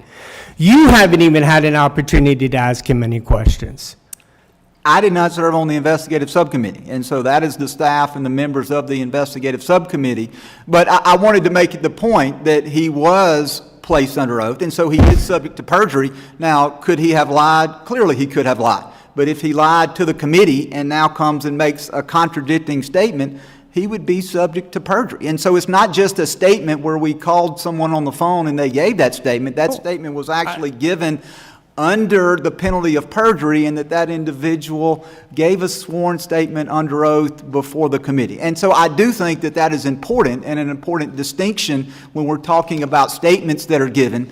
And clearly the statement that Ms. Luster gave, according to committee staff, contradicts the statement that she gave. Was her statement under oath? It was not under oath, but she was informed it was subject to the False Statements Act. And we dispute the statements that he made under oath, regardless of whether or not he made them under oath, regardless of whether or not another subcommittee heard that statement. We dispute that. We disagree with that. We don't believe he was being truthful when he made that statement. And therefore, I think the appropriate thing is to allow me to have an opportunity to cross-examine him, because that's how we've done it for over 200 years in this country. I recognize the ranking member. Thank you. Mr. Chairman, Mr. Brazier, I'm struggling with Barzee. Barzee, I'm sorry. That's Nobody okay. pronounces my name correctly. I'm struggling with some of what I see as inconsistencies. So I'm not a lawyer. I own family businesses. So a family business to me isn't $14 million. It's smaller than that. If I had $14 million, and especially if it was family, I wouldn't have this as a legal document for profit share. I don't disagree with you at all, sir. Neither would I, but the way that you and I would handle a business is not the way everyone handles a business. And in the Congresswoman's community, in the Haitian American community, it is not unusual for these types of agreements to be made orally, to be made with a handshake, to be made with family trust. And I know that that's not the way we all do it. Everyone's different. And the best way to get to the truth of that, sir, is to allow me to call the witnesses and have them testify in front of the committee. Now, I realize you're new to the process, but we're a little impatient, I think. We're tired, because we've been at this in the Ethics Committee and the subcommittees for 2 years, and your client, represented by other attorneys, has not been responsive. If I were in that position, I would have brought payroll records. I would have brought tax records from the state of Florida and other things to prove that you actually had business expenses. But the absence of that sort of makes me sit here and go, this strains credibility, that you could say, oh, it's just a family, or it's a different community. I'm being honest with you. It's hard for me to take exception to that because, and we said this a lot at the beginning, this is not a courtroom. This is the Ethics Committee. Right. So I'm just telling you honestly, it strains credibility. And if I had this kind of money and I was running for Congress, I would have, on the FEC, I would have hired a compliance company. So all of those things, having walked in here with an open mind, is straining credibility.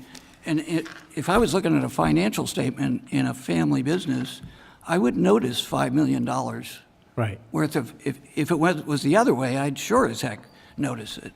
So I'm just being very honest with you. This strains credibility. I from my appreciate perspective. that. I appreciate that. Not only do I appreciate it, I concede that it raises very significant questions.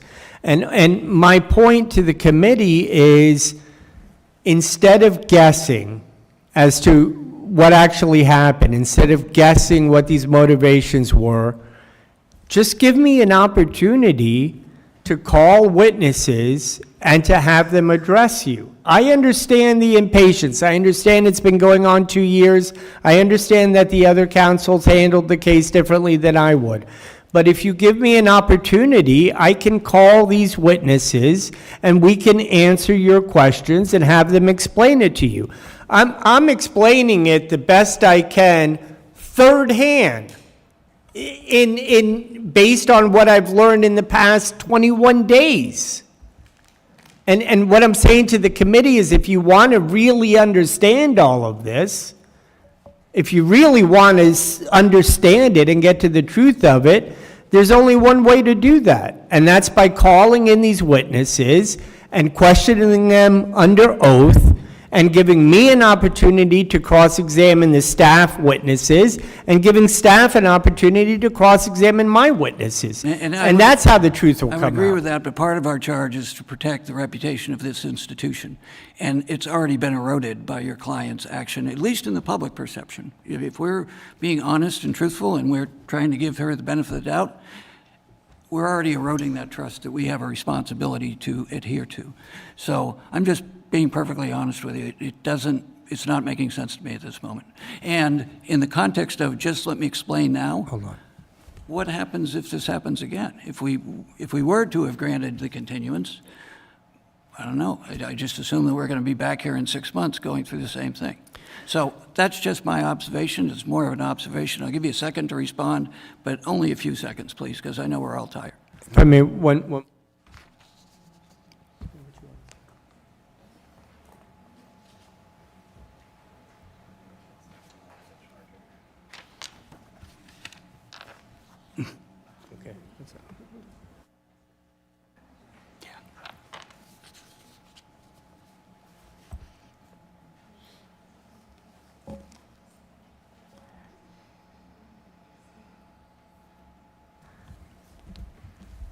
some context. Trinity has been in business for over 30 years. They're a successful company. They made a lot of money.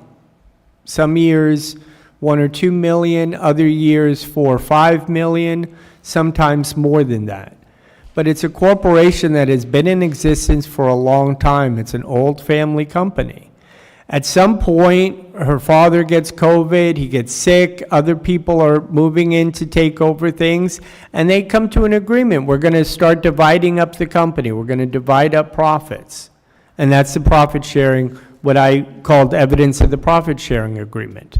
I understand the members' concern. I mean, I get it, and I understand it. And the only way that I think could possibly be done to explain it is by calling in these witnesses and talking to them, because we're not going to be able to judge their credibility or understanding based on some paragraphs in a report that were written up by staff. Not for something this serious. Not for something this serious. And I get the fact that that the committee has been dragged along for a long time and that there have been difficulties in getting this case moving. I concede that, and I understand that.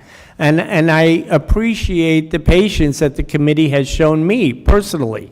But the fact of the matter is, at the end of the day, if we want to know the truth, rather than just go by our feelings, the way to do that would be to call witnesses and to bring in witnesses, put them under oath, and let us ask them questions. That is the key. There is a reason why the justice system and trials is considered the gold standard all over the world, because of every single different system that's come up with trying to find the truth. The one system that works better than all the others are trials. Counsel, I just had some observations. You've been very eloquent about your position. This doesn't come from me from just feelings. It comes from an objective business analysis. I've gone over hundreds, thousands of business statements. I own businesses. I did consulting. What we have here is no evidence of where the money came from or went and what services were provided. We've had over 2 years to have the client to be able to do that. I'm just expressing my opinion. I wanted to give you an opportunity to respond. It's not, there are some feelings here because we're tired, but objectively looking at this, especially with families and two people who are attorneys or went to law school and were attorneys, you don't go into agreement with that kind of money based on how you're going to divide things, especially with families, based on this as a revenue sharing. So that's my comment. I'll yield back. Thank you. I don't think, oh, I'm sorry. Go ahead. Gentleman yields. Chair recognizes Ms. Henson. Thank you, Mr. Chairman. My question is again for committee staff, and I'm just going to reference some things from the statement of alleged violations, because I think we do need to talk about the truth and the numbers here. How many times did the investigative subcommittee meet?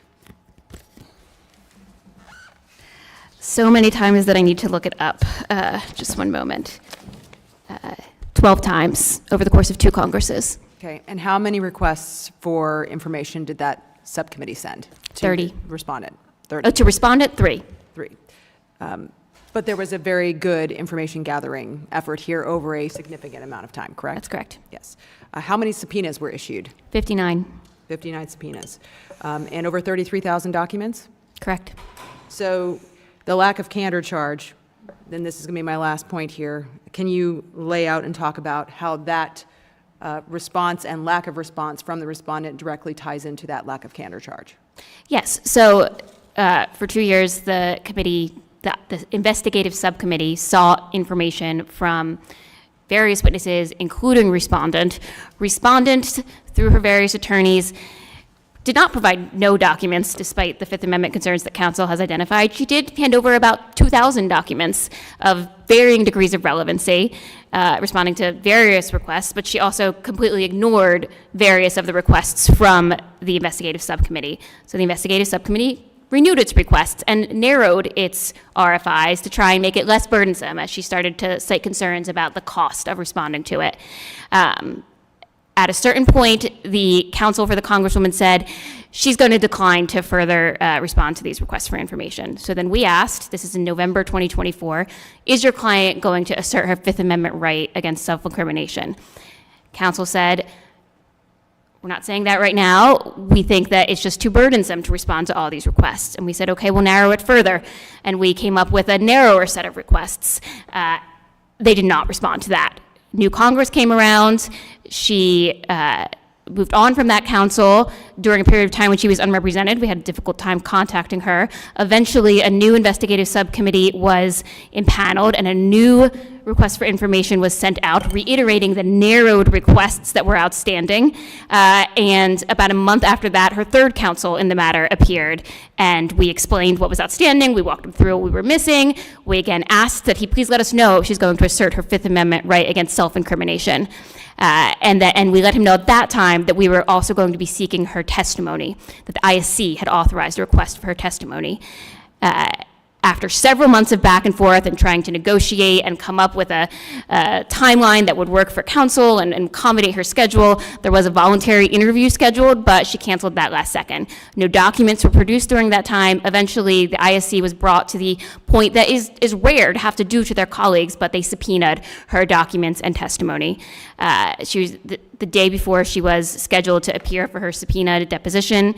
She informed the committee through her then counsel that she would be asserting her Fifth Amendment right, so the deposition was canceled. And here we are tonight. All right, thank you. That's the only question I have. Do you have a response to this complete lack of candor charge? And obviously, it's counsel before you, but here we are tonight, and this is why we are having the conversation about moving ahead with this subcommittee hearing. And what I heard was that the Congresswoman was communicating with the committee, that the Congresswoman had turned over thousands of documents, that the Congresswoman had attorneys communicating on her behalf with the committee staff, that they had agreed to set up an interview. This doesn't sound like a lack of candor to me, with all due respect. This When sounds. your client canceled said interview, that doesn't sound like lack of candor. No, because she has a Fifth Amendment right under the Constitution of the United States to remain silent. And when push came to shove, she invoked that Fifth Amendment right. She did not show up to the committee, though, to say, I am invoking my Fifth Amendment right, correct? She So, just let me canceled. understand. So the allegation of lack of candor is that she didn't physically walk over across the street? Committee staff just detailed the reason why the lack of candor charge exists. It's a multiple-year, I guess you'd call it, systematic effort to avoid compliance with committee, fully complying with committee. Which is nonsense, because that's not what happened. You just heard that she turned Clearly, over thousands of Sir, documents. this is my time. I am saying what the committee staff just laid out was a very clear pattern of dilatory tactics and a direct non-compliance with their requests and with the investigative subcommittee request, which is why we are all at this point tonight where we are moving forward, because frankly, the House Ethics Committee's job is to protect the dignity of the chamber and make sure our members are meeting that requirement that we all agreed to in the House rules. So that is why we are here tonight. I just wanted to make sure it was very clear that that pattern was laid out for the record. Thank you, and I yield back, Mr. Chairman. Gentlelady yields May I back. respond, please? What's clear is that you want to hold her, you want to call her invoking the Fifth Amendment right a lack of candor, and that is inappropriate, I and call that's lack what you're of candor- doing.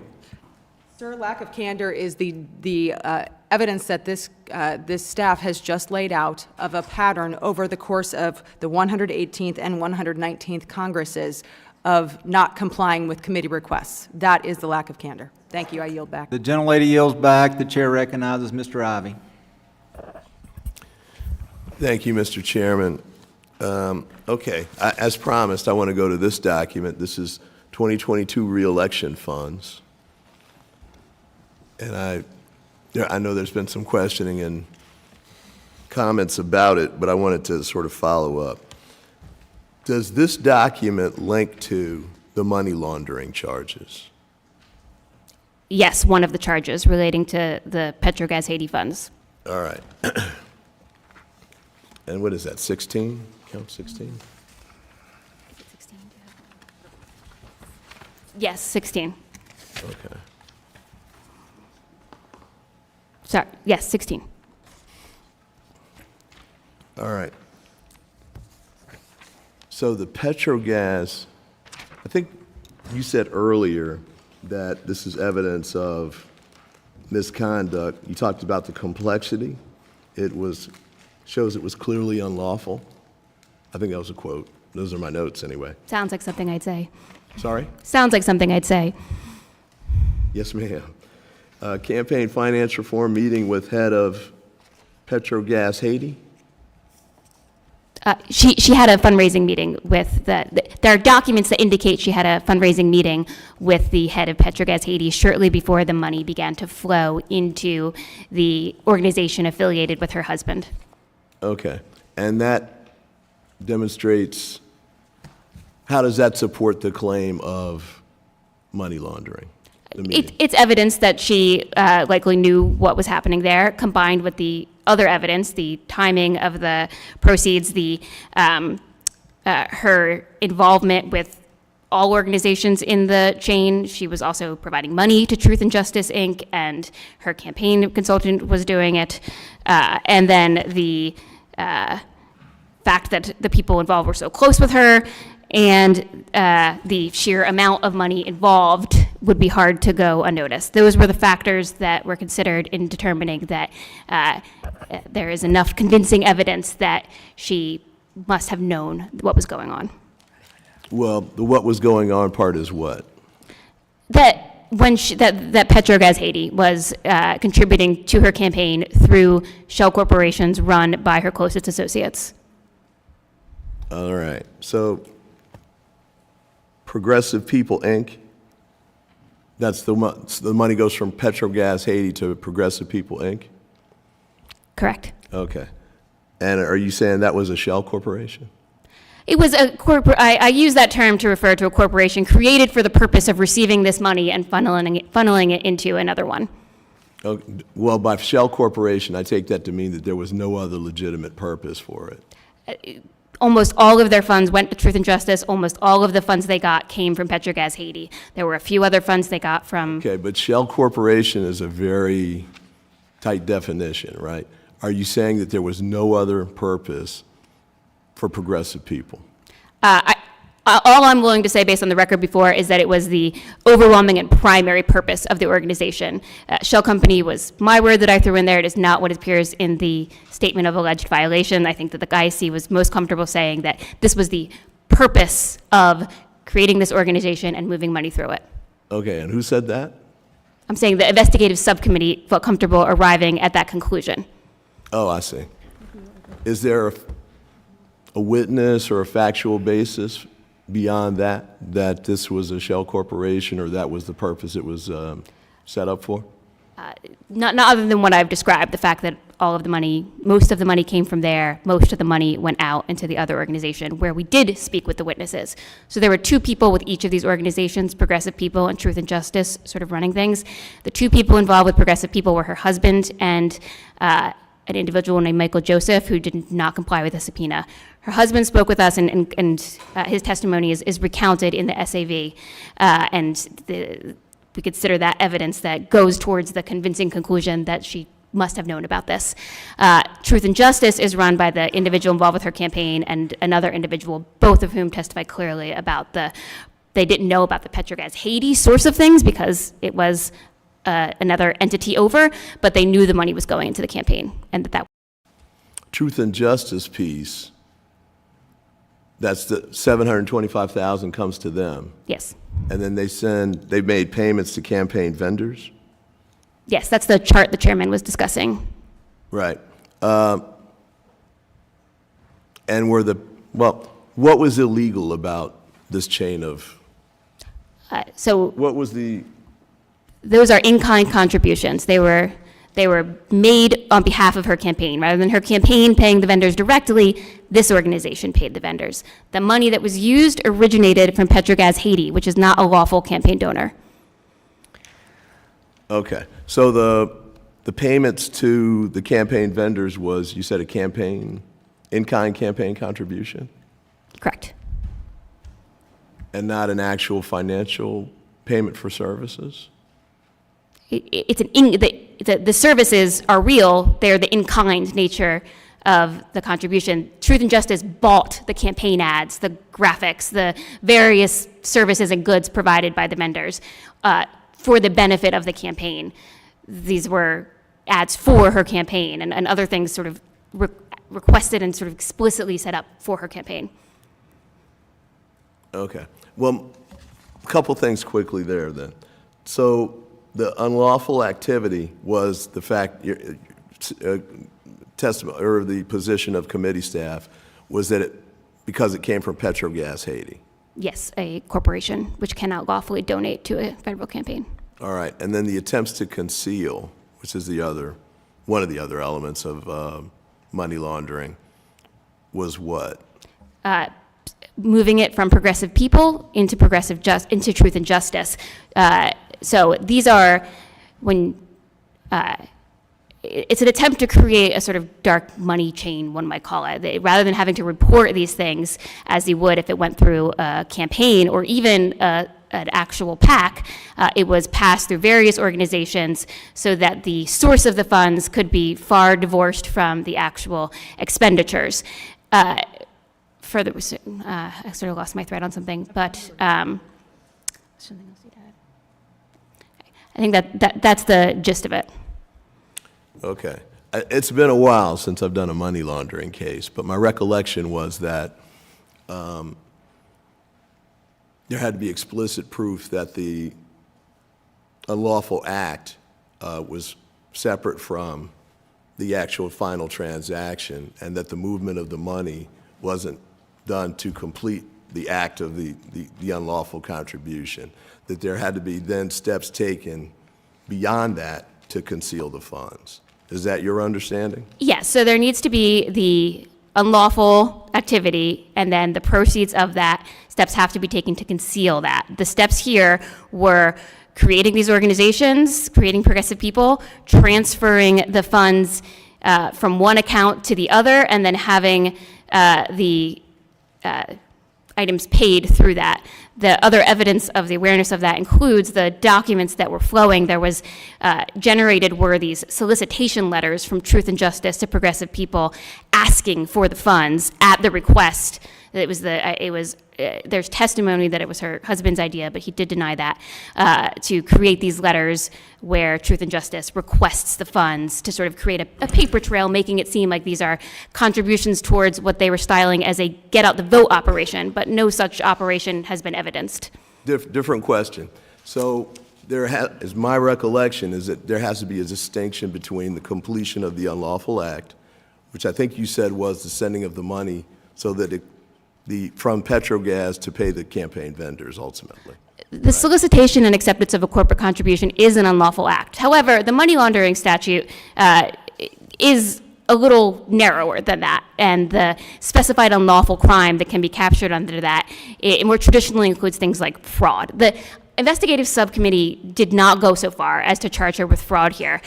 This is an area where I think you need to recognize the subcommittee's role here to determine whether she was not necessarily, regardless of whether she was in violation of the money laundering statute by beyond a reasonable doubt, as the Department of Justice may have to prove, she was not upholding the laws of the United States and was a party to their evasion through her involvement in this scheme. Well, no. There are two separate pieces to what you'd have to show to prove money laundering. One is that there was the unlawful transfer, right? And so that would be the movement of the money from Petrogas Haiti ultimately to the campaign vendors. And then the second piece is that there were steps taken to conceal the transaction itself. Yes. So, for example, like in a fraud, the movement of the money let's say it's a credit card fraud, and the person takes the money and then deposits the money in his bank account. That's not money laundering because Yes. it's not an attempt to conceal. Yes, If she you was- did something to move it away so that it couldn't be seen, that would be the attempt to conceal. So what I'm trying to narrow down for you, just to make sure I understand what your argument is on this, is that the separate attempt to conceal, separate from the unlawful movement of the money to pay the campaign vendors. Yes, so there's the unlawful movement of the money that is the attempt to conceal, but the unlawful act is the solicitation and acceptance of a corporate contribution. The money laundering aspect is what's been That's not what charged. you said earlier. What you said earlier was the unlawful act was taking the money from a foreign contributor, which is No, a Petrogas. corporation, not a foreign contributor. I want to be very clear. The Okay. committee has not, and is not suggesting that it has the evidence to show that she knew that Petrogas Haiti got all its money from the Haitian government, but that she did have reason to know that Petrogas Haiti was a corporation who could not donate to her campaign. Okay. So it was solicitation and acceptance of an improper campaign contribution. My point about the code of ethics charge is that you don't need to procedurally find that the criminal law of money laundering has been proven by a reasonable doubt under those standards. She has been charged with failing to uphold the money laundering laws and being a party to their evasion. Under the, Code of Ethics of Government Service. We're not the Department of Justice. okay.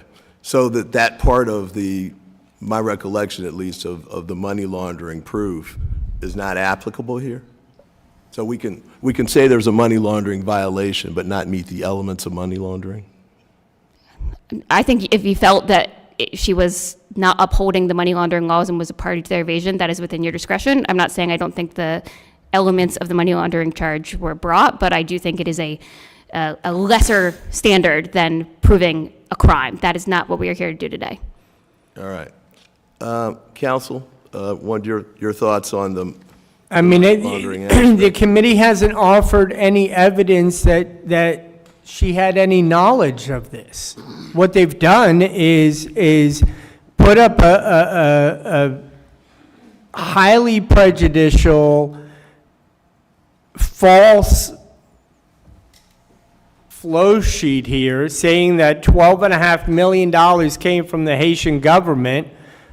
If I heard correctly, they're saying that they're not able to prove that up. that the money came from the Haitian government, or that they're not able to do that at this time. And if that's true, then that shouldn't be on this flow sheet. They shouldn't be trying to paint her with something that they can't prove, number one. And number two, it sounds like their only evidence that she had any knowledge of any of this is that she attended a fundraiser or something with some individuals from Petrogas the day before this happened. That's their proof that she was aware of it, that she decided, that she made a conscious decision not to enforce, not to support the money laundering laws in the United States? On that point, which paragraph in the complaint, or paragraphs, go to the knowledge issue with respect to the campaign fundraising meeting with Petrogas Haiti? So, one moment. So the motion for summary judgment discusses it on pages 15 to 16. The statement of alleged violation lays out all of the evidence relating to the scheme, which, Well, I'm, just a moment. if you go to count 16, you reference previous paragraphs. You know, because the ones under count 16, paragraphs 378 through 381 are summary paragraphs, and I'm not saying there's anything wrong with that, but they're not making factual allegations that go to the issue of the campaign finance event with Petrogas Haiti. Where would that be discussed? So the evidence I discussed that was considered in arriving at this conclusion regarding the timing of the payments, the complexity of the scheme, the individuals involved, including her husband, and there's also details about what was said on some of the checks at issue. They range from paragraphs approximately 160 through 180. And they include what I've been discussing here today.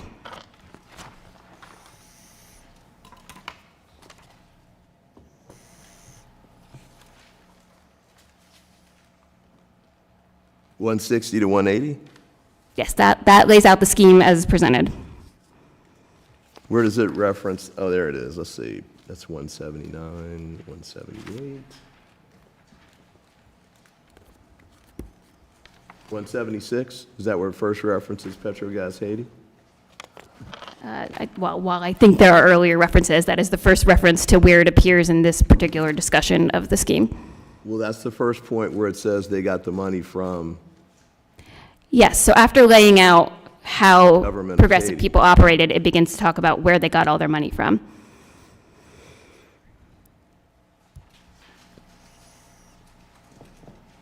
And where does it reference the Congresswoman?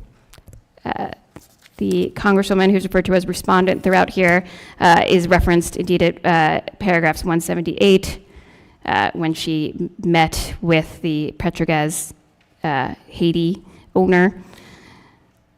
And then, other than that, she's mostly referenced in terms of her connection to the individuals involved. There's also some references to her campaign throughout.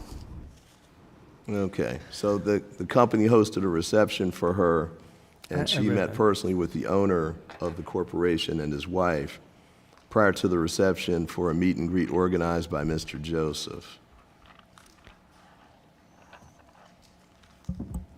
And then after she got elected to Congress, the son of this owner became an intern for her? Yes. Yes. All right. So this was a meet and greet. That's what it was styled as on the calendar entry. We have not been able to receive any testimony from her or anyone who was present at that. Okay. So, well, it wasn't was it a fundraiser or not?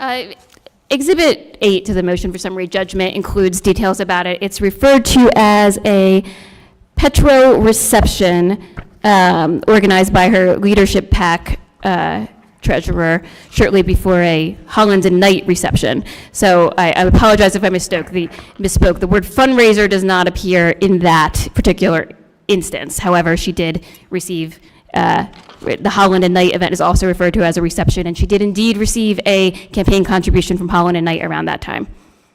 through lawful channels. From who? Holland and Knight's PAC. From who? From Holland and Knight's PAC, a typical PAC Holland and contribution. Holland and Knight, the law firm. So Law firm. in Exhibit 8, the same day, there's two things called a reception: the Petrogas reception and the Holland and Knight reception. Holland and Knight made a lawful campaign contribution through their PAC around that time. There is no lawful campaign contribution from Petrogas Haiti around that time, but there is the flow of funds into the organization controlled by her husband. Okay, so the Holland and Knight contribution, do they represent Petrogas Haiti or no? No, I believe these were two completely separate events on the same day. One was at 12 p.m. at a restaurant, and then the Holland and Knight reception was later that day at 5:30 p.m. Oh, okay. All right, and then with respect to the false statements, count 17, and I appreciate the time, Mr. Chair. Where is that? Let's see, that's paragraphs 382 through 386.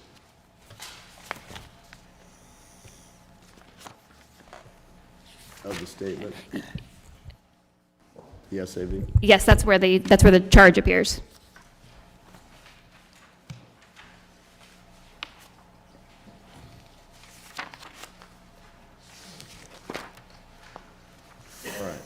So, and you were saying that there's a knowledge and intent requirement for this one? Yes, the investigative subcommittee determined it was appropriate to bring a false statements charge for really the sum of the campaign misconduct that was talked about before in some ways, because much of what we've been discussing led to false reports. But in the charge, what's specifically discussed is the continued false assertions with respect to her loans.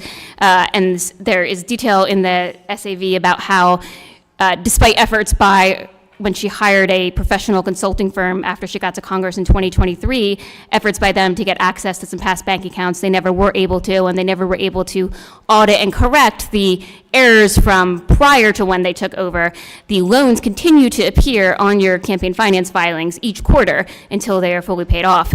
So that is one of the main bases for that charge. I do think the investigative subcommittee felt that there was sufficient evidence as a general matter that she had the sufficient mens rea to have been a party to the misstatements in her FEC filings, the intentional misstatements. And I would point to that straw donor scheme and the reporting of the contribution as coming from one individual when in fact she knew it came from another, as yet another example of that. All right, so when you say, and this is in paragraph 384, numerous FEC reports, That's the 60 reports that have been talked about a few times. the how many? The 60 reports that have come up a few times. Okay. So all of those are, well, is the allegation of false statement connected to specific of those 60? Or some combination of them?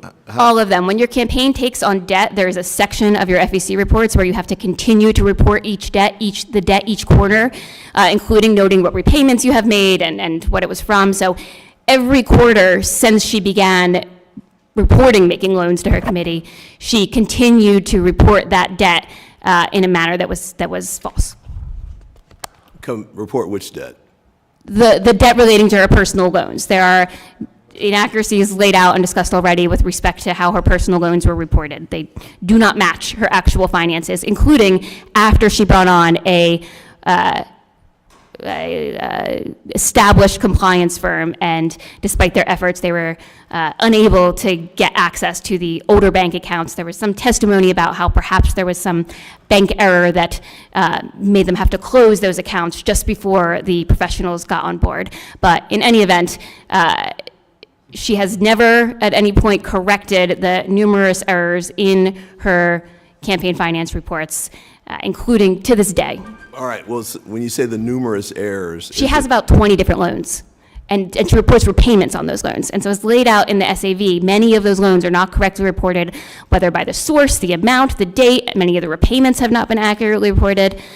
The loans are not accurately described in her FEC records. And that continued into the period when she retained or hired professional staff to handle these documents and filings? Is that Yes, right? continues to this day. She still must report all outstanding debt and the repayments made on it.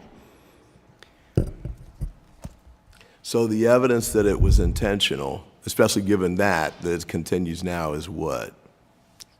That it's that she's saying that she herself made personal loans to her campaign. The investigative subcommittee feels that it is clear that she has every reason to know whether she did or did not actually give or get back money from her campaign in a manner that reflects the campaign reports. But moreover, this has come up since she has been a member of Congress. She has been aware of this. She has had more than enough time. She herself has produced campaign bank records to us that do not mirror the FEC records that have been filed. Moreover, the investigative subcommittee believed that this was all part of the plan. So you're right. Basically, your position is that we should infer that she knows it was false. Of course, we don't have a document where she says, I know these FEC records are false. We do have documents where she is involved in discussing things relating to her loans that she knew. For example, there's the document we looked at earlier about the, I'm reporting, she was not on that document. There was the document she was on about how I'm putting this into leverage, and her campaign consultant says, well, no one needs to know that. And then there are the documents that we have. I will grant that she's not on it, but there is the document between Individual One and Nadej in which they discuss that they're going to be reporting more than $1 million.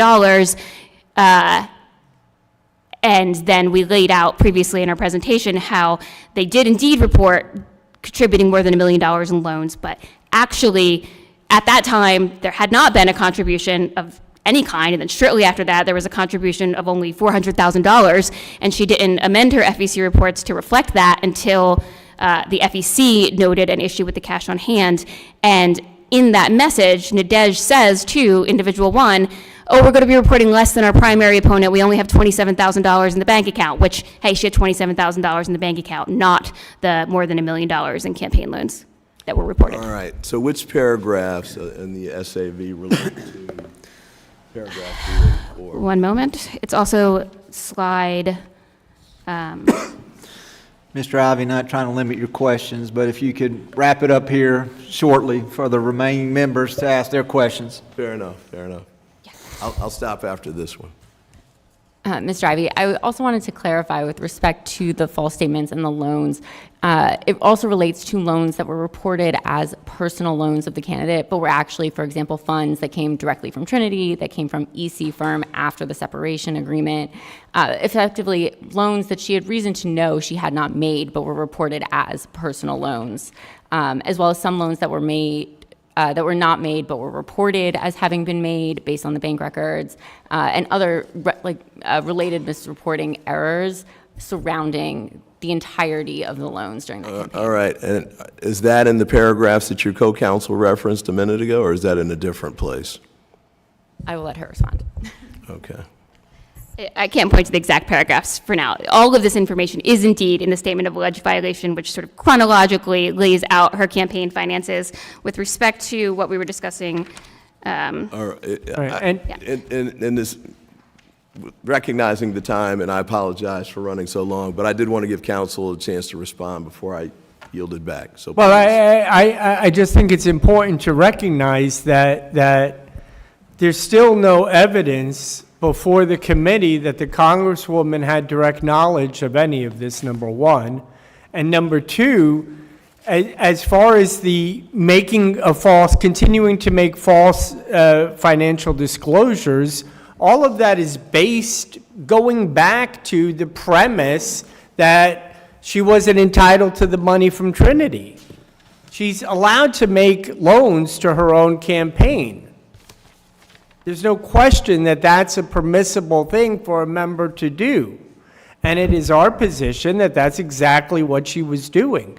The rest of these arguments are all based on a theory that is not proven. And that theory is that somehow the money from Trinity is tainted, and therefore every document, every financial report that's filed, every financial disclosure that's made, we can say it's 61, we can say it's 620. It doesn't matter. It's all based on this idea that just because it flowed from Trinity, it is de facto tainted. And frankly, there's not enough evidence before the committee for the committee to accept that as real. That's along the same level of persuasiveness as saying, well, she had a meet and greet with somebody from Petrogas, so that means she knows that Petrogas went into an illicit agreement with someone else to transfer funds to another corporation to then support her campaign, even though there's absolutely no evidence that she had any knowledge of that. All right, I yield. Thank you, and I yield back. Gentleman yields. The chair recognizes Judge Moran. Thank you, Mr. Chairman. Very briefly, just want to make two clarifications for the record. Mr. Barzee, throughout today's hearing, has said on multiple occasions when he referenced the statement of alleged violations that this is, quote, staff's opinions. He's made that comment and used that phrase several times. Just want to point out to everybody watching, remind the folks on this dais that these are not staff's opinions. These are the findings of an investigative subcommittee made up of members of Congress after several years of investigation. That's point one.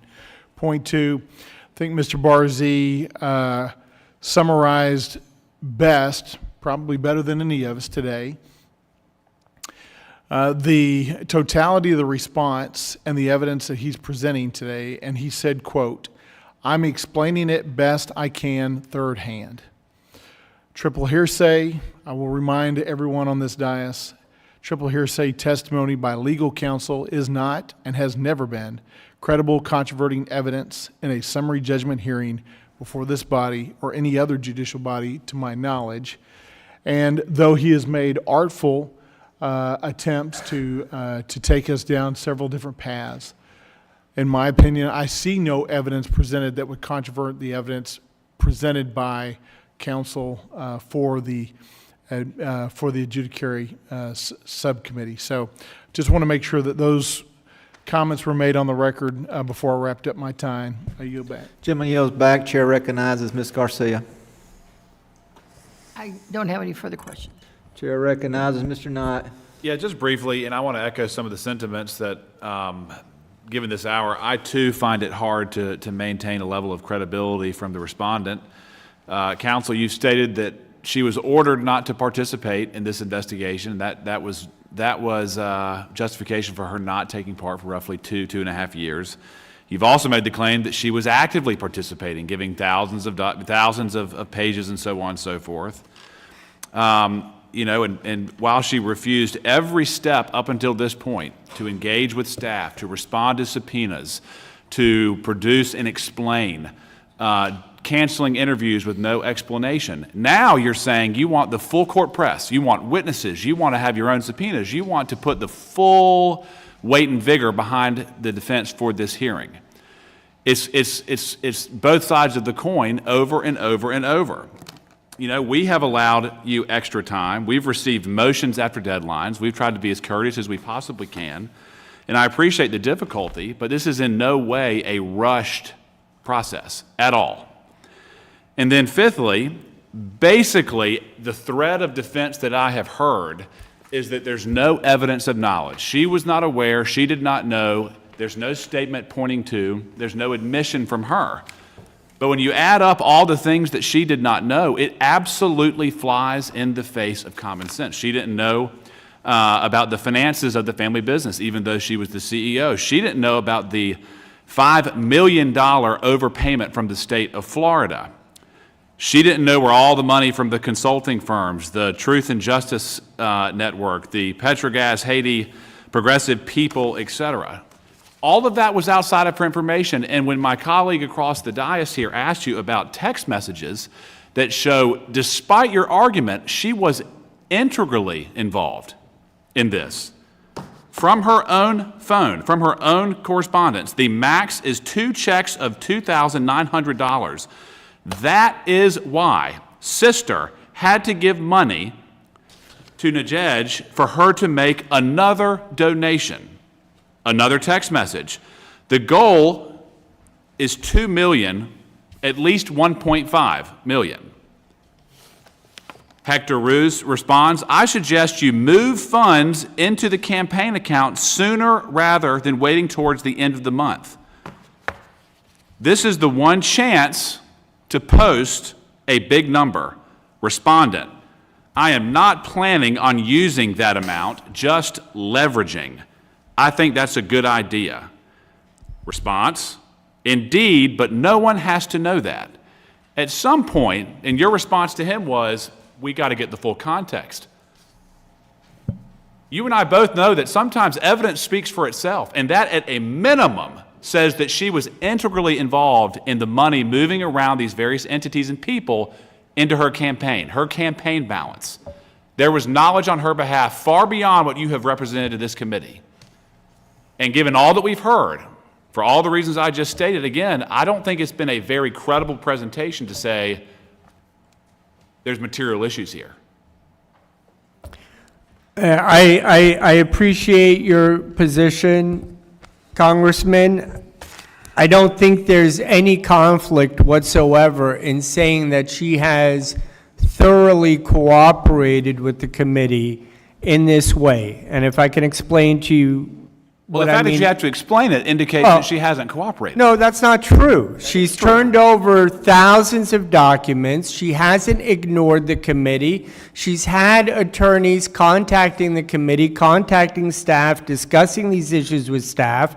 I would understand if she just refused to discuss anything with the committee. If she didn't show up for this hearing, I could understand you taking that position. The reason that she's had the difficulty that she's had is because her criminal defense attorney before me, came in and overrode the attorneys that were dealing with the committee and said, you can't turn these things over. Their hair was on fire because they're criminal defense attorneys, and the idea of their client turning over documents when they don't have to in the criminal world was absurd to them. So they said, no, don't do that. Don't talk to the committee. Don't turn anything over. So I understand you can blame her for that, but please understand what you're doing is holding her exercise of her Fifth Amendment right against her if you blame her for that. Because the only reason she didn't turn over those documents, the only reason she didn't sit for the interview was because she was advised not to turn over the documents and not to sit for the interview by her criminal defense attorney, who overrode the advice that her attorneys before this committee were recommending to her. But a lack of candor when she has gone out and spent money to hire attorneys to handle these discovery issues, and the attorneys are in communication with staff. I understand it didn't go the way staff wanted. I get it. It's not staff. Or the committee then. I understand it didn't go the way that the committee would have preferred. It didn't go the way that I would have preferred. If I was the attorney, it would have gone differently. But don't hold that against her because her criminal defense attorney advises her to invoke the Fifth Amendment and to not testify and to not turn over certain documents, because that's what criminal defense attorneys do every single day, and you know that as well as I do. I do, but I've reminded you, we're not charging her with crimes. And for you to say that there has only been efforts to discuss this with counsel, or that she has said, I can't talk because my counsel has said, this is the first time we've heard this as explicitly as it has been relayed. So again, I'm not buying it. And I have seen the record, I've talked to staff, I've talked to the investigative subcommittee. There has absolutely not been a retreat on the advice of counsel. There has been a refusal to engage on any level. And that's where the credibility is falling apart. And I don't want to get into this any more than we have to, but taking it in full, it's tiring to keep up with the vein. I understand, Congressman, and I appreciate your patience that you've exhibited thus far, definitely with me, by the way, that this committee has had with me. I appreciate it. I appreciate the extension of the time limits that you've given me. I think the committee has been very fair with me.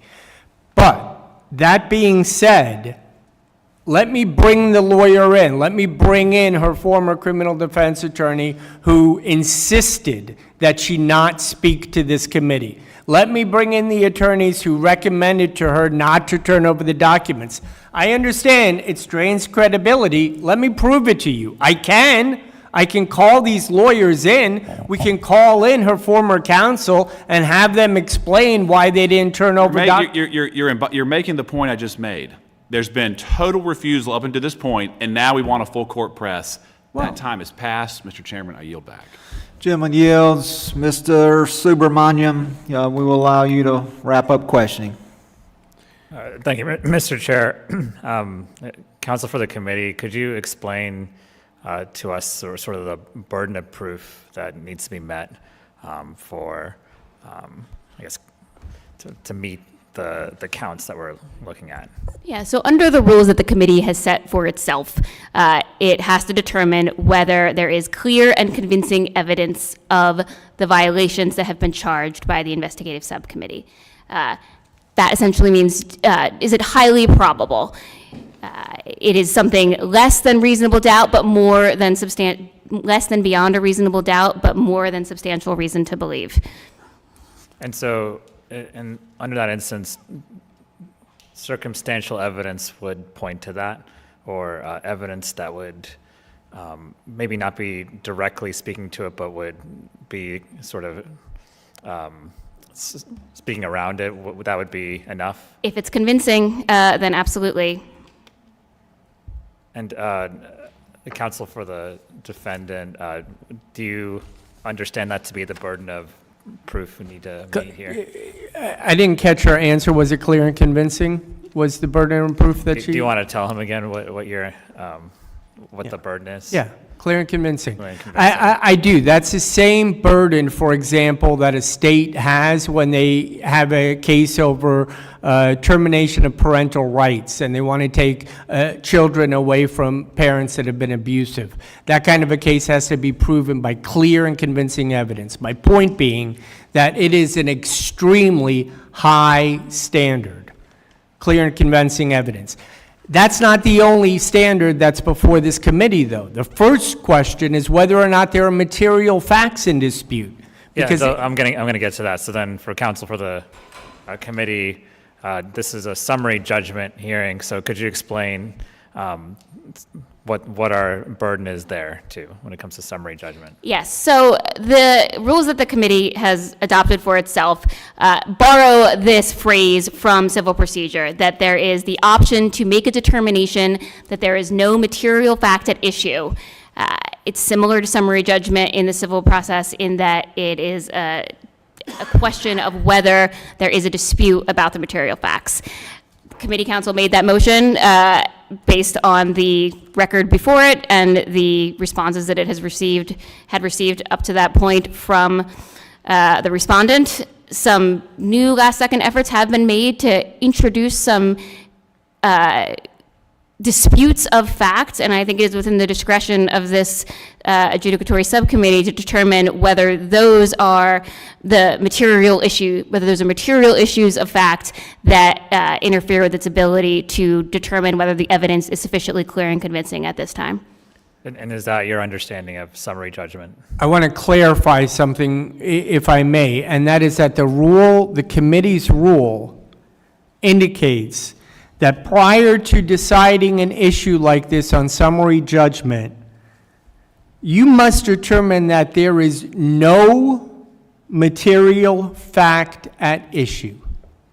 So before you can even take a vote, according to your own rule, before you can even take a vote on whether or not to grant summary judgment, you have to decide, are there any material facts at issue?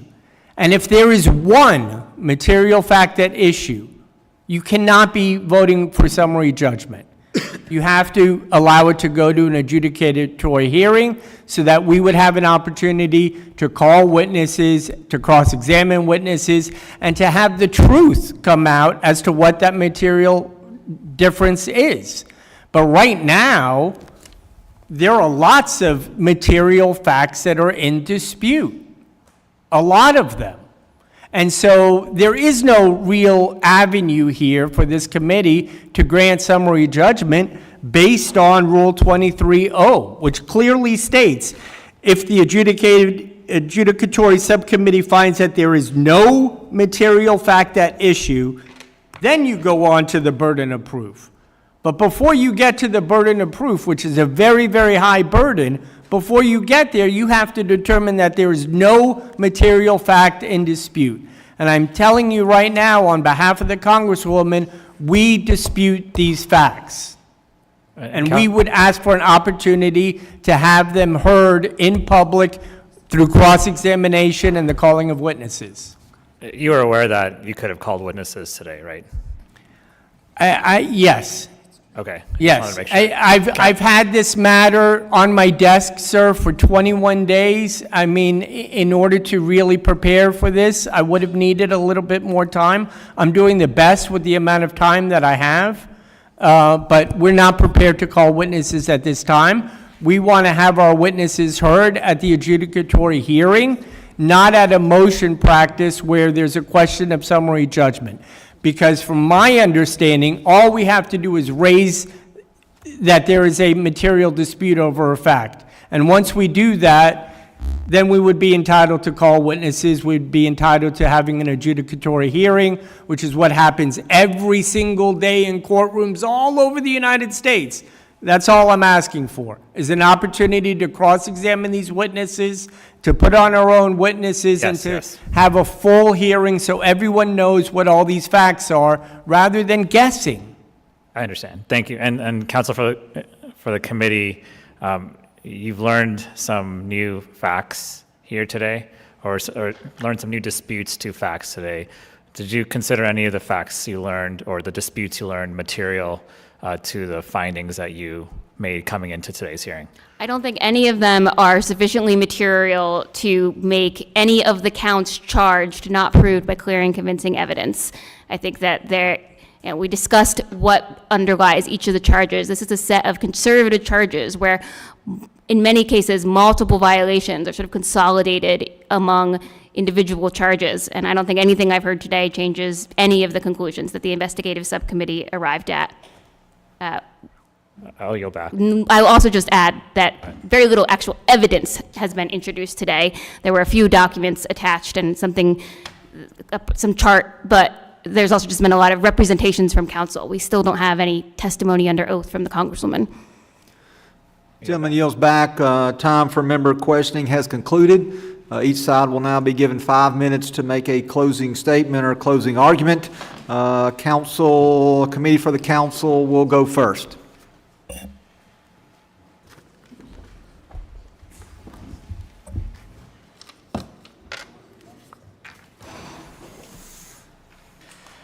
Members of the Adjudicatory Subcommittee, under rules of the House and Committee, you procedurally have the discretion to decide whether you have sufficient evidence to rule today on whether the statement of alleged violation charges are proved by clear and convincing evidence. I submit to you that you do. The material facts alleged in the statement of alleged violations are amply supported by the record. As discussed in committee counsel's papers and during this hearing today, the material facts supporting the charges rely in large part on bank records, which are incontrovertible documents that speak for themselves. These facts are further supported by contemporaneous communications and records, as well as by testimony obtained by the investigative subcommittee.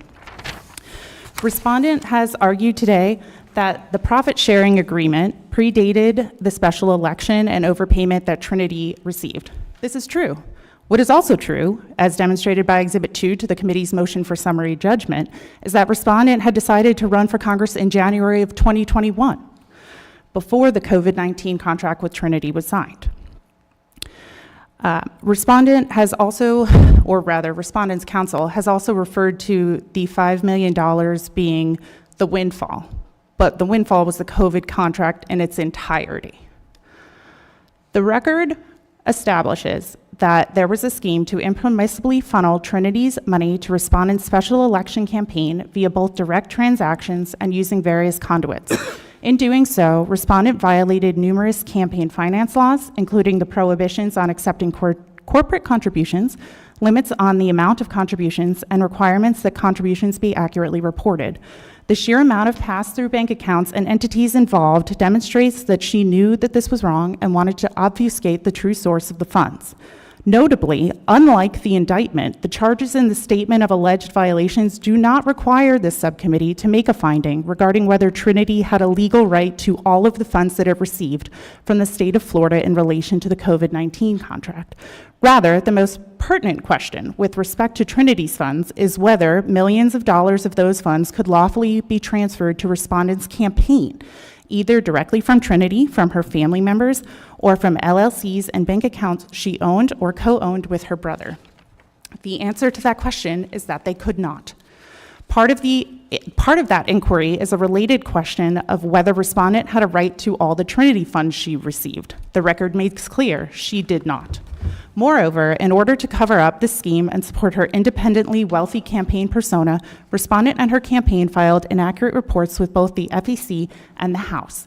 In one of the more egregious instances involving her 2021 candidate financial disclosure report, the record indicates that respondent weighed the risks and then purposefully delayed filing her report until after she won the highly competitive primary, denying her constituents the ability to evaluate her public representations about the source of her wealth. Respondent's 2022 re-election campaign likewise relied on a clandestine and improper funding scheme. This time, hundreds of thousands of dollars from Petrogas Haiti were channeled through a newly formed company run in part by respondent's husband, which in turn passed most of its money on to another company, described by its director as effectively a fund created to facilitate respondent's campaign, and which was run in part by her campaign consultant, which then, predictably, spent the money in support of respondent's campaign. The campaign finance-related counts of the statement of alleged violations range from systemic reporting violations to very serious charges of campaign finance misconduct. The investigative subcommittee did not charge every last campaign finance misstep in a freshman congressional campaign, but instead focused on the clearest violations of unambiguous laws and standards of conduct. Respondent's misconduct was not limited to her campaigns, however. After becoming a member, respondent accepted voluntary services for official work from a campaign advisor, including for French communications. She also provided special favors and privileges in connection with community project funding requests. Finally, respondent repeatedly displayed a lack of candor and diligence throughout the investigative subcommittee's investigation, insisting she wanted to cooperate, but consistently failing to do so after November 2024. Respondent has put forth insufficient arguments today as to why the facts alleged in the statement of alleged violations, which are supported by the record, are at issue, or do not sufficiently make out the charged violations. This is unsurprising given that the violations charged in the statement of alleged violations are supported by hard evidence gathered over the course of a thorough 2-year investigation. Because the counts in the statement of alleged violations have been proved by clear and convincing evidence, the adjudicatory subcommittee should grant committee counsel's motion for summary judgment as to all counts. Thank you. Thank you. Closing on behalf of the respondent.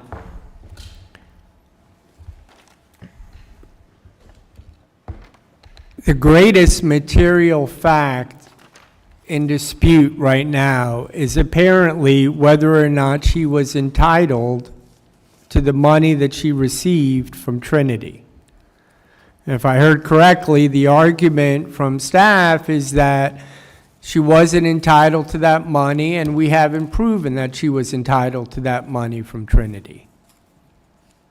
Trinity was a family corporation that's been in business for over 30 years.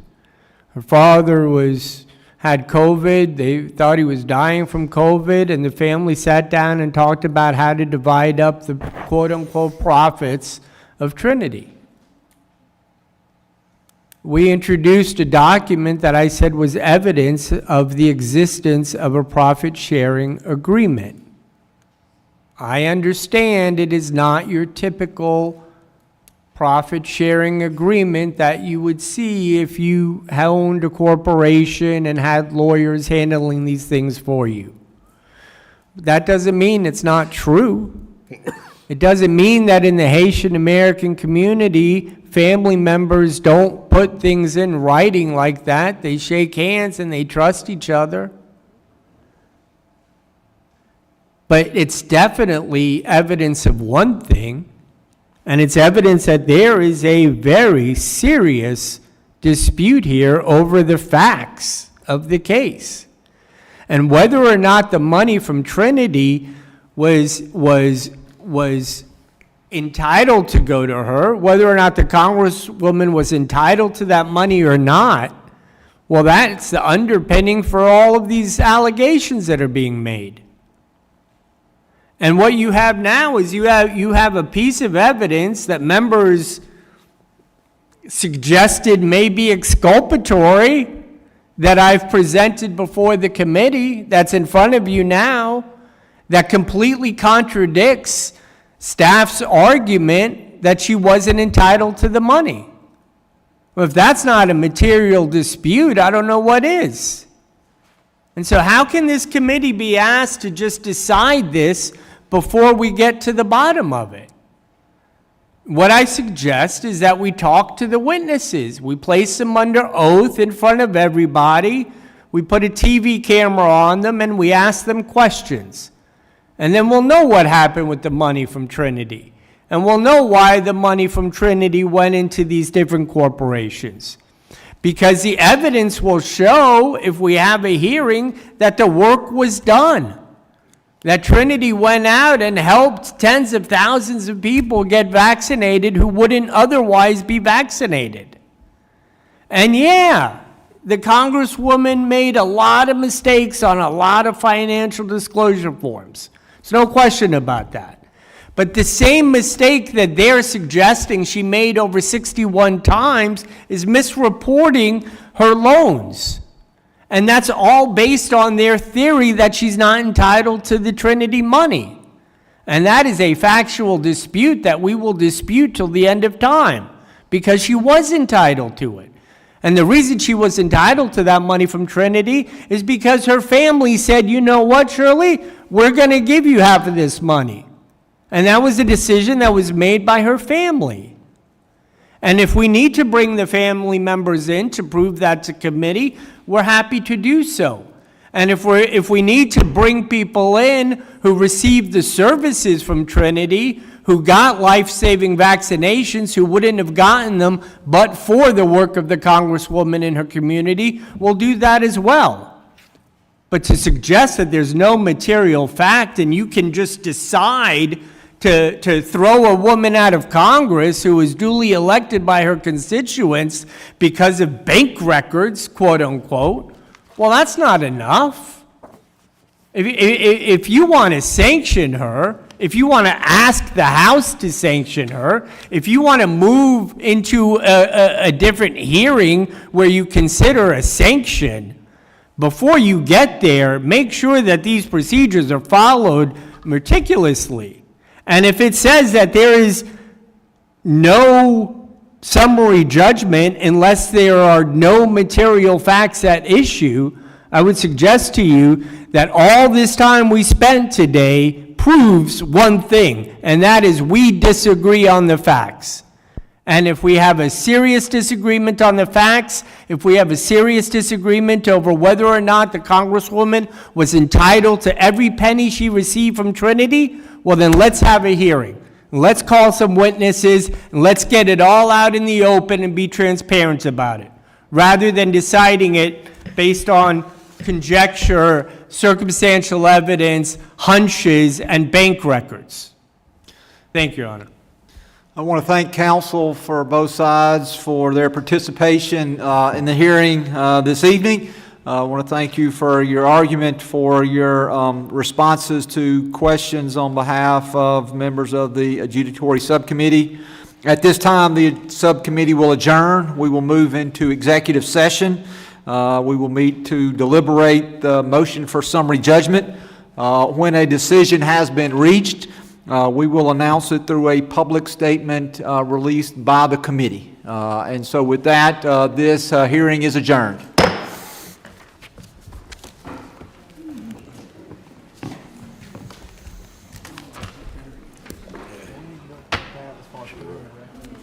I just want to make sure since...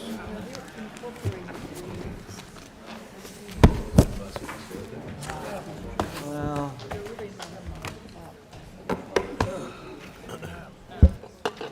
She's not listed as. I wanted everybody to be able to ask questions.